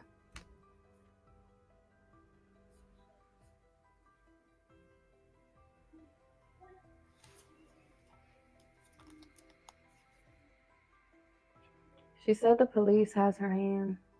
See? It looks like an arm. The police has about a piece of her body. Do y'all believe that? Because that's like, you would think that they would have said something about that if they did. Do y'all think that that's something that they will keep in their arsenal and not let anybody know? But I'm just trying to figure out what makes sense to me about that is the fact that Kim Worthy is so dang on positive that they can prove it. But after what Cold Peace dropped, and it was some other shade. Somebody was saying something about the Diddy. She's involved with the Diddy case or something somehow. It just sounds like we can't believe somebody's words. We need proof. I don't give a dang. Like, no, we need proof. We need the proof. Like, because they don't care. Sound like, long as they got somebody in there. And it be a small guy taking the fall for a big organization and the leader's still out here chilling. It ain't enough. It ain't enough. And man, it sounded like it, Mary, all of this shady stuff that I'm hearing. That was crazy about that kid. How does kid manage to do all of that? Like, this boy was going to see his girlfriend, thinking he going to get his first piece and run into the dang on. Okay, thank you, T. Run into the dang on cops in his jammies. Red car, Jaguar brown. Cordell truck is blue. Baby mama with Naziah truck glasses. What color is in that van? Okay, yep. So her car. You know what? I seen that van when that chick was calling her a burger bee. What the heck? She was wherever they was at. I don't know. It seemed like I wasn't really paying attention, but it seemed like I seen like a tannish, like soccer mom van. Tony King be on it too. You a real sleuth. And that is connecting. Oh, she don't have. That's connecting her death to him. His fingerprint. Amen, Mary. It'll be revealed in the his fingerprint hearing. They just haven't. Hold on now. She just said fingerprint And Candace Starr said that his fingers was the holes that was in that dang on jacket. That stuck out to me. His fingerprint on the evidence on, hold on. His finger is connecting. Oh, she not that. That's connecting her death to him. His fingerprint is on there. On where? It'll be revealed in the hearing. I want to hear this. Are you there? See how she talking about what's gonna be revealed next. She on it. A part of you is there. What is there? Your placenta and your fingernails. Okay.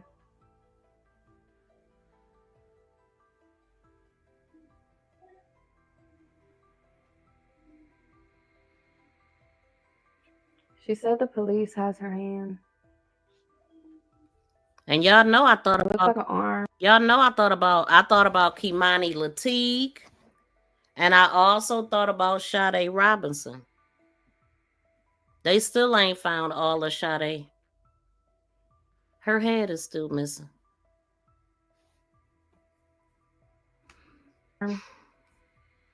The police has about a piece of her body. And that is connecting. Oh, she not that. That's connecting her death to him. His fingerprint is on there. It'll be revealed in the hearing. They just haven't released that. Now, if that get released in the hearing, I know something. If they release that in the hearing, and we know where we heard it from. Rain of Fire, baby, got the inside scoop. What? Mm-hmm. Tell us more.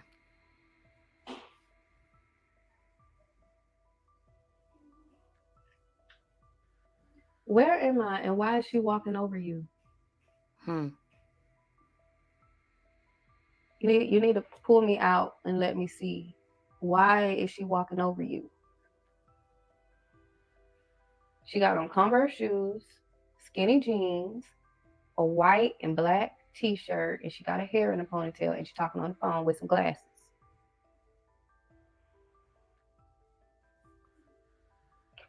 Now, Candace did something similar, and she was talking about this person. She's like, the only way I can describe her, she's just like, whoa.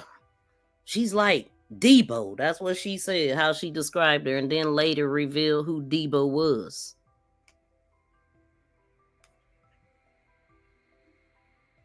You're buried in different spots, aren't you? Haven. What Candace said, 3 landfills? Haven.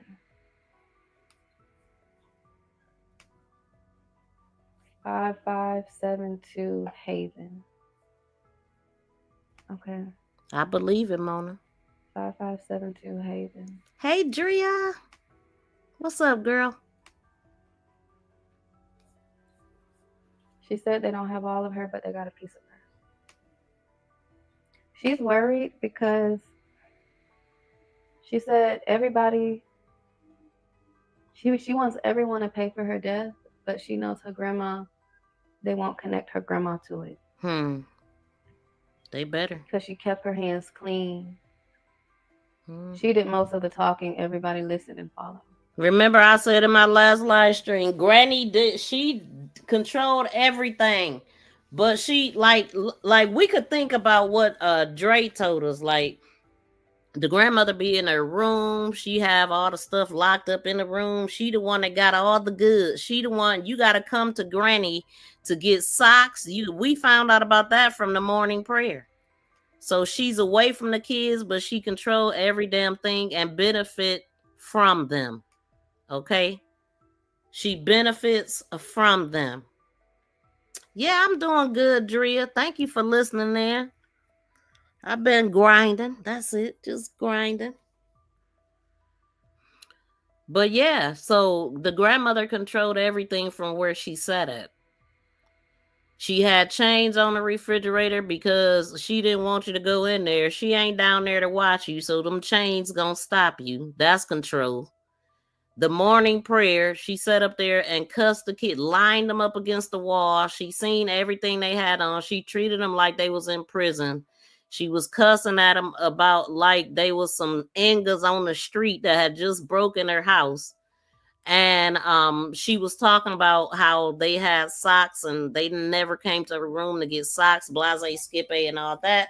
That is total control. That's the tight ship they talk about. So yeah, Nana controls it all. She's the head of it. I call her Madam Nana.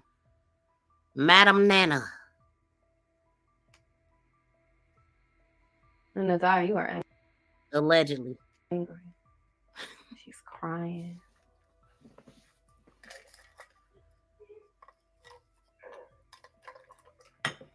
She's more affected by her grandma than anything. Mm-hmm. Why is that? She said because she had it planned out from the very beginning. Uh-huh. What did I say? I believe it. What I said? I said that maybe Naziah was created for this purpose. Did I not say that? It was planned from the beginning. I feel like Merv and Lady getting together. They worked on houses together. Kiwana said she was with them when they met. So if y'all get Kiwana on y'all panel again, ask her, where did y'all meet him at? When? She said that they met him together, but Lady stopped to talk to him and she kept walking. Thank y'all for hitting the reactions. We got almost 11,000 reactions, so y'all are smacking up them reactions. We love to see that. And shout out to the almost 3,000 people that came through the building. We definitely should have 3,000, at least 1,000 thumbs up. We had almost 3,000 and we ain't got 1,000 thumbs up. Man. Make it match as much as y'all can if y'all here in the bushes. Drop down and show some love. Don't be a hater all your life. To never love her.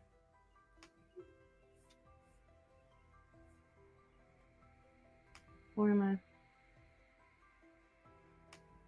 There's a boat. A Riverview Front. What is that? A Riverview Front. I just heard it. Riverview Front.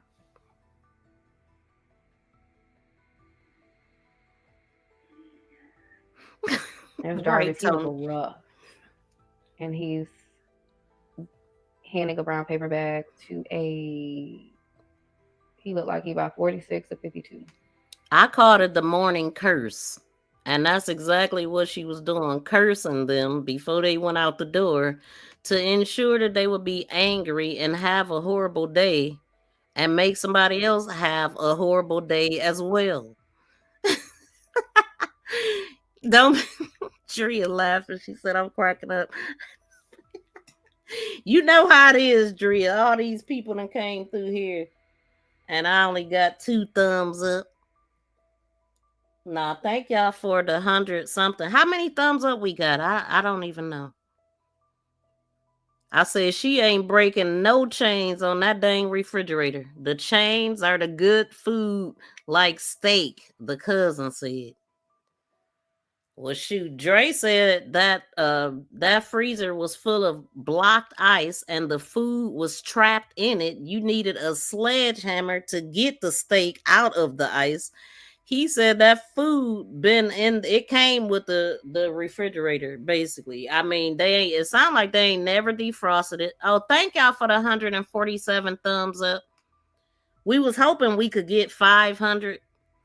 So we just a little bit behind, but I definitely appreciate it. So Angela see 134, but Drea see 147. Thank y'all. She loves her grandma, but she never loved her. Yep. That's so sad, man. It's so painful. So we got 115 in the building, or 18 I can see. Can y'all please smack the thumbs up? Help us reach our goal. It's free 99. But yeah, Dre also said it was roaches in the house. And they shook off the dang old macaroni and cheese. Wait a dang on minute. This man said that he bombed the house for her. And instead of her throwing out the food that they had bombed, I mean, like, dude, you know, roaches. First of all, macaroni is just in the box.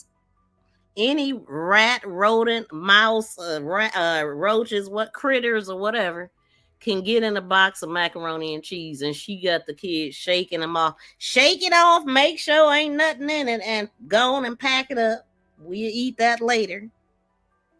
Don't throw away a damn thing. Even if it's roach eggs growing in it. A white guy, haircut. On the boat is a white girl with blonde hair. She wearing a pink bathing suit, but she looked rough. She looked like she's young though, but she looked rough. BFF. What is this? This is a fish house. A fish She house. put a roach in the get them roach. Raid. This is where people go fishing. There's an ice cream shop. Parking lot.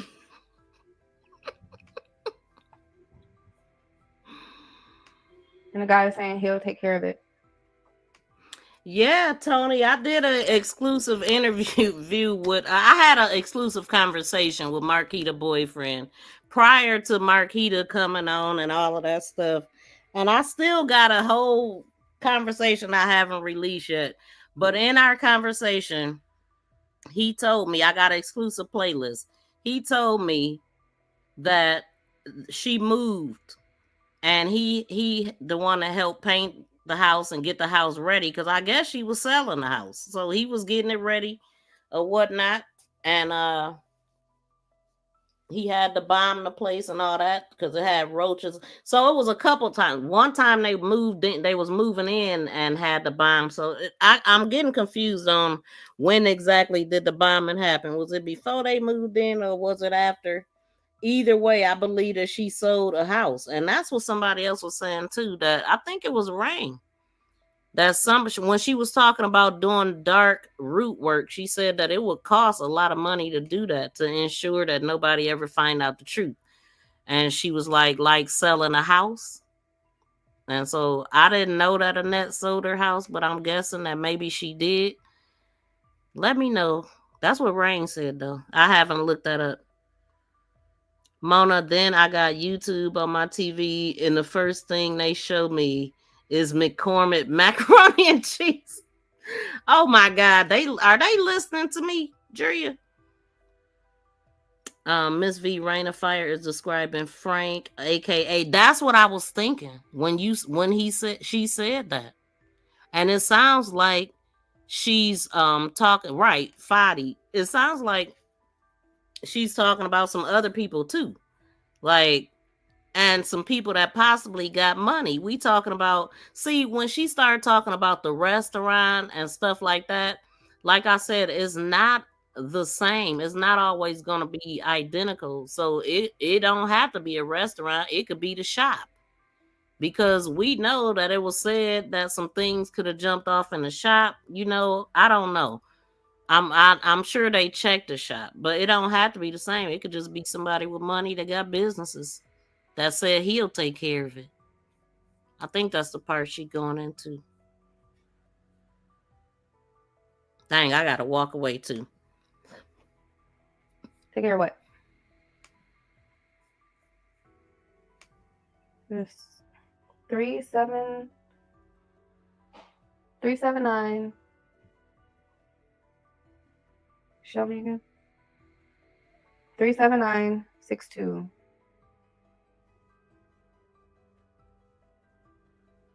You put something in a locker.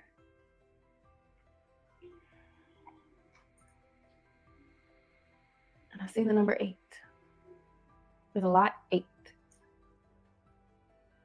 There's a crab house, like a restaurant. Seafood. lobsters, crabs. There's a lighthouse. He's digging something. What is he digging? He's digging something. Because it's nighttime now. He's digging. What is he digging? Jarvis is there. The white girl's there. But she's like, she's wearing jeans now and a shirt. She's looking out. It's just him and Jarvis. Black car. Black car, light seats, interior. A63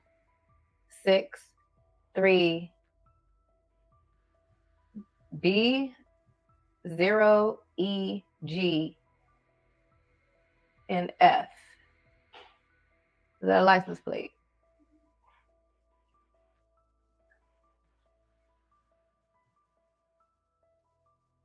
She's just said F63. What? Okay, so F isn't F. F63. F63.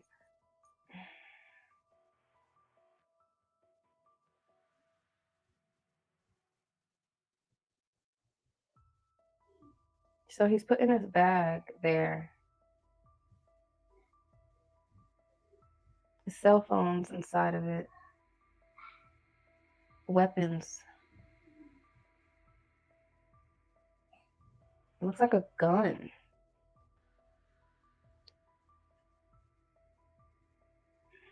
They put it in something and then they're burying it. Deep. Really deep. She just said some of it was in the barrel too. Okay.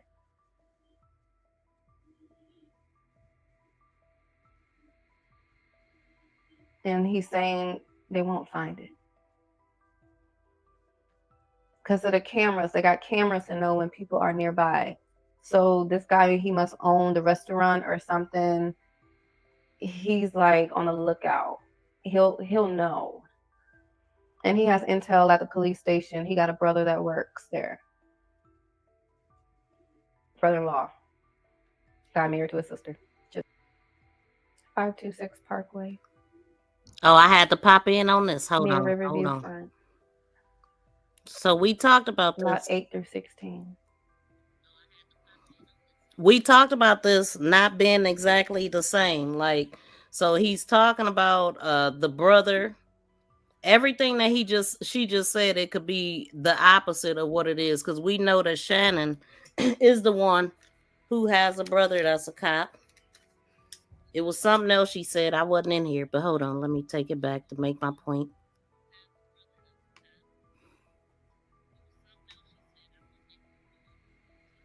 Because of the cameras. They got cameras to know when people are nearby. Okay, and we also know that Frank just it's an article out with him tampering with camera footage. Okay, Toot revealed that in her video. Okay, that he was gotten into some trouble. I forgot what year it was. And then I guess they couldn't prove it because they was like, well, your detectives could have taken that footage and did whatever to it. You can't just accuse my client, right? So there that is. So this guy, he must own the restaurant or something. He's like on the lookout. He'll know. And he has intel at the police station. He got a brother that works there. Brother-in-law. Got married to his sister. Just 526 Parkway. Near Riverview Front. Lot 8 through 16.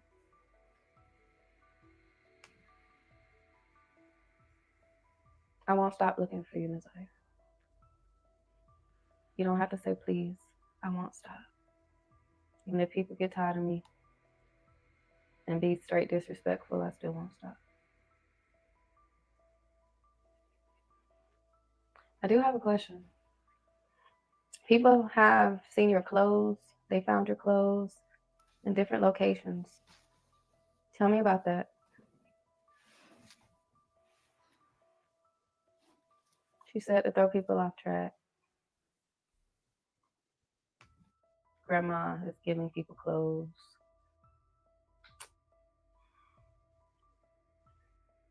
She went right in the laundry bin. Okay, Naziah.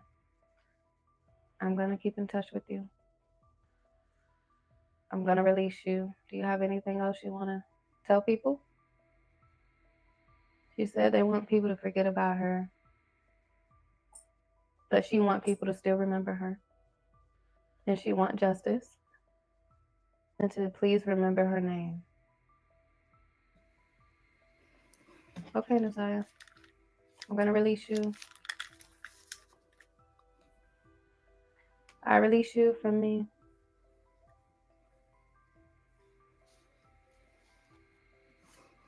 Shout out to Rain of Fire. You will find her link in the description box of this video. So she told us a lot there. New evidence is going to come out. More arrests. Jarvis is talking. He been talking. I think I'm just pissed off. That these dusty, they just keep moving. They moved her.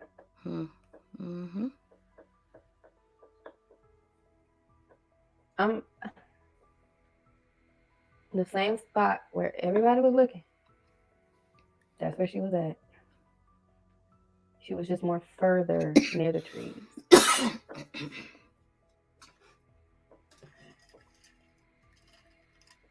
And then they just went right on in and moved her. A piece of her is still there though.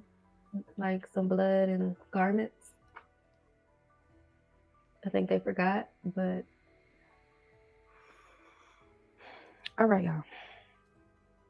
I'm gonna come back and put all the clues together that she gave me. I'm so mad. All right. Okay, y'all. Thanks for watching. Shout out to Rain of Fire. She revealed a lot in that video.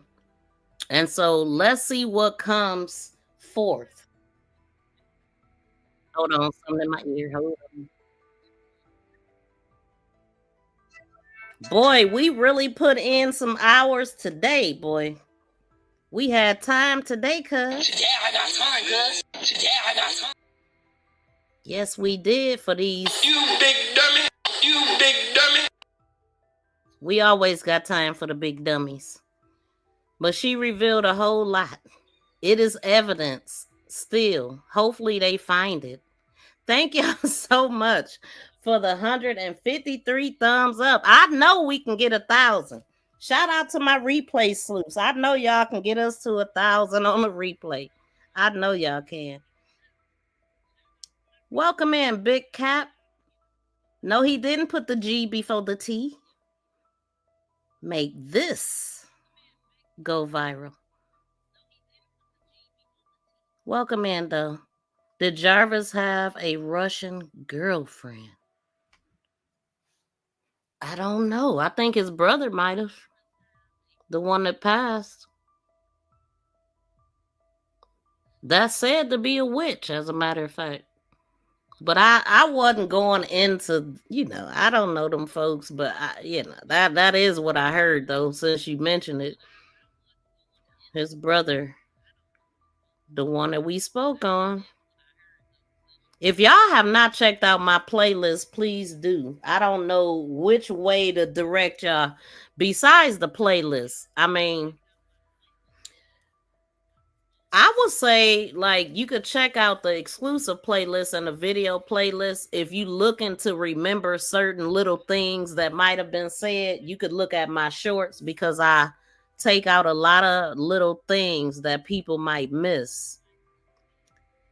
Shout out to my replay sleuths, though. Y'all help us get over that hump. Forever, Naziah. Yes, justice for Naziah. Nikesha. Thank you so much. I hope you subscribe. This is my first time seeing you, I do believe. Shout out to everybody. Please make sure y'all double check to see if you still subscribe, because sometimes YouTube unlink people. So I want to make sure that we stay connected. Frank is the money man. Think about it. The property across the street from the last shop was a car wash. Now it's a hotel. What? Somebody was saying that he's since this happened, he's changed up the building color. Wait a minute, who father was? Somebody said his father was a voodoo priest. You know what? Who is Jarvis's father? What's his name? Do anybody know the Butt father? Who is the Butt's father? Somebody just said his father was a voodoo priest. Shout out to Bronx chick. What? For real? What's his name? What is his dad's name? I sure will look him up.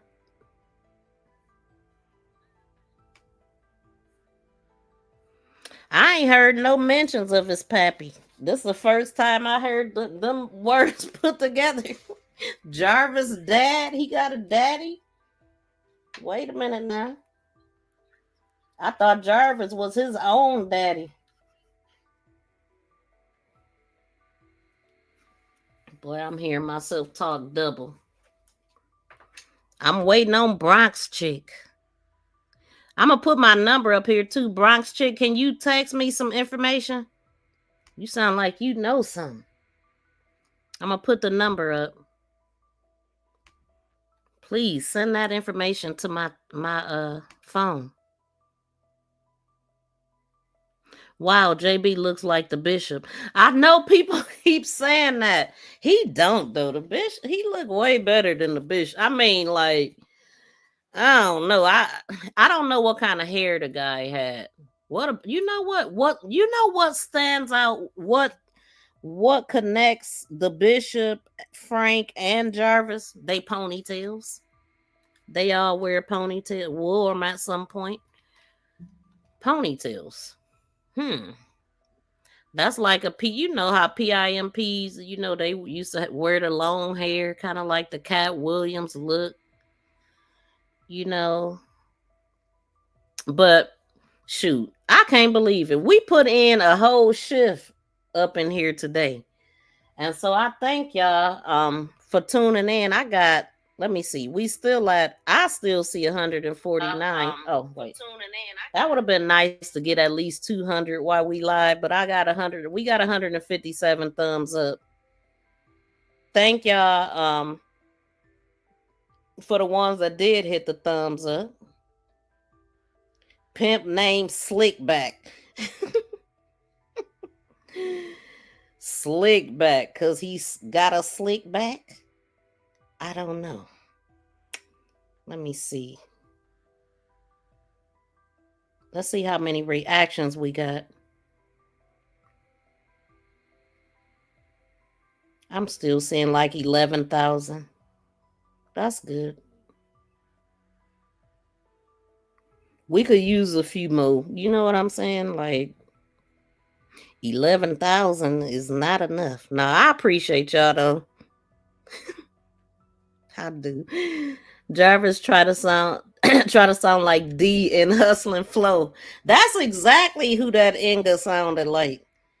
I mean, he all in interrogation. I ain't got them together, but they know about each other. And then he told old girl, you the only dumb bee. Everybody know what it is with Shannon. What, she the bee that bring the babies? Dang, did that rhyme? The bee that bring the babies. Triple B. She the bee that bring the babies and make and have the babies. That's why she can't stop having them and giving them to him. Well, if society can give him a second chance, so can I. Make that make sense. He literally the assistant PIMP with the power. Yeah, power over the mentally challenged. Yeah. I mean, it's true. I'm not lying, you know. You was waiting on him on January the 9th. You was waiting on him to show up. Trying to get closure and stuff.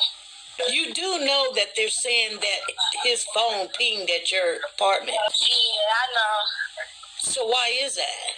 I That's a good question. Like I said, he probably was there, and when he had called me, and I probably was asleep when he had. Actually, I ain't gonna say probably. I was not asleep. He know I go to sleep at 1:30 or 1:30 or early in that. Sometimes like 11 o'clock at night, I'll be knocked out asleep. He probably was at my apartment when he probably was calling me. You was waiting on him on January the 9th. Yeah, so that's what he do. He found a lick at the age of single digits, because I ain't no telling how old he was when he started messing with this here, right here. Ain't no telling. I don't know how old he was when he started messing with that. But at a young age, he found a go around. He found a lick, and he'd been licking that baby since he was born. Okay, this is the only thing he know. How to get over on the mentally challenged. He's one of them too, right? So is all of the baby mamas. He part of that clique, but he's a little bit more functional than the rest of them. Okay, they only deal with people that have these type of challenges for the money and to make them the fall guy. Or perhaps the law is a little bit lenient on them because they can just say that they sweet tarts. And we just supposed to take that. They all slower than a damn snail, Auntie Mo. Welcome in, Auntie Mo. I think this is my first. It is my first time seeing you. Welcome in. But yeah, this was a lick he found out a long time ago. He was like, man, I ain't telling nobody about this lick. I ain't telling nobody, but I'm going to keep them all on rotation. He'll never be without a place to lay his head. He got a backup for the backup. He got an A through Z plan because of the type of people that he dealing with. He forgot that he get a check too. So anyway, sick of his shit. You been in the chat? Thank you for dropping down out the trees. That's what's up. Thank you so much. And thank y'all for the 157 thumbs up. And I'm going to get up out of here, y'all, because we've been here way too long. But shout out to everybody in the building. Please be sure to like, share, and subscribe to this channel. Make this go viral. Woo. Woo.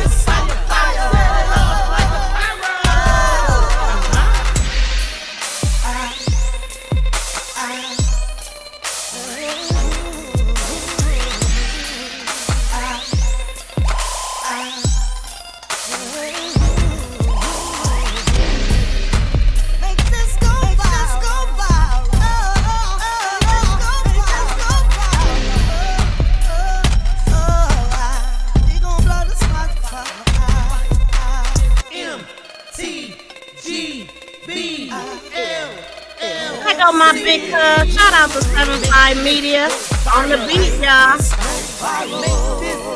Thank you for sharing 755. Y'all go check her out.